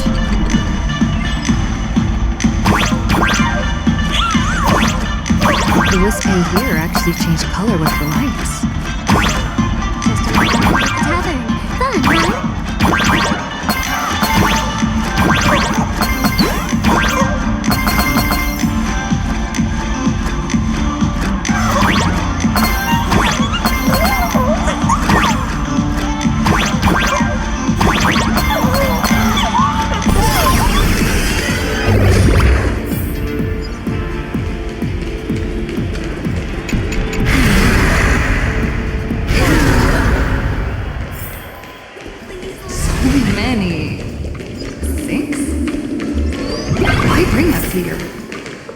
Witnesses say a week ago, I came to the bar, knocked back a few shots of Bomb's first drop, then headed here. The Golden Confessional is an emergency shelter for fools who've had one drink too many. Here, we shed our excess baggage, before marching light-footed into the next second. Of course! This is just a place where everyone comes to let off some steam.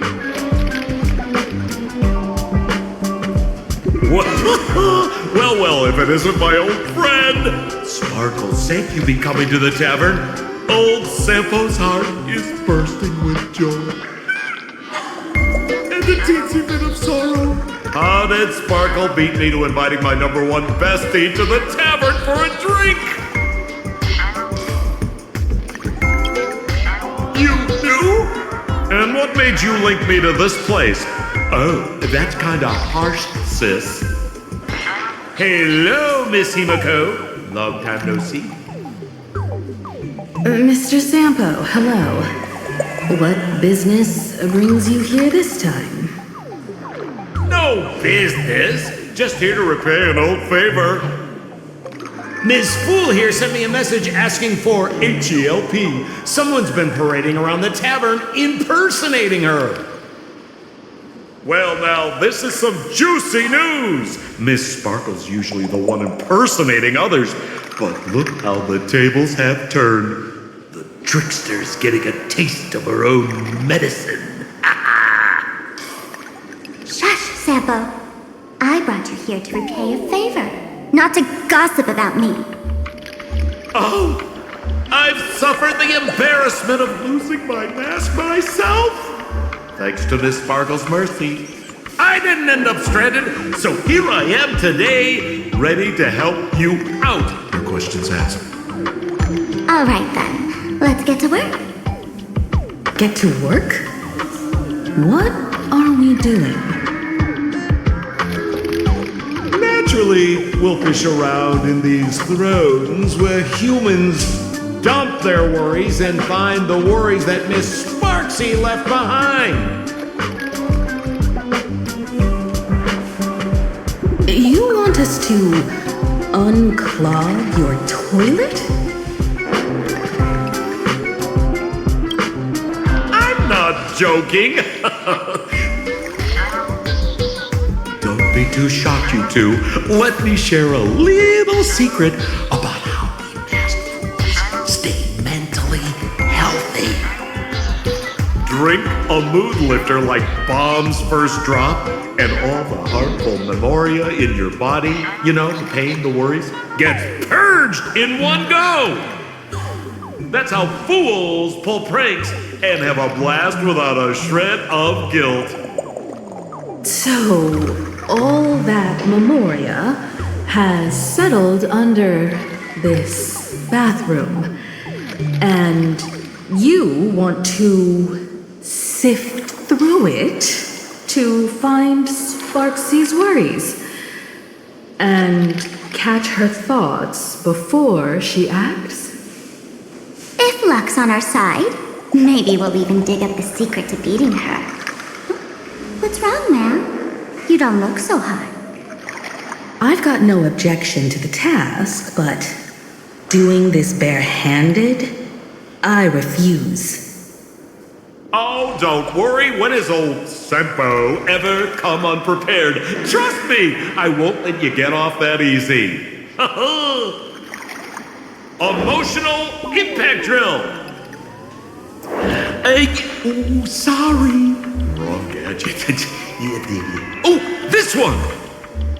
Hey, have you heard of a dowsing rod? Well, forget it. I'll spare you the theory.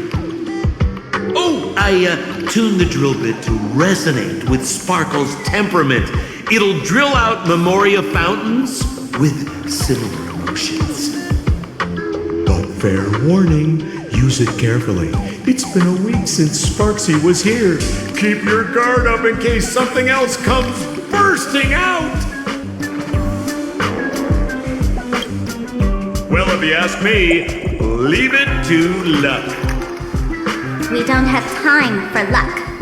My radar says that Pompous Imposter would pick the highest spot to bend. Exactly. The Golden Throne. Give it a try. Girl, pick a spot up to drill and start mining that gold. Sampo, does this thing even work? Of course it works.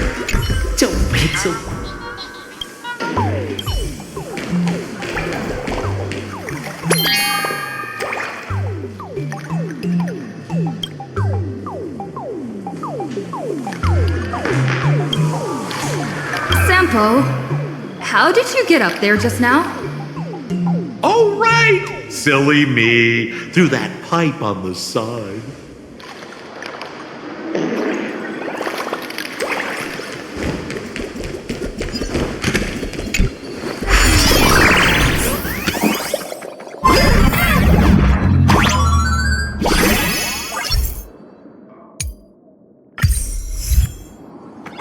What's this?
See? What did I tell you? The imposter's worries have appeared.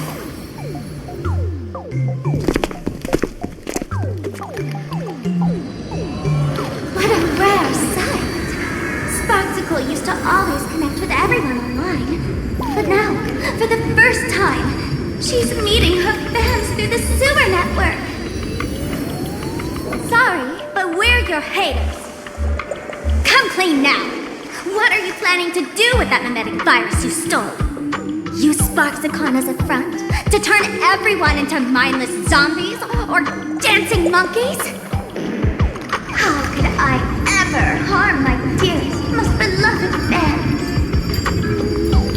You took an entire school of teachers and students hostage and turned them into your puppets to help you enter the Phantasmoon games. You're going to argue that you did it all for them? Of course I did. From the very first day I was created, I've been doing exactly what my creator asked of me. Listening to every fan's questions, empathizing with their pain and troubles. They feel insecure about being ordinary, cry when ignored by those they like, and strive to stand out because they desperately want others' approval. Sparksy hears every wish, and she answers. During these Phantasmoon games, I'll grant their wishes through the ceremony of the Master of Elation.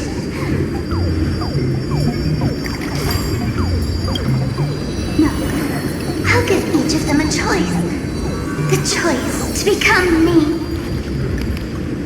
Because deep down, every one of them longs to become Sparksy. To wear this dazzling mask, capture the internet's attention, and bask in praise. You must have heard that saying.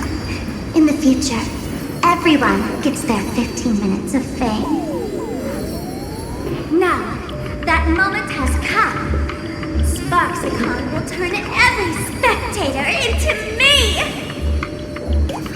For reals? She plans to use a mimetic virus to turn everyone into herself? Oh, the answer was right there in the riddle all along. You know, I gotta say, that's very Sparkle. As expected of my imposter, you're absolute bonkers. Sis, is now the time to be tooting your own horn, just thinking about being turned into a copy of you? I can't even force a smile.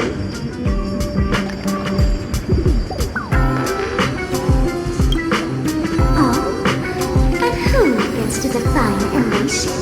The laughter, the fools, the IPC, or every me seeking joy on the Arcadian internet. Contrary to popular belief, the masters of the Fantasmoon games were never us, the supplicants, but the spectators watching us. Sadly, the Inner Astral Peace Network showed people other worlds in the cosmos. Once horizons widen, expectations climb. Nothing they hear or see feels fresh, interesting, or thrilling enough. And everyone fears that they're outdated, uninteresting, or unexciting in others' eyes. So the world's like a derailed train, racing toward thrills and madness. Nameless of the Astral Express. Am I wrong? Bingo! You got it.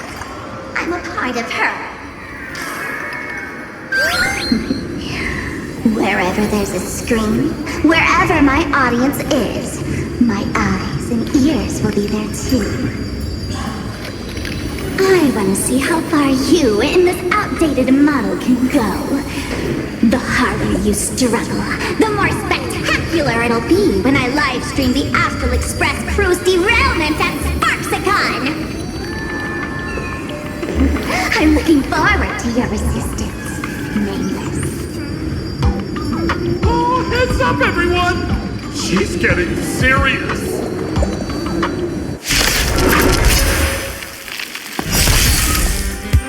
Oh man, the other day I ran into this fan. They insisted on showing me some gallows humor, jokes we found online, saying they were absolutely hilarious. But all he did was show me a video of someone being killed by antimatter beams, then burst out laughing.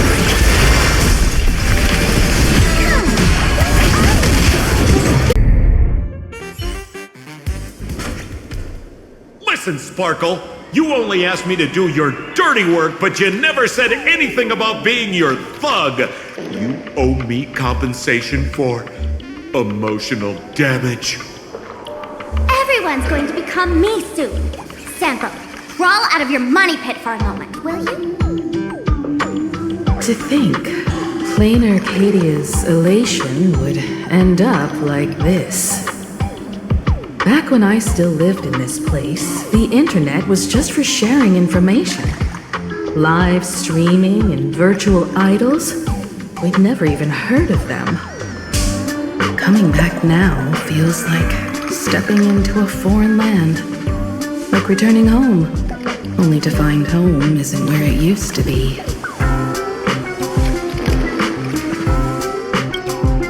It's just madness wrapped in a cheerful shell. She's convinced that we'll be powerless to stop her plan, even if we know what it is. But I'm not ready to roll over just yet. I know. Even I don't want to turn into that phony's lookalike. Though, we're not that different. Since the fools stashed dangerous things like mimetic viruses in the tavern, I assume they must have also prepared some countermeasures? Man, you give us fools too much credit. This is the tavern, not the well-ordered Herta space station. But I do know a place. With some luck, we might find a mimetic virus cleanup expert. All right. Now that you folks have a lead and no shortage of fighting spirit, old Sempo's calling it a day. The Astral Express always has a way of handling crises, doesn't it? With big shots here, a sidekick like me doesn't need to steal the spotlight. Oh, if you run into trouble, you can always ring old Sempo then. I'll even give you folks a special discount, sort of. Well then, farewell, everyone. So, where are we heading next? Let's check out Fatal Joke. Fatal Joke?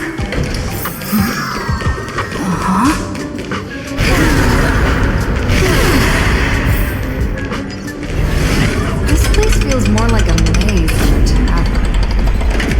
Well, it is, as space-time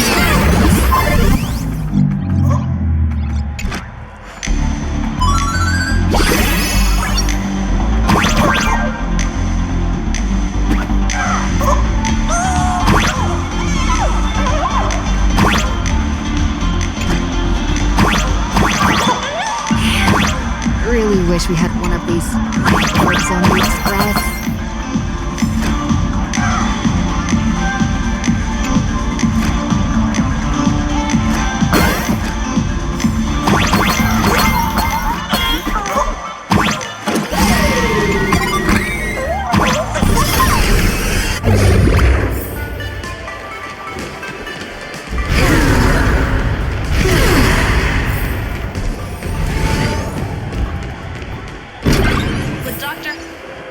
Why is there a hospital hidden inside the tavern? Well, because those who can become fools are all a bit sick in the head. Not your regular headaches and fevers, but matters of the heart.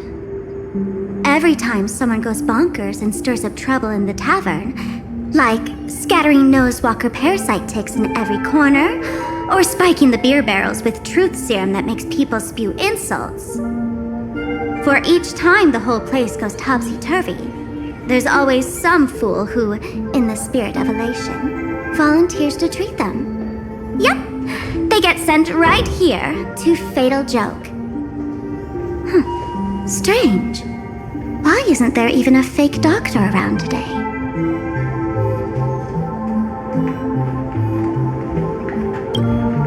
Even if some fool claims to have a legit medical license, you wouldn't dare trust them, would you? Attention patients. Please refrain from eating beef hot pot in the hallway. If you wish to dine, please invite the hospital director to join you. Thank you. Would Dr. Hartman from plastic surgery please report to the director's office immediately? This hospital doesn't even have a plastic surgery department. Who on earth are you? Dr. Zhongshan from Mental Health Care, please report to exam room 1. We're one player short for cards. Thank you. Is this a theater or a hospital? Alert. Patient detected ahead. Patient detected ahead. Please line up in an orderly fashion for registration and wait for the doctor to begin consultations. Patient number 01, Akavilli. Is there a Miss Akavilli? Miss Akavilli, diagnosed with Stellaron symptoms per the records. Are you present? Please proceed to exam room 1. They called you by name, Miss Akavilli. You might as well go take a look.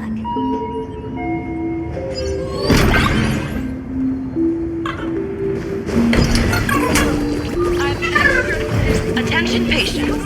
Please refrain. You're finally back, Akivilli. If you wish to dine... I've reviewed your clinical records. Your Stellaron symptoms are stable. Continued observation will suffice. I'm your presiding physician. Good news for you. You don't need to rush into treatment just yet. Though I can't say the same for Miss Sparkle over there. Patient number 02, Miss Sparkle, please come in. Hello there, Miss Sparkle. You're one of the few who didn't mistake me for that imposter, Doctor. But, just a reminder, yours truly isn't sick. I'm perfectly healthy.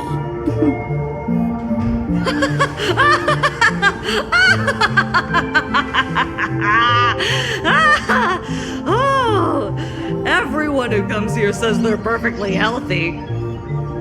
I've seen so many patients, and you're among the most severe. I could already make an initial diagnosis at first glance. Your ailment is loss of self. If someone can transform into 10,000 characters, would she still remember her original self? Good question. But if someone could become 10,000 characters, does the original even matter anymore? By the way, Doc, are you familiar with any treatment protocols for mimetic viruses? Mimetic viruses. I've heard about it. The city sent over a few cases. The patients had one thing in common. They were all heavy internet users. The medical records are in the room. You can take a look if you want.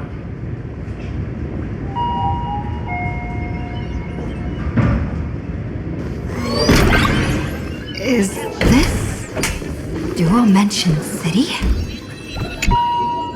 The medical records are on the bookshelf. First pile on the left. Are there already victims in the city?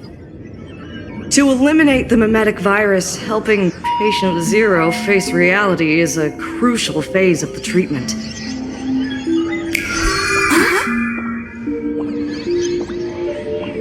What's happening? You've never been to Fatal Joke before? That's not surprising. I don't spend much time at the tavern. And to reiterate, I'm perfectly healthy. I love patients who deny their illness. I'll personally shatter their self-confidence. Miss Sparkle, I'm going to write up a detailed diagnosis report for you. In the meantime, why don't you chat with your fellow patients who share your affliction? Gray hair, let's go.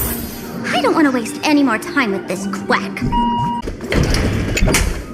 Sparkle, do you still remember me?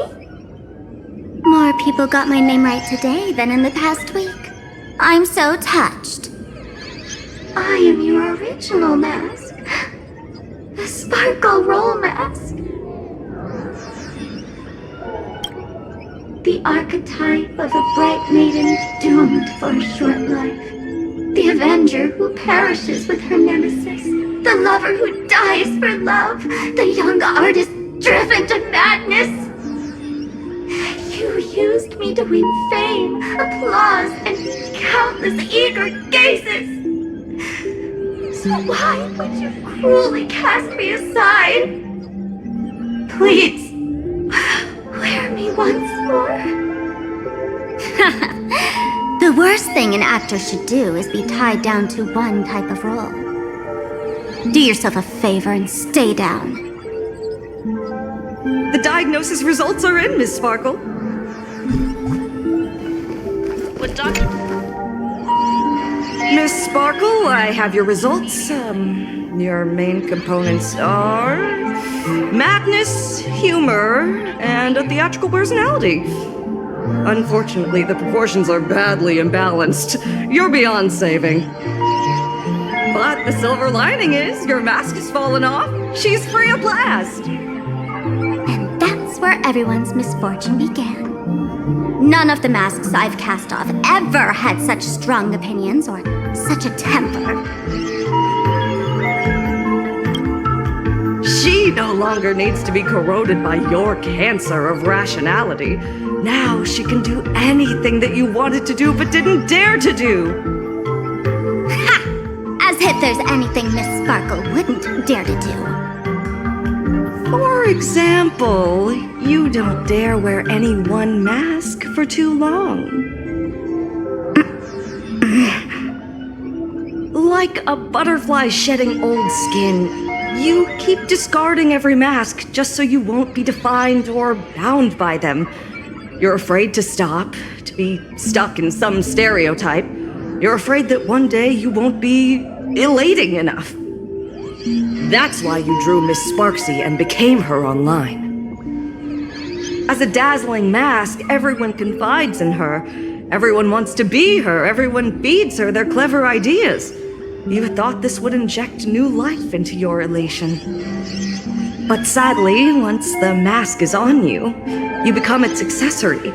People care only about the image the mask paints. No one cares about the you beneath. And that is why she came to life. Human recognition and desire will flow through the internet, providing nourishment for her to bloom. She'll become a bewitching flower, conforming to everyone's wishes, letting them wear her, become her, and blossom across all of Plain Arcadia. What a beautiful sight! Stop? You mean treat? Yes? Cremate Sparkle. That's the best treatment I can prescribe. And here I thought you had something clever. After all, there's only one radical cure for all suffering. Make oneself disappear, right? Miss Sparkle, don't think I'm joking around with you. I only misbehave outside the tavern. But here, I am a doctor, without quotation marks. My treatment is real and effective. Generally, when a fool vanishes, their mask loses its power and becomes a dead thing. You're two sides of the same coin, after all. But as for Sparksy, I can't say for sure. During SparksyCon, she'll be worn by millions of ordinary people in Plain Arcadia, feeding her with sustenance and strength. Your window of opportunity is therefore fleeting. Go on, lie down on that bed and say goodbye to your friends. Press that button and the nurse will come wheel you away. There's a door in the tavern that absolutely positively leads to a still-burning star in Siduni Rama. The nurse will send you there, and that'll be the end of it. And if I say no? Then I'll have to be impolite.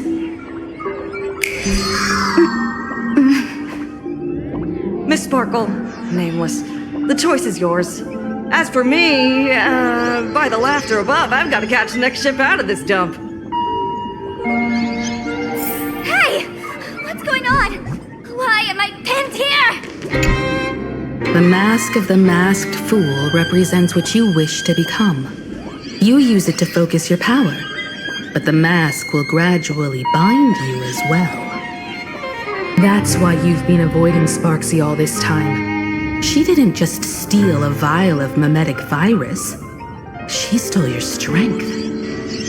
No wonder the fool at the bar joked, when a masked fool loses their mask, what remains is just a fool. Yes. Every fool has at least one such mask. Not mere decoration, but a part of our destiny crafted by our own hands. It might be a morning actor mask you took a liking to and stole from them. It might be a head accessory you personally sketched in a moment of inspiration. Or it might be something that one day fell from the sky and latched onto your face. To become a fool, one must experience at least one such instance of destiny. The moment of masking one's face. Through the mask's eye holes, we gain a different perspective. Finally seeing how the universe is simply churning with endless jokes, and the absurd nature of our existence as living beings. The mask is who we want to be. And now, this imposter is more me than I am. Do it! Press the button. Call the nurse and cremate Miss Sparkle. At least then, the imposter will lose her power for a little while. You should be able to take her down easily, right? You're not actually going to press it, right? Give us a moment to hesitate, to think. cheating is torture, you know. You're not doing this on purpose to punish me, are you? Hey, gray hair! Say something!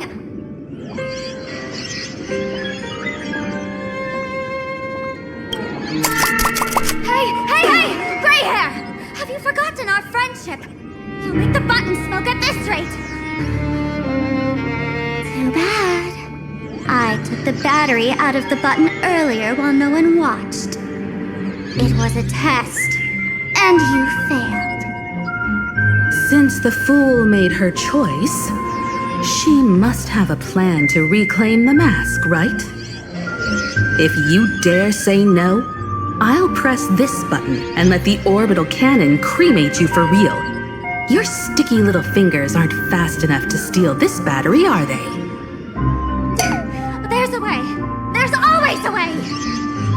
Miss Sparkle will definitely take responsibility and work together with everyone to stop Sparksicon. What's with this applause? Have we been watched the whole time?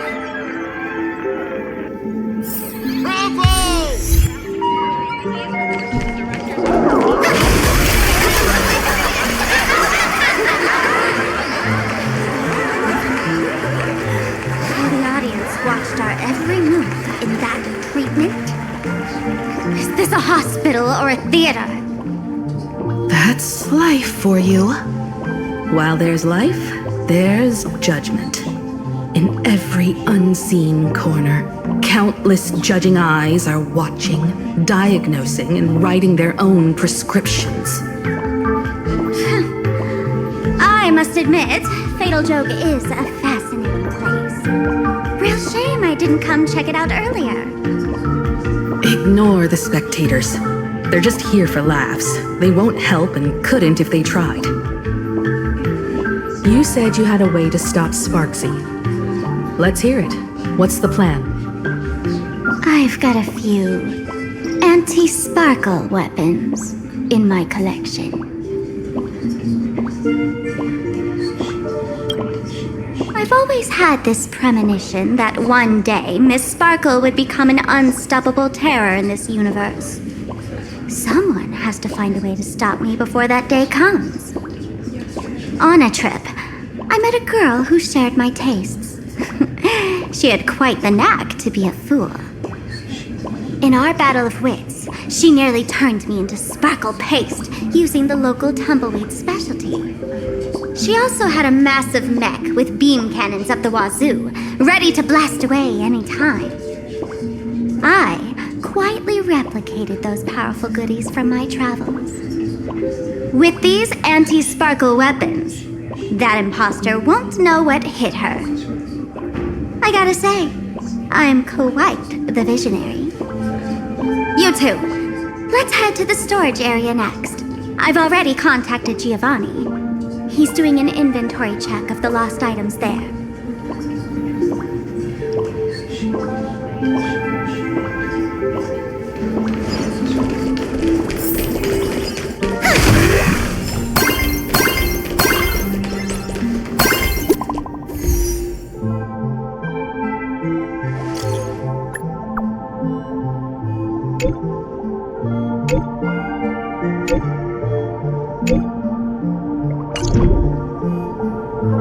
Intel from the school.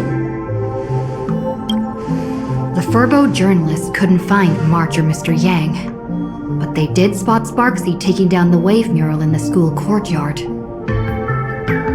Oh? That's noteworthy. Looks like Sparksy is busy making preparations too. But why do all this? Never mind her for now. Let's check out the Fool's storage area.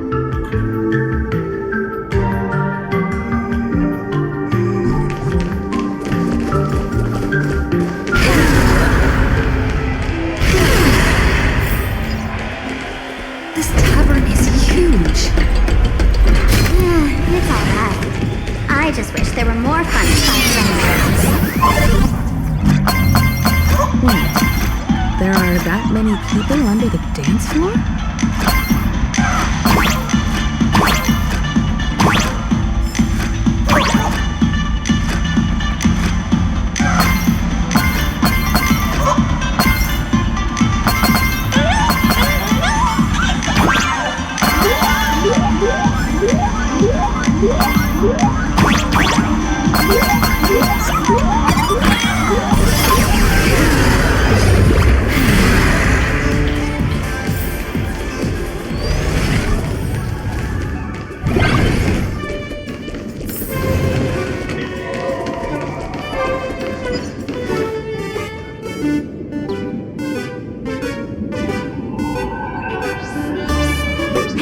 Gio, what are you doing up there? Working my tail off for you, tallying the losses. Wait, who'd you bring with you?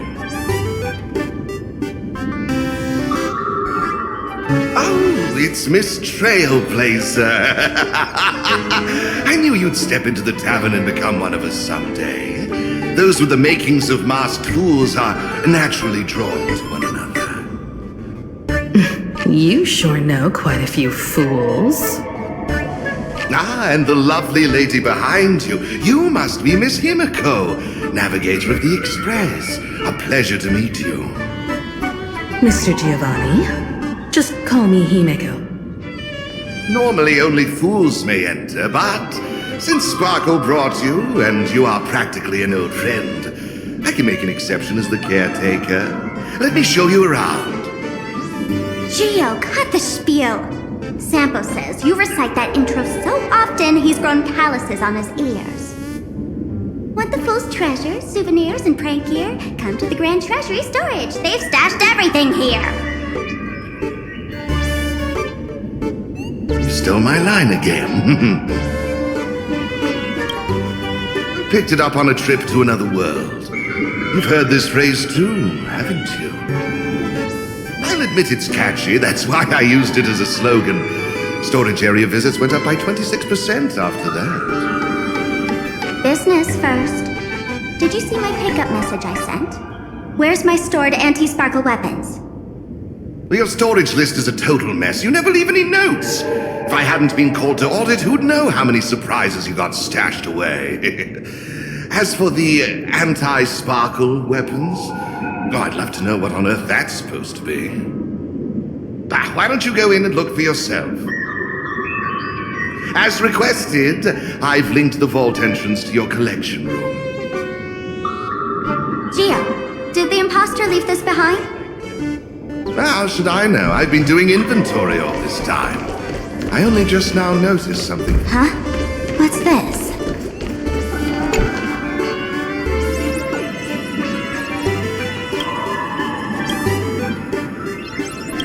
Kid, wake up! This rock is dangerous.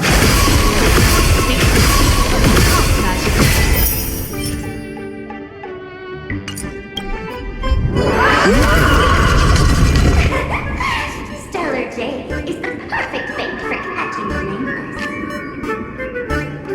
How generous of you. First time I've seen a thief steal something and leave something even more valuable in the vault.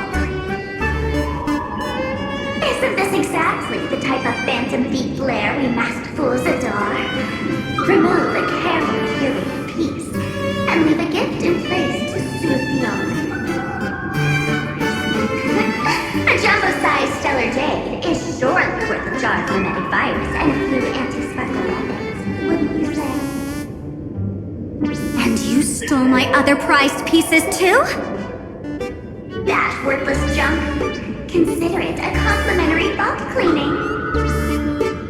Before Sparkle, I'd like a little warm-up entertainment. Old model and the nameless. You should be able to break out of this room, right? Don't disappoint me now!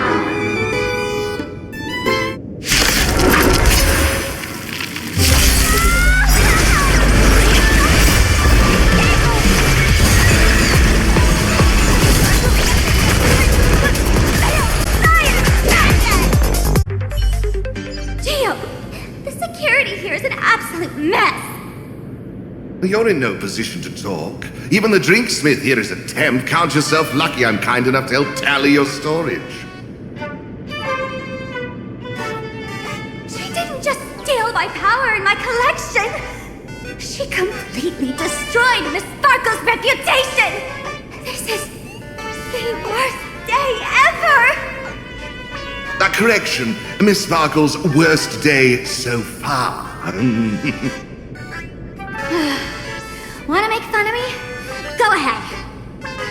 Don't get me wrong. I also don't think gear tumbleweeds and giant mechs would work on someone spreading mimetic viruses. I thought of a way just now that might suppress the mimetic contagion at Graphia Academy.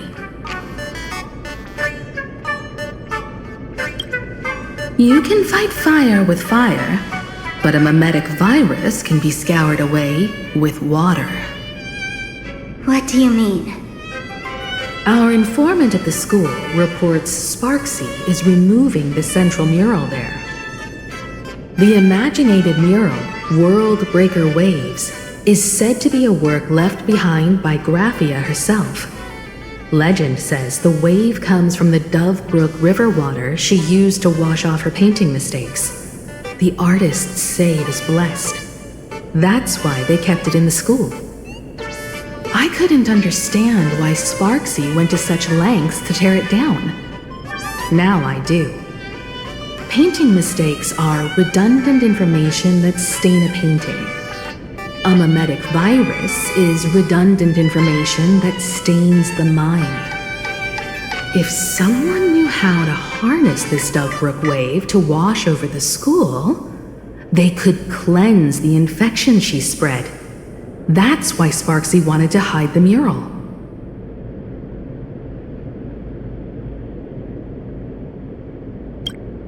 Exactly. As a Graphia Academy alumna, I know a bit of traditional painting. Right now, our most directly effective plan is to break into the school, regain control of the mural, and use it to suppress Sparksy's movements. Let's go! I'll make this imposter pay 100-fold! Looks like our paths must part in haste. I wish you all fair winds on your journey ahead. If any of you feel uncertain about what's next, here's a small suggestion. Take a detour inside the Blistar Light Orb. A quick prayer to the gods before battle hardly counts as wasting time, does it? For us masked fools, that light orb holds the same significance as the Phantos Moon hanging above. Deep within the orb, everyone can find the divine revelations of the elation.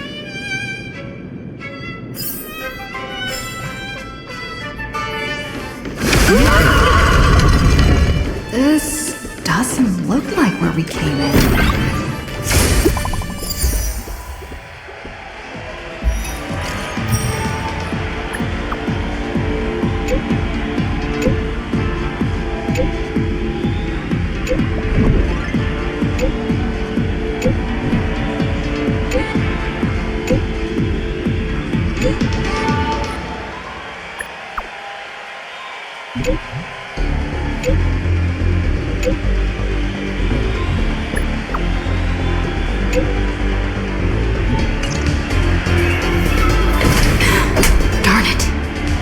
They found something else at the school? We need to pick up the pace.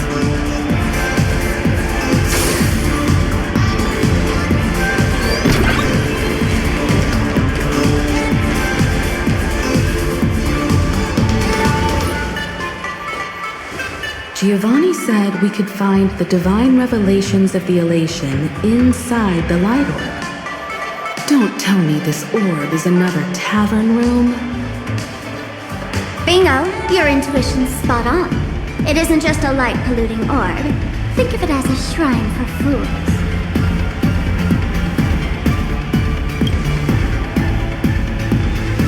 The youngsters only revoked the Laughter's right to enter the tavern. They don't reject things associated with them. Inside this light orb is a miracle tied to a heart. It responds to any fool who approaches.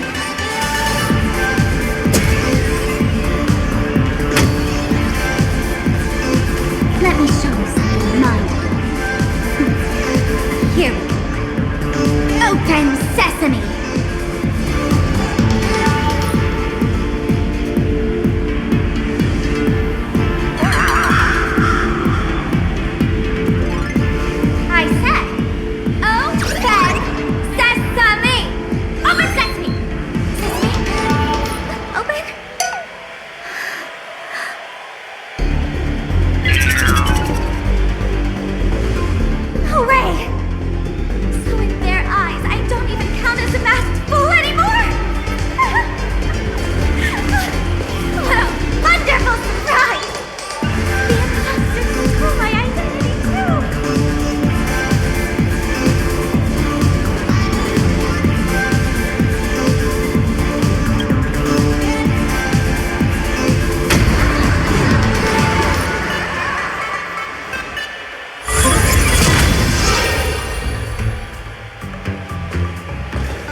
The good news is, at least one of us is still a masked fool.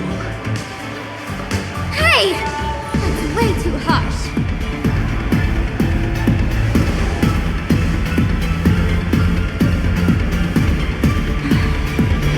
I hate to admit it, but gray hair, it's opened for you.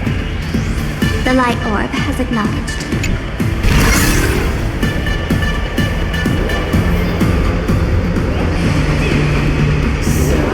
This is the miracle you meant?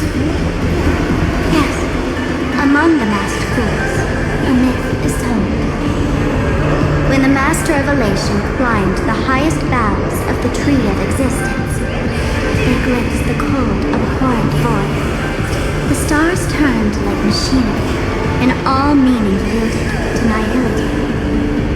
They gazed further, until they witnessed a newborn fall and cry as if wronged beyond measure. Then they burst out laughing. That crystalline laughter tore through the cold, dead universe, echoing through the realms to this day. Many think the laughter that tore apart the cosmos is just a metaphor. But sadly, it's real. The tavern folks call this laugh the echo of primordial laughter. It tore open a spatial rift. They say other tavern branches have this too, in multiple locations. No one knows how many there are, or what their existence means. When you shout into it, there's no echo, tossing trash, and it merrily swallows it. No one knows if this thing will keep widening and swallow the tavern whole. Either way, it just sits there, right over there, motionless, grinning at us forever. Just stick your hand in there. It's said, at a turning point of destiny, a fool need only reach into the rift and grasp something. The tavern folks call it the laughter's gift. No one knows what this thing will bring to those who seek it, fortune or otherwise. But one thing's for sure, your destiny's bound to get much more chaotic. Hey, gray hair, wanna give it a try?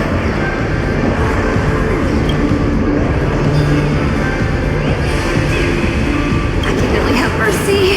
In Akivili's name. Please don't hurt me. My hand doesn't taste good.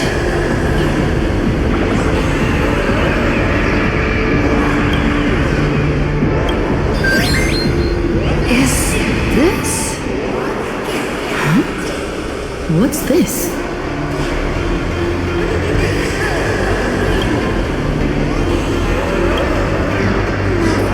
Above, they really answered! But what's their deal giving me another mimetic virus?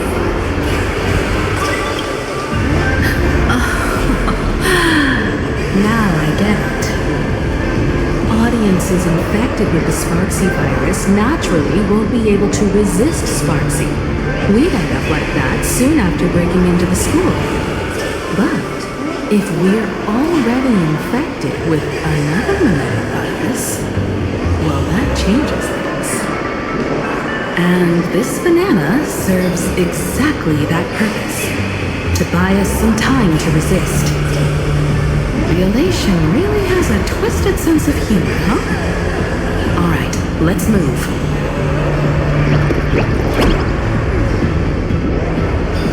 Who are you two? Haven't you heard the word? Only one fool's allowed in here at a time. Who am I? I'm just a passing detective and his assistant. Have I been asleep too long? Or has humanity sunk so low they don't even care if they turn into monkeys? Meanwhile, the ignorant criminals believed they had discovered a treasure that would change their destiny, completely unaware that what they held in their hands could shatter the sanity of the entire world! Hey, Mr. N, cut the narration when it's time to fight. Well, I got to do something, right? Like this? Whatever floats your boat. Now, listen up, you three. upside banana down and walk away, and let bygones be bygones. But if you try anything funny... If you want to get to them, you'll have to get to these little toys first!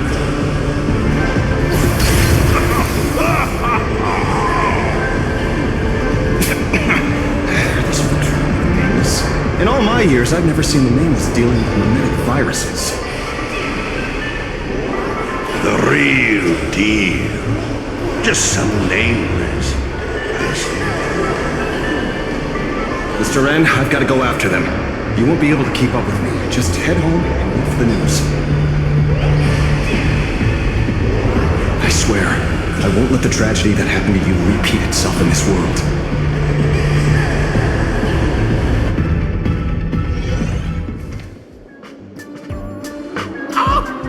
Here! This way! Run faster! You don't want to get caught by that guy back there, do you? Yo, sis! Just how many troublemakers did you people manage to tick off when you landed? I swear, Miss Sparkle definitely hasn't gotten involved with someone like that. Thank you, Mr. Sampo. Now that we're all set, it's time to head to Graphie Academy for the rescue mission. Mr. Sampo, do you know which door in the tavern can get us back to the city the quickest? You don't even need to ask. When it comes to knowing all the secret passages and shortcuts in this tavern, you won't find anyone who can match old Sampo. Then lead the way.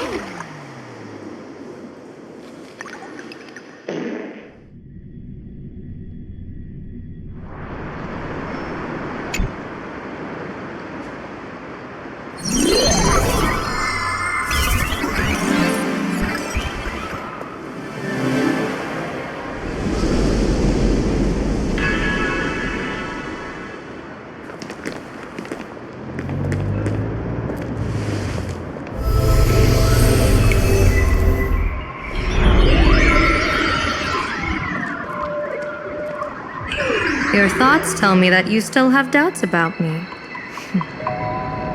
Did you ask to meet here so I could clear up some of your doubts? Greetings, Lady Yao Guang. Being able to hear others' thoughts anytime. This tuning ability sure comes in handy. Compared to the seer strategist's ability to come and go as she pleases, this is nothing but a parlor trick. I've heard that Xianzhou folks are big on etiquette, yet here I am, and you're still playing hide and seek, General. Isn't that a bit discourteous? Sorry. I have this old problem of suddenly disappearing. It's really something beyond my control. As for the reason, I'm afraid I can't disclose it. Please forgive my rudeness. Or, if you're truly that curious, why not use your tuning and find out? You know I won't do that. Besides, I couldn't even if I wanted to right now. Couldn't?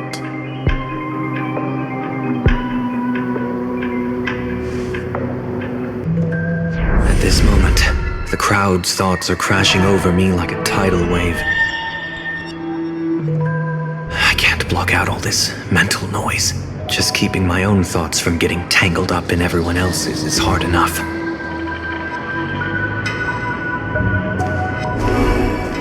I see. So that's why. When you were speaking with Miss Himiko earlier, I accidentally intruded on your private conversation. My tuning is spiraling out of control. This mask is distorting my abilities. I see it differently. The loss of control is temporary. That mask is amplifying your power. How is this possible? This tuning power is bestowed by the harmony. How could the elation meddle with their authority? Perhaps the elation simply poured more fuel into this divine authority. In my humble opinion, this mask binds the supplicant to all beings of Planacardia, drawing strength from those who share the same path here for your use. That's why you're hearing others' thoughts surge toward you like a tide. Your tuning is steadily expanding, and you've become the center of this melody.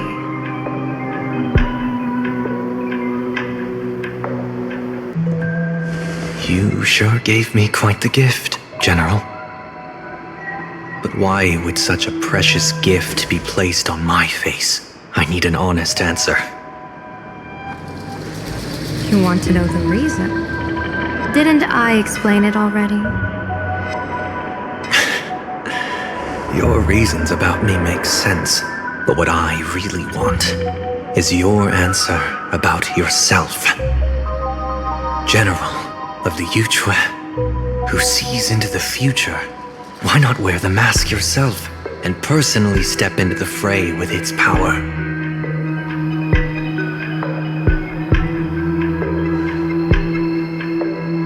Words can deceive, but only tuning lays the truth bare. Mr. Sunday, why not use your enhanced tuning to feel the weight of that answer for yourself? Well then, pardon my intrusion, Lady Yao Guang.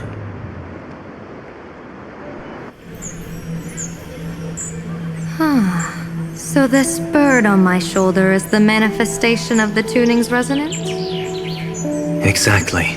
And these symbols I see floating above people's heads would be the wheel and woe signs you mentioned, General? That's right. To become an Arbiter General, one must undergo 3 ceremonies. The Rainbow Ordainment, the Rainbow's Gaze, and the Bestowal of Spiritus. Only then can one truly take up the mantle and live up to the title. When I was appointed as the Yuchue's General, I was bestowed with the Rainbow Spiritus called Kalachakra Sky Plume, which represents the vision of the hunt among the 7 aspects of the rainbow. A symbol of foresight, verdict, and self-discipline. Thanks to that, I gained the Eye of Ishvara, which allows me to read the flow of destiny. Since the day I arrived on this world, every person I've seen bore a crimson woe sign above their head, without exception. Within days at most, a catastrophic disaster will befall this place. So, that red glow rising from the edge of the city is... the blazing light, formed by the convergence of all those woe signs in Planacardia. In that case, General, it's all the more reason for you to wear the mask. Once your sight into the future is strengthened, you won't need to fear the deathly omen in your readings. Mr. Sunday, have you heard the diviner's iron law? Never divine the same matter twice. In Penacony, diviners also warn clients beforehand. You can't ask for another spread just because you dislike the result. There's a reason for that, isn't there? Divining the future is, in essence, a form of observation and calculation. It's an interference with the future. Each reading drives the murky future towards a definite outcome, a collapsed quantum state, even if that outcome isn't to one's liking. To be honest, when I set out for Planacardia, I had fully intended to personally participate in the Phantasmoon Games. But the moment I laid hands on the mask, I understood the consequences of wearing it. Once this miraculous item is donned, the Eye of Ishvara would transcend mere sight and permeate throughout this realm. The Kalachakra Sky Plume would predict the future of all beings at tens of billions of instances per second. You're saying that simply by your observation, our future would become fixed. Indeed, just like how the Wisdom Walker expounded the way of destiny, anchoring the fated moments. If I wore the mask, I would become the noose of Planacardia, and I would personally anchor a destiny that drives us all into a bottomless darkness. We will become locked in a dead end, with not a shred of hope for salvation. Close one. I passed the trial. There's still a sliver of hope in this round. Now that makes me even more curious. Pardon my bluntness, but the fate of billions in Planacardia never had much to do with you, General. Your encounter with the Express and the IPC was merely a chance meeting. You are a messenger of the Xianzhou. Since you foresaw the omen, that an Arbiter General will fall here, you could have boarded your ship and left at any time. Why choose to stay and help us? To help this world break free of this death trap? Because I am guided by great compassion. Every life is precious beyond measure. Such diplomatic pleasantries won't fool the former master of Penacony like yourself, would they? Then, how about this reason? The Astral Express has distinguished itself time and again against the destruction, and bears an irreplaceable duty for the future. I can't just sit idly and watch you face annihilation. Give me a break. I really am terrible at all this diplomatic talk. Mr. Sunday, what makes you think that everything I've done is just to save Planacardia? What? Weal is where woe lurks. Woe is where weal leads. The good fortune of some often births the ill fate of others, and a dead end for someone may hide an opportunity for another. This treacherous land where life and death turn again and again, where fortune flips to misfortune, is, in my eyes, the perfect board for a game of wits. A game with whom?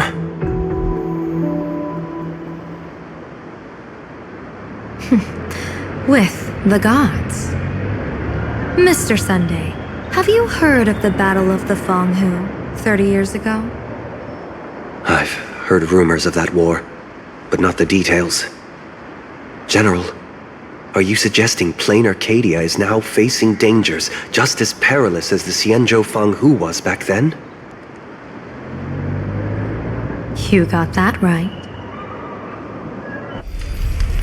30 years ago, the Abundance Axis broke our lines and invaded the Fanghu homeland. The abominations awakened a living demonic star, intending to sink the Xianzhou Fanghu.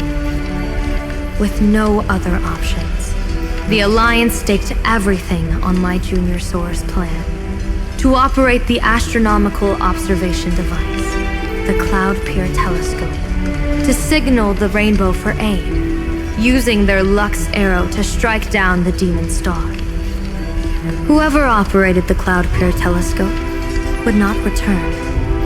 It was to be a one-way trip. So, your Junior Soar. You guessed wrong. The one who offered his life was my master, who taught me divination. It was Master Jingtian, then the Yuchui's Master Diviner, and the only high official authorized to operate that device. He accepted his fate and ventured to the Fanghu. Going with him into certain death were Yueyu, the previous Yaoqing general who guarded the Cloud Pier Telescope, and the Verdant Knights under her command. I was responsible for assessing the entire plan's feasibility and mending its gaps. I activated the Decalite reflection barrier, calculating and casting lots again and again. I watched as the starlight, representing countless possibilities, flickered within the reflections, faint, wavering, until the vast shadow of a pondering god swallowed them whole. And they vanished into the abyssal dark at the edges of the universe. And in that moment, I understood that I had cemented my master and countless soldiers into an inescapable doom. When the Lux arrow fell, they would perish along with the enemy and that demonic star. All reduced to ashes. You sacrificed so many comrades just to ensure the enemy's fall. To Penaconians, that must seem incredibly cruel, right? As someone born in an era of peace, I have no right to judge. Perhaps the founders of Penacony could understand the necessity. Fool or not, it was my duty. And so I had to witness and remember their sacrifice. When I saw the Lux Arrow descend, I realized the Xianzhou Alliance had actually directed an Aeon's actions. This realization illuminated the mission of my remaining years. In this cold, merciless cosmos, when you're trapped in despair, an Aeon's intervention is often the only hope. We are not ants, helpless beneath the celestial spheres as we simply watch the stars turn. Instead, their trails were forged by us, who offered up a portion of our insignificant destiny. Even beings as mighty as the Aeons can be pulled by our will.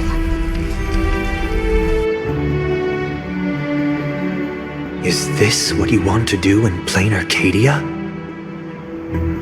Indeed. I will seize those starlights of possibility I once buried with my own hands. Just like the Battle of the Fong Hu 30 years ago. An Arbiter General will fall, and an Aeon will descend. I will forge the destined death into wagers and game pieces, and invite the god who delights in meddling with destiny to sit at my table. This time, I will invite them into my calculations, to draw a great wheel for the cosmos' future. Mr. Sunday, surely you can understand this mad idea of mine, having once reached the divine throne of order yourself.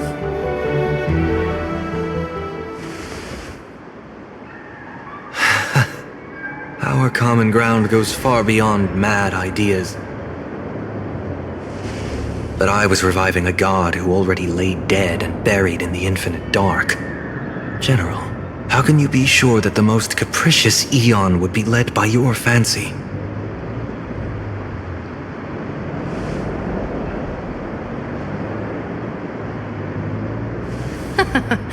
Have you heard this myth about the elation?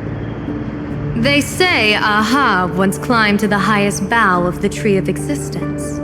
Gazing out, they saw stars turning coldly like machines, and the meaning of everything yielded to nihility. Only the cry of a newborn made them burst into laughter. Mr. Sunday, answer me. Why did Ahab laugh?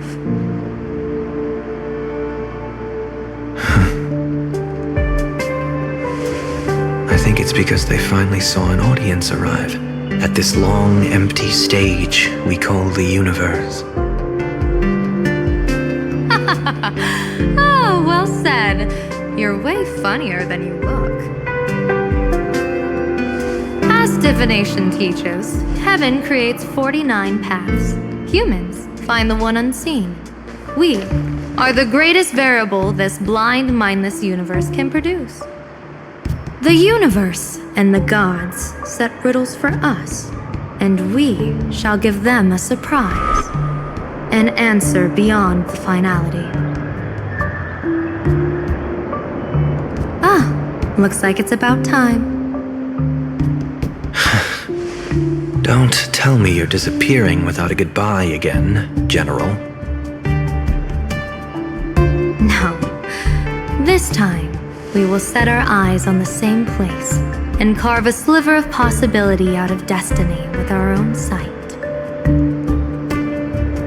Could you be talking about the school where Himiko and the others went? Yes. The crimson light there pierces the sky today, marking it as a locus of woe. The Arcadia's first calamity will erupt there.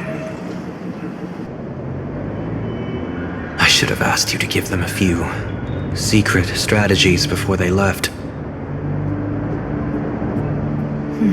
Forget it. The stuff in those pouches is all harmless banter anyway. We should let them off the hook.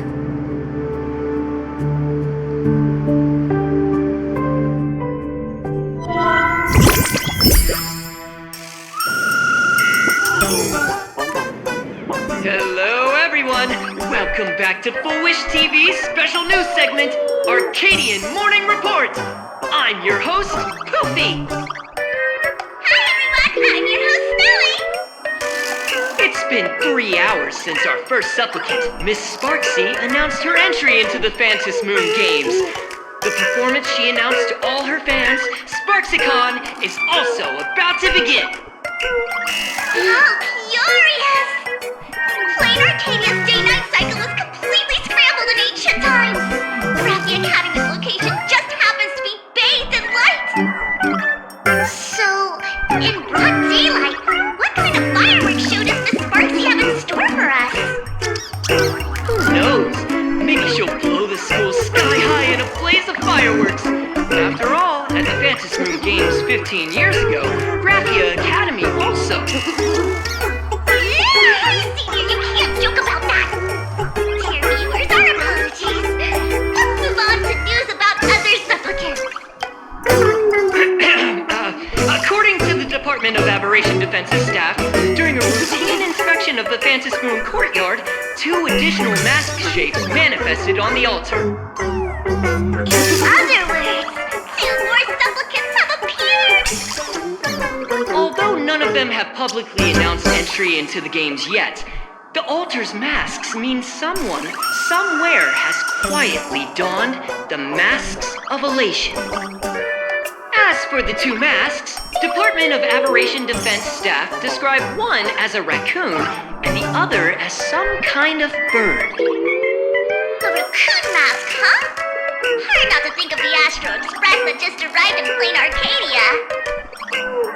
Will the nameless from the Astro Express join the Phantom Moon Games? I hear they've even invited them to SparksyCon as special guests! Will it be a miraculous show formed out of the collaboration between supplicants, or head-to-head showcase between 2 famed contenders? Countless streamers are already live, broadcasting the scene at the venue. Let's cut to the feed now.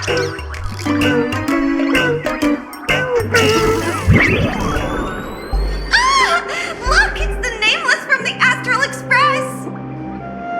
One girl, 1,000 faces. 1,000 faces, one girl. Welcome to the SparksyCon live broadcast. Dear lovely fans, please be patient. SparksyCon is about to begin. This horror stream is about to end. Time for you all to log off. That woman has Miss Sparksy's face. What a pathetic imitation. What? My face is the original! Miss Sparksy's face alone is the greatest masterpiece in the world! Everyone should listen to her sweet voice and gaze upon her adorable face! We shall become Miss Sparksy! We offer everything to Miss Sparksy!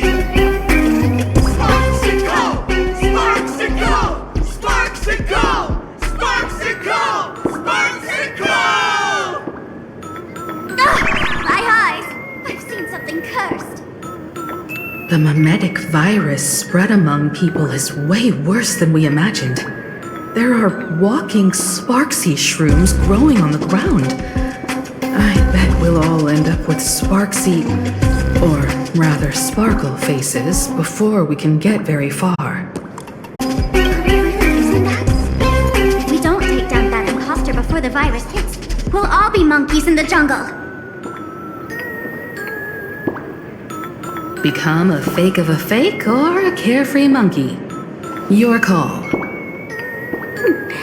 On second thought, being assimilated by an imposter doesn't sound that bad. Enough talk. Eyes on the banana. Ow! Banana! A little warning before you stab someone with a banana, please? Come on, banana.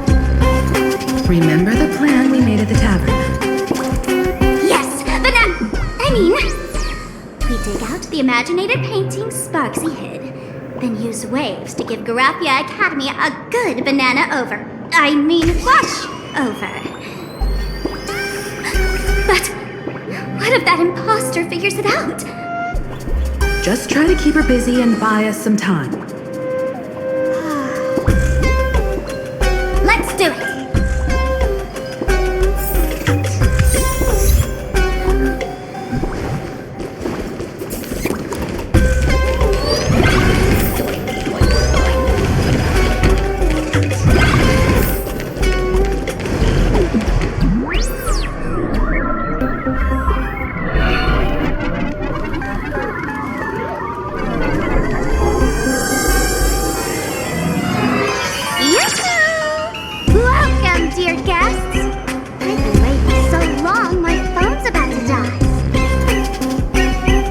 The act, my dear Mask. I shouldn't have called you an imposter. That was harsh of me. Come back to Mama's arms. It's not too late. If the Astral Express crew gets involved, they won't be pulling any punches.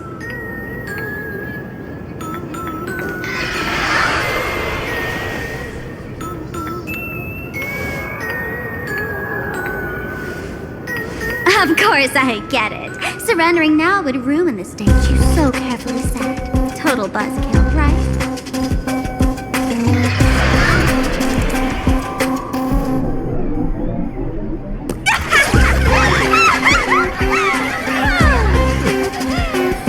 So you still don't get it? The worst thing an actor should do is be tied down to one type of role. Standing before you. The loyal friend who's been by your side all along. The masked fool who never played any tricks. She is actually the old mask I have shed.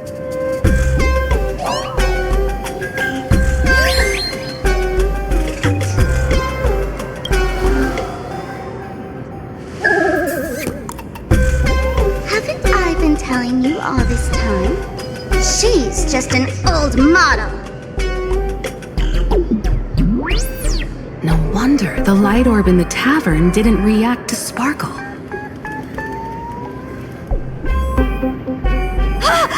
For real? That explanation is kinda awesome. Look at those expressions on your faces. The best opening act for Sparksicon ever! I shed that old mask, and with it, the weak, timid, all too human me. This new me will break free from all shackles, gather my fans' wish power, and stride onto the stage of the Phantom Moon Games! In return for the wish power offered by everyone in the Arcadia, every separatist must show them what elation truly means. We will demonstrate the elation we desire!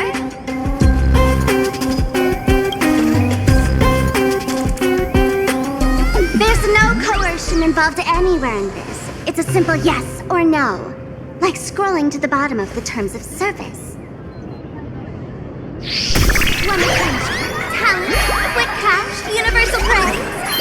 Download the Sparksy virus. Ta-da! Click confirm, and you're set. Isn't that exactly what they crave? Elation in 3 minutes flat? Nameless, you're doomed to lose. You can't stop what people desire. We can't stop their desire. But in this stream, we'll show this Arcadia world another possibility. What did you just say? We'll show everyone watching the live stream the elation of the Astral Express.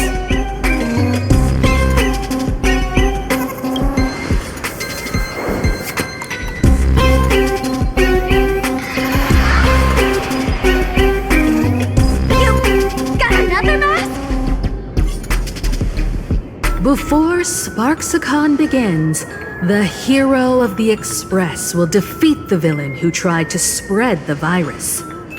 And soon, the world will watch it happen live. In their hearts, they'll long for the Trailblaze too. You were never the only option for the audience, Sparksy.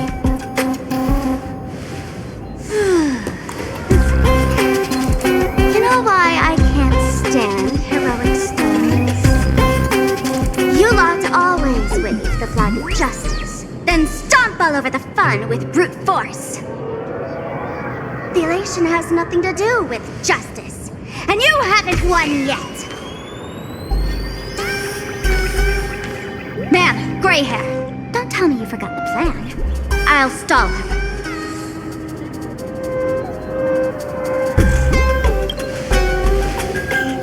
We don't have much time left, do we?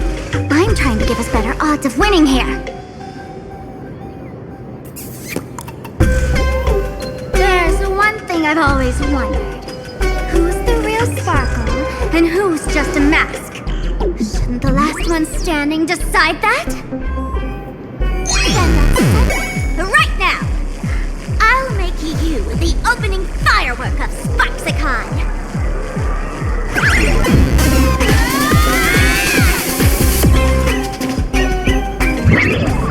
Unbelievable! A girl who looks exactly like Miss Sparksy just rushed in and started throwing punches! Could she be a high-grade lookalike rival? Looks like when it comes to top-tier V-Streamer wars, the fanciest fights are fought the old-fashioned way. Hey, friends! Over here! Look this way!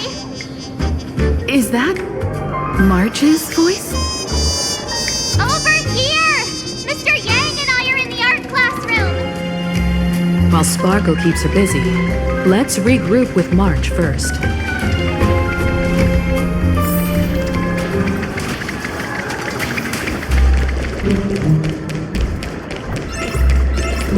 Love the sparks! Guard the sparks! Never fear the dark! What kind of trash rhyming is that? Move this platform, and you should be able to get up there.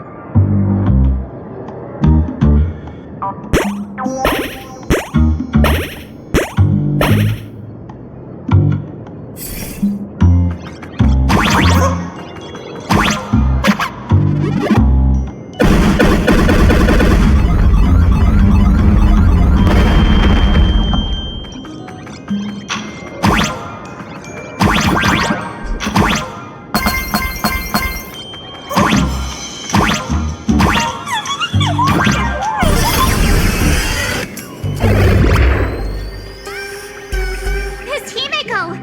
Oh, you're finally here! March, I'm just so happy you're safe, Bana. After she escaped the school, I figured she'd bring you back. So while Sparksy was away, I found a classroom to hide in.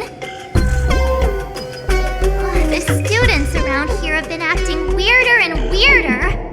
Good thing my heart is pure and untouched, so her tricks don't work on me. Hold up. Were you two just talking with some weird verbal tick? What? You actually used that Penaconian mimetic virus to counter Sparksy's influence? I don't care if the Express turns into a Sparksy train or a monkey train. I want no part of either. What about Welt? Is he all right? Mr. Yang, it's our friends. Come on out. You look perfectly normal, though. So that Professor Welt she saw in the news...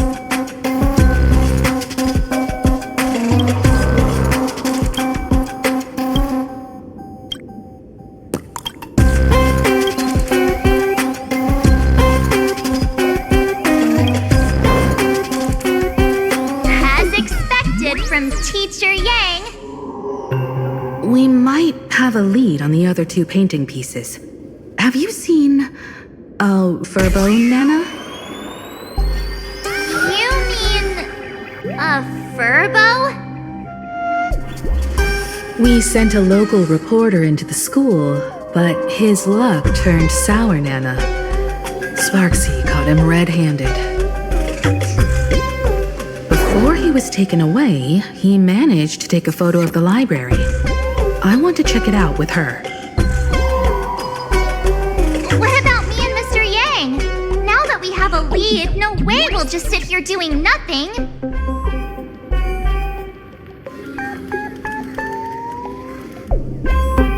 That's the plan. Let us know right away if you find any leads.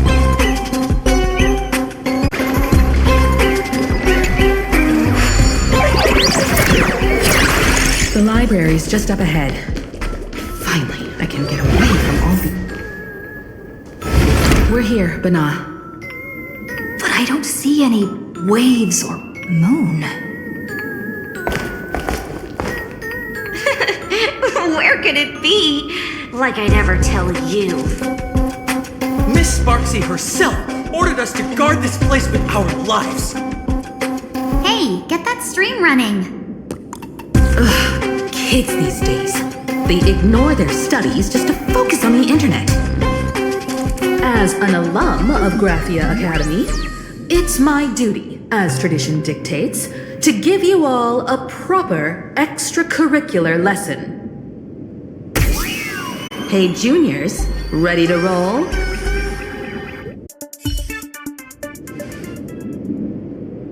Where could they be hiding the landscape painting? After all, it's an image Nana'd thing. Once sealed in a scroll or something, it'll be a pain to retrieve, Bana. Oh, right. Let's check out that photo Nana the reporter left us. Maybe we can find some clues.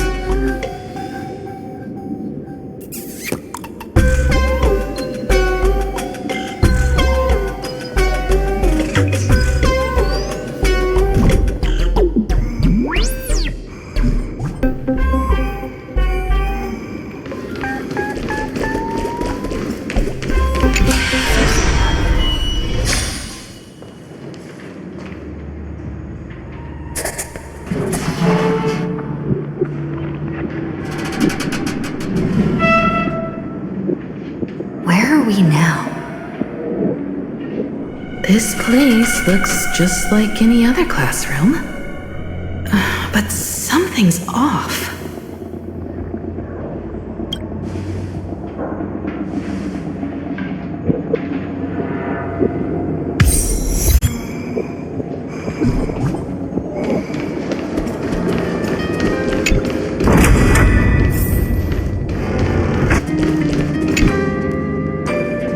So this is where they stashed the wave. Did you hear something? I think I heard someone laughing. Something's not right. Is there something hidden here?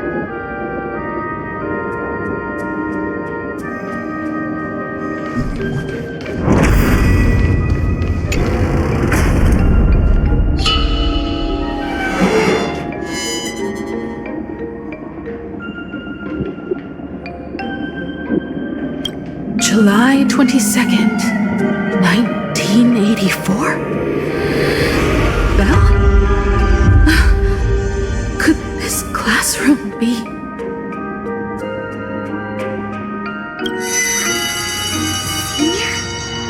You're back!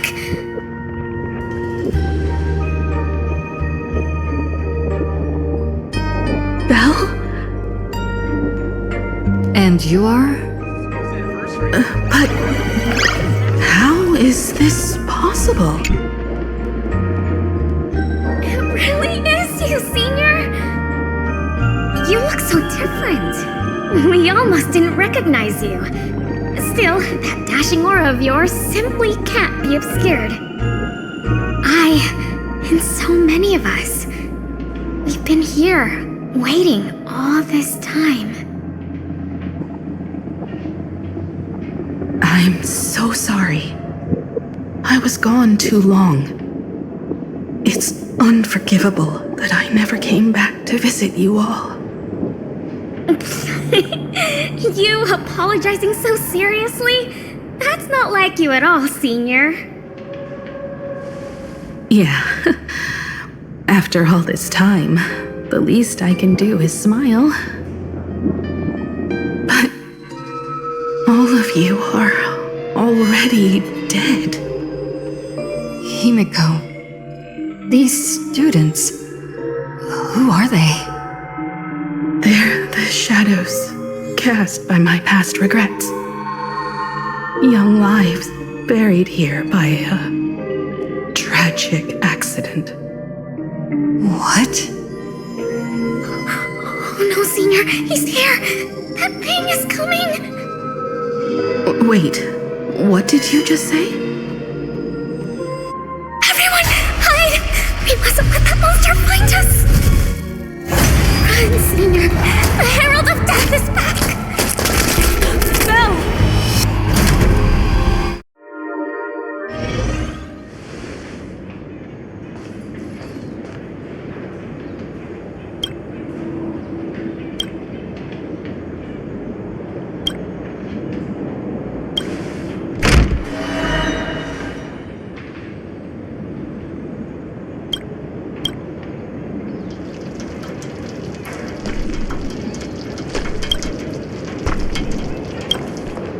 We've got the wave now. Time to regroup with Welt and the others. You can't save them. They're already ghosts. It wasn't Sparksy who attacked them, but something far more cruel. And they didn't die in the present, but during a certain twilight 15 years ago. We can't change their fates. However, this definitely isn't some kind of time travel to the past. Someone created this space for unknown reasons, only to reenact before an eyewitness the bloodbath at Graphia Academy from the Phantasmoon games 15 years ago. That's right. But that has nothing to do with the enemy we're facing right now. I know you have a lot of questions now, but we'll have time to talk about all this in detail after we deal with Sparksy. Come on. It's time for us to meet up with Welt. He just messaged and said he and March found the missing Furbonana reporter, Bana, and the final landscape painting piece.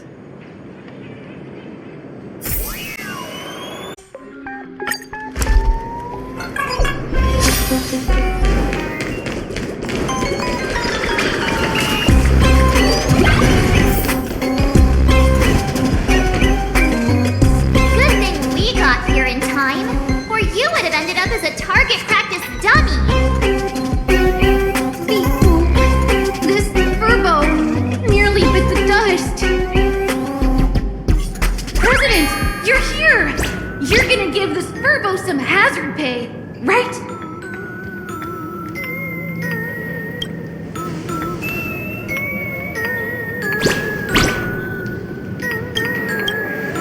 Sparksy must have given the moon to one of the emotis to look after.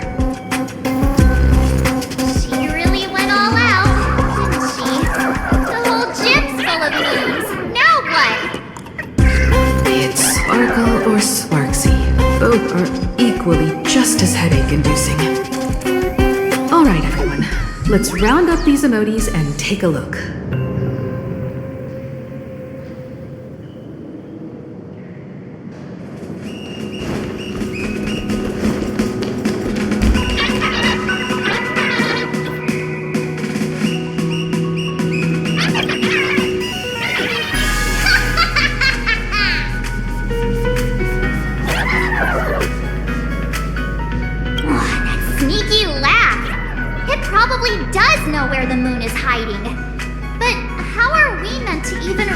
the thing.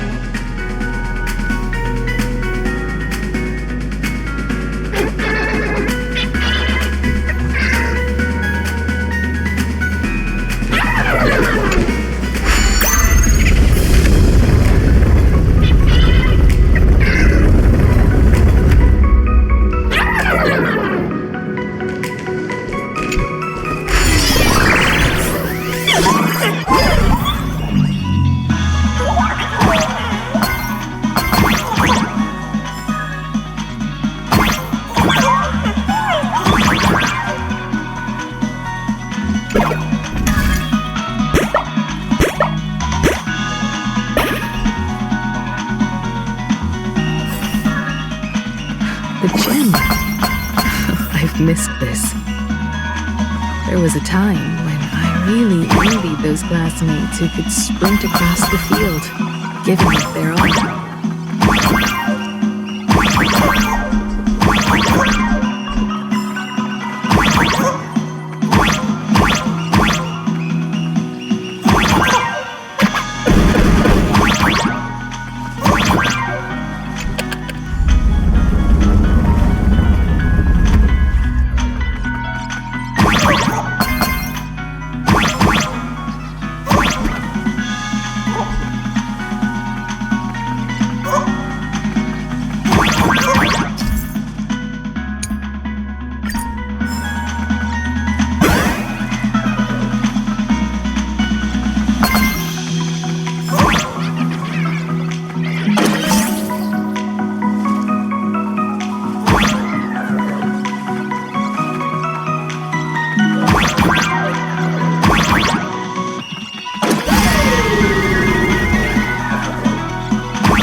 I'd already graduated by the time I started feeling this way. Due to some circumstances, I went back to my father's school to work.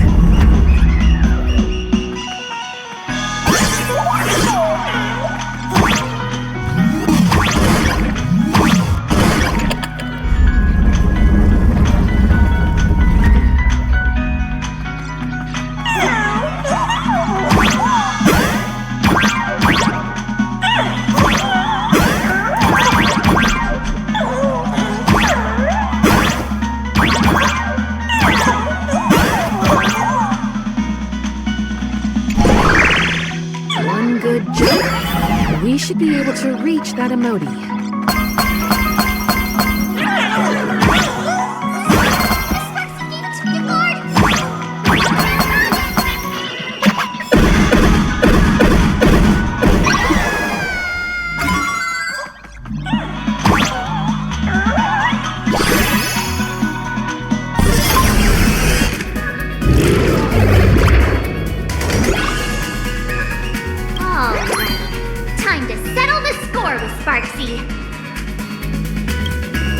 Since Sparksy dared to target the Astral Express, treating us like stepping nanostones in the Phantasmoon games, she had better be ready to become a spoil of war herself. She and I will head to the atrium next, piece the imaginated landscape back together, and help Sparkle take down Sparksy. Welt, March, I'm counting on you to protect the students at the Academy. Dovebrook's waves should suppress the mimetic contamination they're experiencing, but they might panic and run into the combat area. This time, I truly hope no innocent people get hurt during the Phantasmoon games. Don't worry, Miss Himeko. Mr. Yang and I have got this. You better give that girl a taste of her own medicine for messing with us like some comedy act.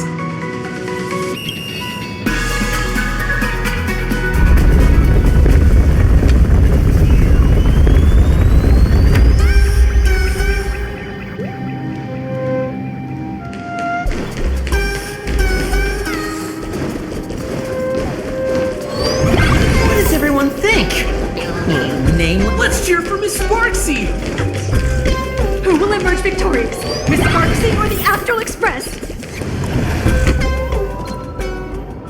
Sparkle and Sparksy are gone. And the students too? If you think you've got this in the bag, you're in for a rude awakening. Sparksicon hasn't even started!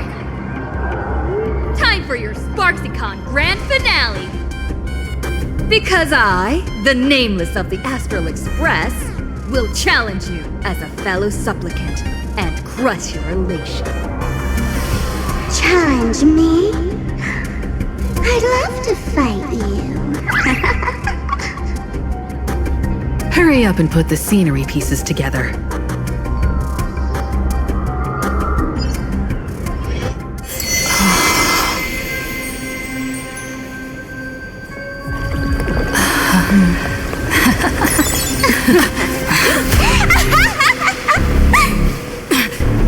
That annoying old model has already fallen asleep. Soon, there will only be one sparkle in the world. Or maybe everyone will be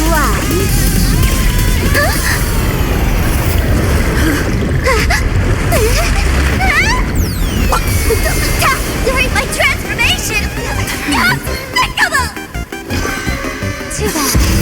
The awesome has all arrived! I'll hereby declare the first battle of the Phantom Game Supplement has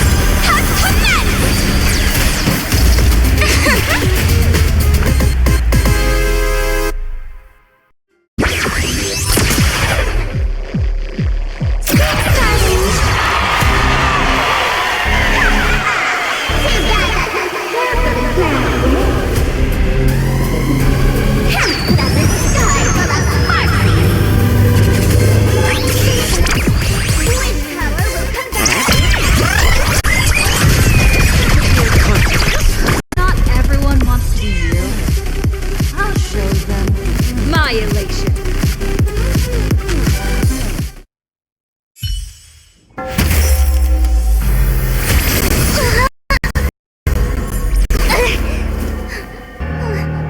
Sparksicon isn't over yet!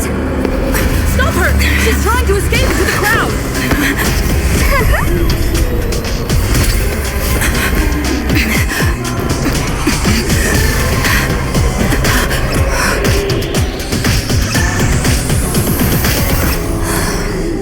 No need to panic, you two.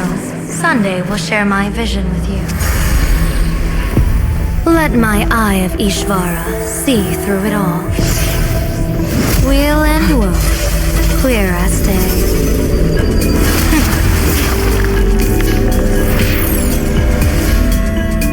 I see where the culprit is. Fought you.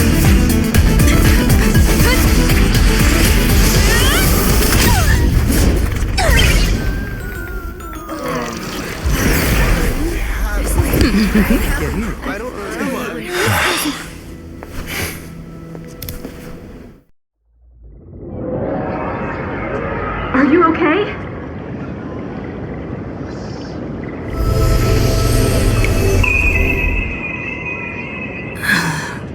Where did everyone go? Look over here. General Yao Guang? Am I seeing things? We're just attuned to each other, that's all. Feeling dizzy? Don't worry, it's just a minor side effect. When I first opened my eyes, I couldn't even conduct basic self-care for nearly a month. Don't worry though. With my reinforcement, you'll be back to normal in a moment. Thank you, General. By the way, above your head... Can you see the sign above my head? So, whether it brings weal or woe, whether it changes or not, please keep this secret safe from me. Don't let me know, and don't let anyone else, okay? In that fleeting moment, your eyes gained insight into my destiny. For those who wish to defy their own destiny, the best approach is to avoid gazing too long into fate, especially not letting powerful observers do so. Now that you know the reason, surely you'll do me this small favor and keep this secret? Thanks. And of course, be careful not to let it slip. Or else. I'll tell everyone all about your true identity. You're a former Stellaron hunter, aren't you? Oh, just imagine the chain reaction that would cause. I don't even want to think about it. Doesn't this feel like the opening scene of a comedy? Two people who barely know each other, yet they're keeping each other's destiny a secret. I guess you could say we're now partners in fate. No surprise there. After all, both comedy and fortune-telling thrive on unexpected twists and turns of fate, don't they? Alright, looks like the side effects have worn off. Time for us to say goodbye.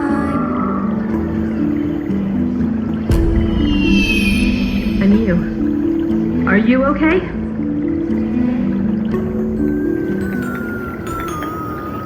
What just happened? I was so confused. I couldn't see a thing. All I remember is Sparksy and the Nameless got into a fight. I saw everything. The Nameless from the Express smashed Sparksy right into the wall with one swing. That strength was unreal. That was such an epic fight, as expected from a cosmic hero. That was seriously awesome.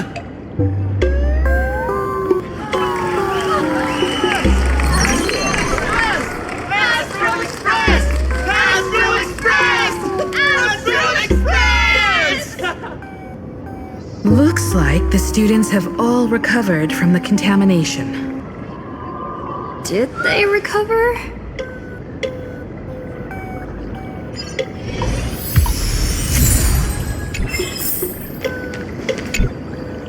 Sparksy probably didn't expect that the first miracle of the Phantasmoon games wouldn't be everyone becomes her, but the Express hero defeats the villain spreading the virus.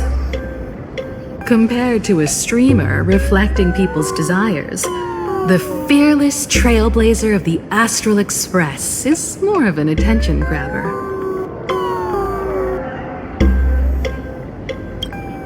Show mercy. Or don't. No, I'm just kidding. Lower your bat. The audience in this Arcadia doesn't go easy on losers at the games. She'll lose her wish power soon enough, and the Sparksy virus will fizzle out. You can hand her over to the Department of Aberration Defense for imprisonment, or set her free. As a supplicant who's become the focus of all, I'm sure you've already made your decision, right?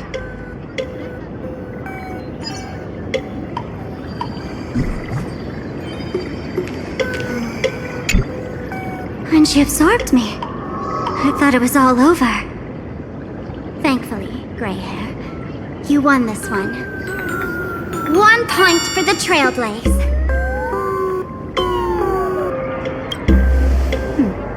If I really am a mask, then naturally I should return to my wearer's face. But if I'm not, then maybe I need to reclaim the mask I've lost. I understand.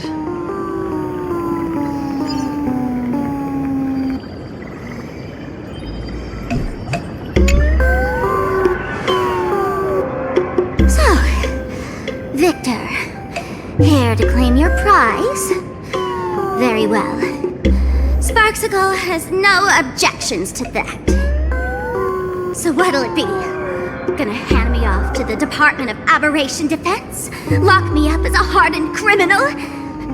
But heartless, are you? Or maybe you want to take away my streaming account as punishment. I'll livestream 24/7 and sing praises of your valor. All right! Let what belongs to the Graffia family return to the Graffia family. But don't let this little win get to your head. You've still got a long, long way to go before you meet the laughter. We can keep working together. Better to have a friend at the Phantom Moon Games than another enemy, right? What?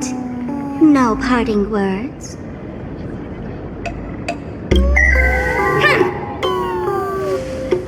How do you like this ending, Sparksicle? Old model, you and your powerful supporters won this one. I've got no comeback. As a mask, what do you plan to do with your original self? Who's the mask and who's the original? Shouldn't that be decided by the one left standing? Your plan is finished. Your elation has been eliminated. You're the one who should be called the old model. That elation isn't mine. It's the elation everyone chose. And besides, wasn't it your idea in the first place? What? You told me to leave you behind. You also told me to take the idea and its relevant memories and go chase my dream.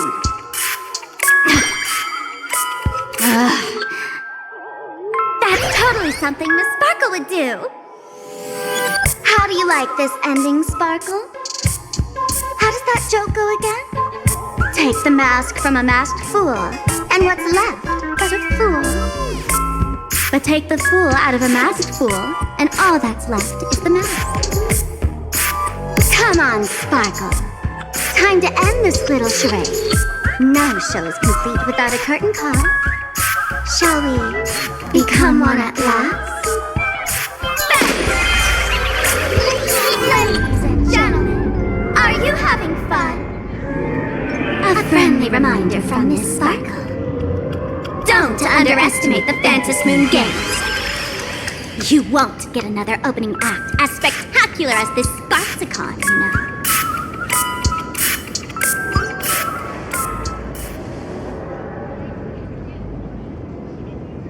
Sparksy! No. Sparkle? Which one is which? Perhaps it was just a masked fool playing a harmless trick under the watchful eyes of the gods. Or maybe she just wanted to remind us that the elation in Planacardia has become something even the gods no longer recognize. In any case, everything here has come to an end. We should move on and unravel the next plot.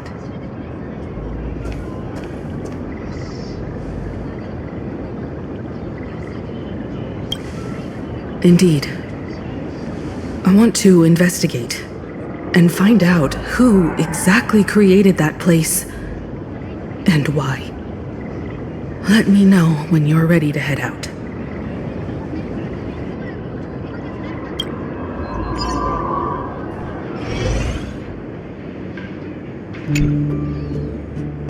This place. It's like nothing ever happened. The ghosts are gone.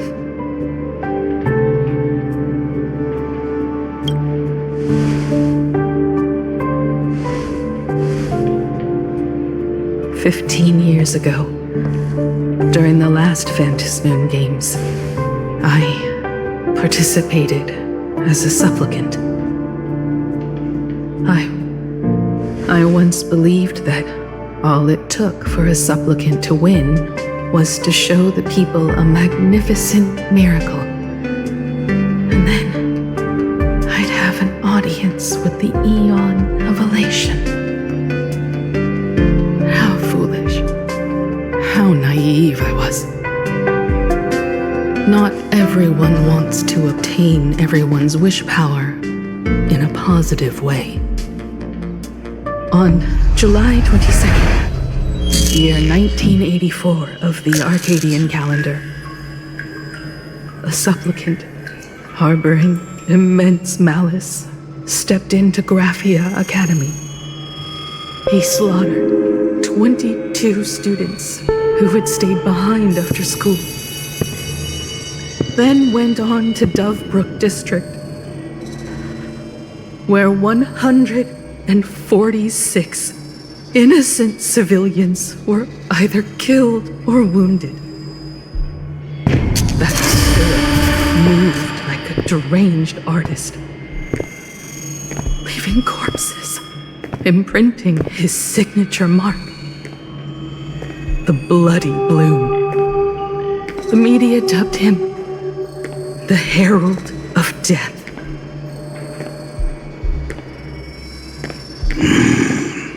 It was a tragedy the world could not forget. The Phantom Moon Games of that year came to be remembered as the Blood-Stained Games. So many parents lost their children. So many people lost those dearest to them. One of the victims was my very own daughter. Upon my return, I stood before the grave where she was laid to rest. Her name was Himeko.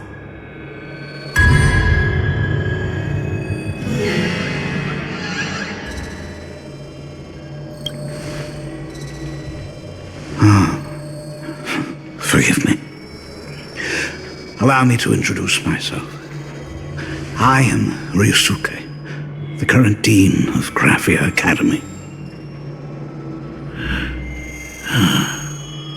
So, this lady who bears her name, who exactly are you?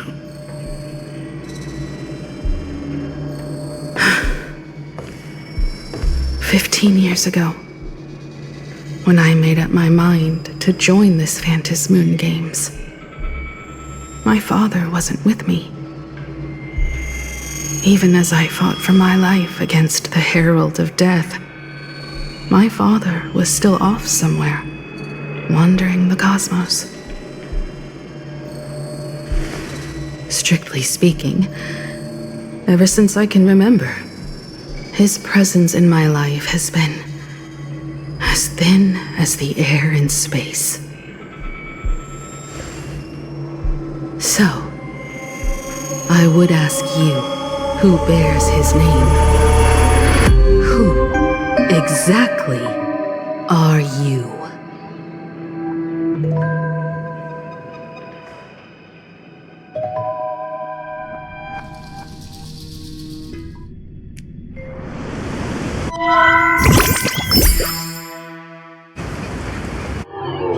Welcome back to the Arcadian Morning Report Special Edition. We continue to bring you updates on the Phantom Moon Games. The SparksyCon hosted by Supplicant Sparksy came to an abrupt end less than an hour after it began! Under the watchful eyes of the entire network, the Nameless from the Astral Express went head-to-head with streamer Sparksy in a spectacular showdown. Unbelievable! I used to think all of the Trailblazers' fight scenes in director Rekka's latest film, Holy Grail Stay Night, were just special effects. Turns out she's got real moves. We'll continue following the Astro Express's activities and bring you... Breaking news! Around 4 p.m. today, the Security Bureau uncovered multiple corpses at the Sinwish Syndicate's headquarters in Dovebrook District. Initial reports suggest violent infighting among gang members as the cause. Even more shocking, an IPC employee was found dead at the scene. According to the investigation, the victim was identified as Lyndon Scott. Lyndon Scott, age 34. Field operative in the Strategic Investment Department. Ring any bells, Mr. Ashvale? Never heard of him. What was someone from the IPC doing here? Word is, the Sinwish Syndicate recently got hold of a mask. Maybe Mr. Scott came to negotiate for the Phantasmoon Games and got caught in the fallout. Apologies for interrupting your work, Mr. Ashvale. Wouldn't call it an interruption. The mess at Graphia Academy cleared itself up. But this... Initial assessment, 33 Sinwish Syndicate members. Leader Polwave included, along with second-in-command Costide, were murdered in the same time frame. Costide. The victims show clear signs of trauma and fractures, along with massive blood loss. Exact cause of death still pending further autopsy. These stylized handprints. We both know what they mean. Bloody Bloom. Only one person ever used that as their calling card. The Herald of Death is back. Your suspicion isn't without merit, but that guy was executed 5 years ago. Executed? Who witnessed it? Was the execution broadcast to the public? Who can prove he's dead? Who's to say you didn't let him out to rig this entire game? You've heard the rule, haven't you? No one can enter the Phantasmoon Games twice. So let me give you a piece of advice. Don't let rage gnaw away at your reason. It's bad for your health. The case's info is in the dossier. Get to work. The Department of Aberration Defense isn't paying us to bum around,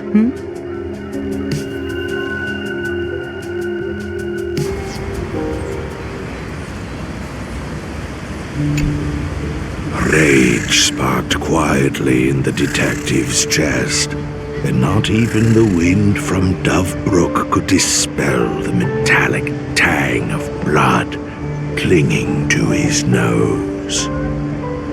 When he first heard the Sinwish Syndicate had obtained the mask, a grim premonition stirred within him, but he never expected it to be the omen of a friend's death. Mr. N, he's no longer with us. Now he's just a body, another nameless casualty buried beneath a headline. People only care about the stars twinkling above, about the epic tales of the eternal conflicts among the cosmos' great figures. Compared to all that, who would mourn a small-time thug from a petty gang? What should we do next? I've been slacking off for far too long. It's time to make a choice. Mr. Ashvale, if you're calling now, may I assume you've accepted my offer? You are right, Miss Pearl. I'll join the games. Assuming you still need me, of course. My offer still stands. Just like 15 years ago, the same omen returns. There are signs the Phantasmoon Games are spiraling out of control again. Mr. Ashvale, I ask for your strength to steer the Xeonic Games back on course. All I have to offer is a heart set on revenge. Today, 33 citizens of Planacardia and one IPC colleague perished under mysterious circumstances. Someone is imitating the Herald of Death's methods, attempting to interfere with the games. Only victory can bring solace to the fallen. No. What consoles the dead is only justice.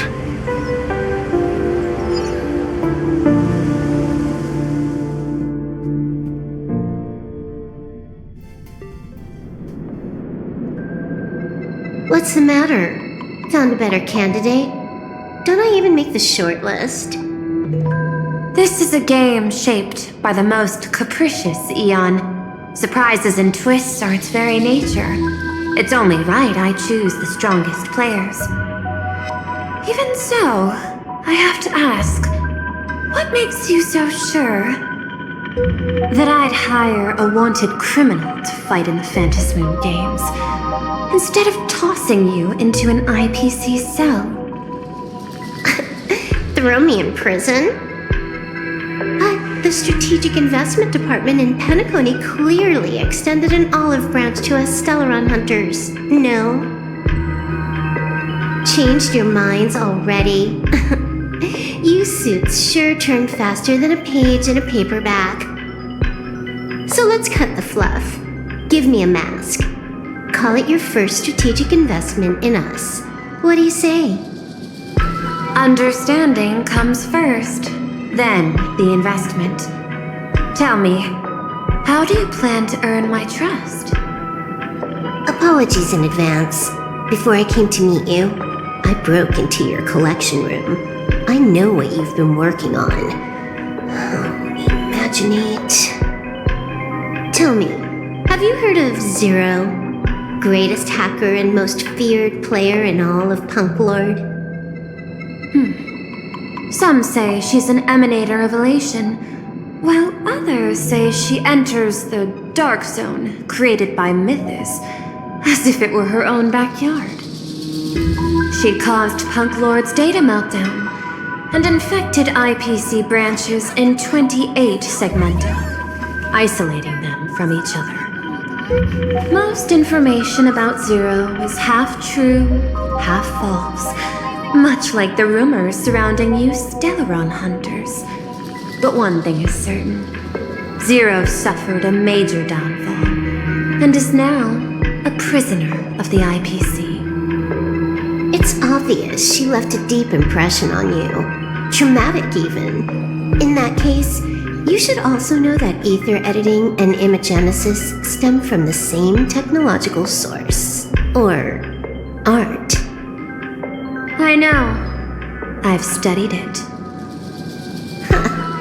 How could I forget? You stole Zero's tech to make that lousy cash grab game Ethereum Wars. Of course, you'd know all this. But you corporate moneybags will never comprehend it. The fleeting, ever-changing power of the elation. Zero once tampered with a parameter of reality, creating an independent realm that belonged solely to her, just like that other one. Just like Graphia. Are you willing to trade the secrets of imagenesis? I can think about it. Deduction. You may be lying. I've heard that those who join the Stellaron Hunters have long since abandoned the path they once walked. Who knows? You're in the Arcadia of Elation. Wouldn't it be a waste not to test your luck? Deal, Ether Hacker. And to seal it with confidence, let me show you a little trick of the trade. A hacking trick?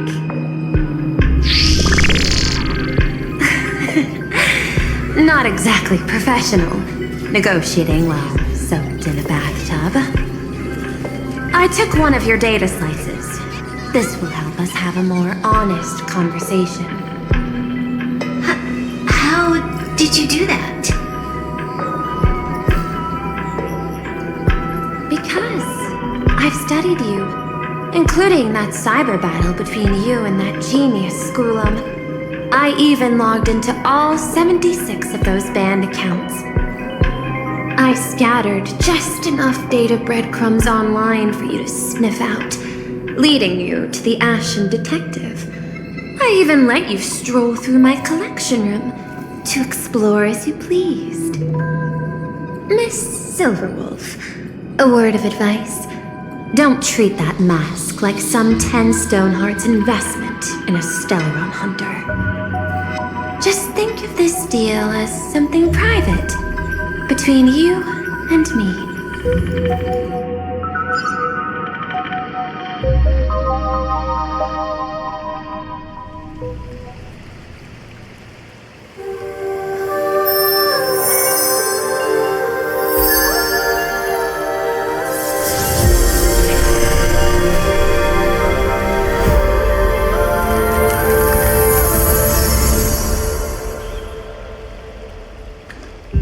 What the heck? I just blinked and suddenly half the supplicants are wearing masks? I was hoping the show would get better. Streamers clashing with cosmic heroes. A flashy brawl without anyone getting hurt. Wouldn't that have been nice? But now we've got a crow, a shell, a cat, a wolf? How many more mystery guests are crashing the stage? And this thing? When did it sneak in?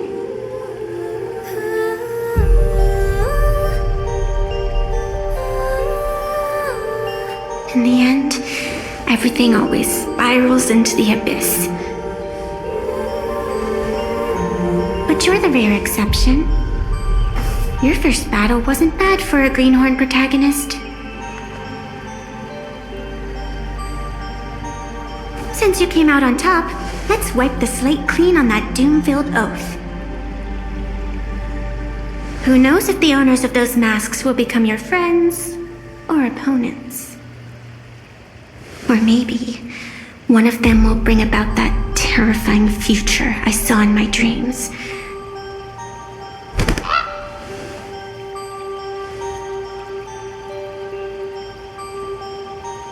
Little one, how'd you find your way here?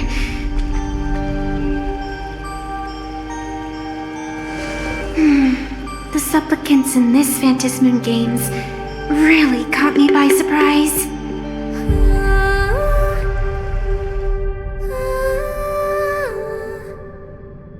Why don't those people in the Go Home Club?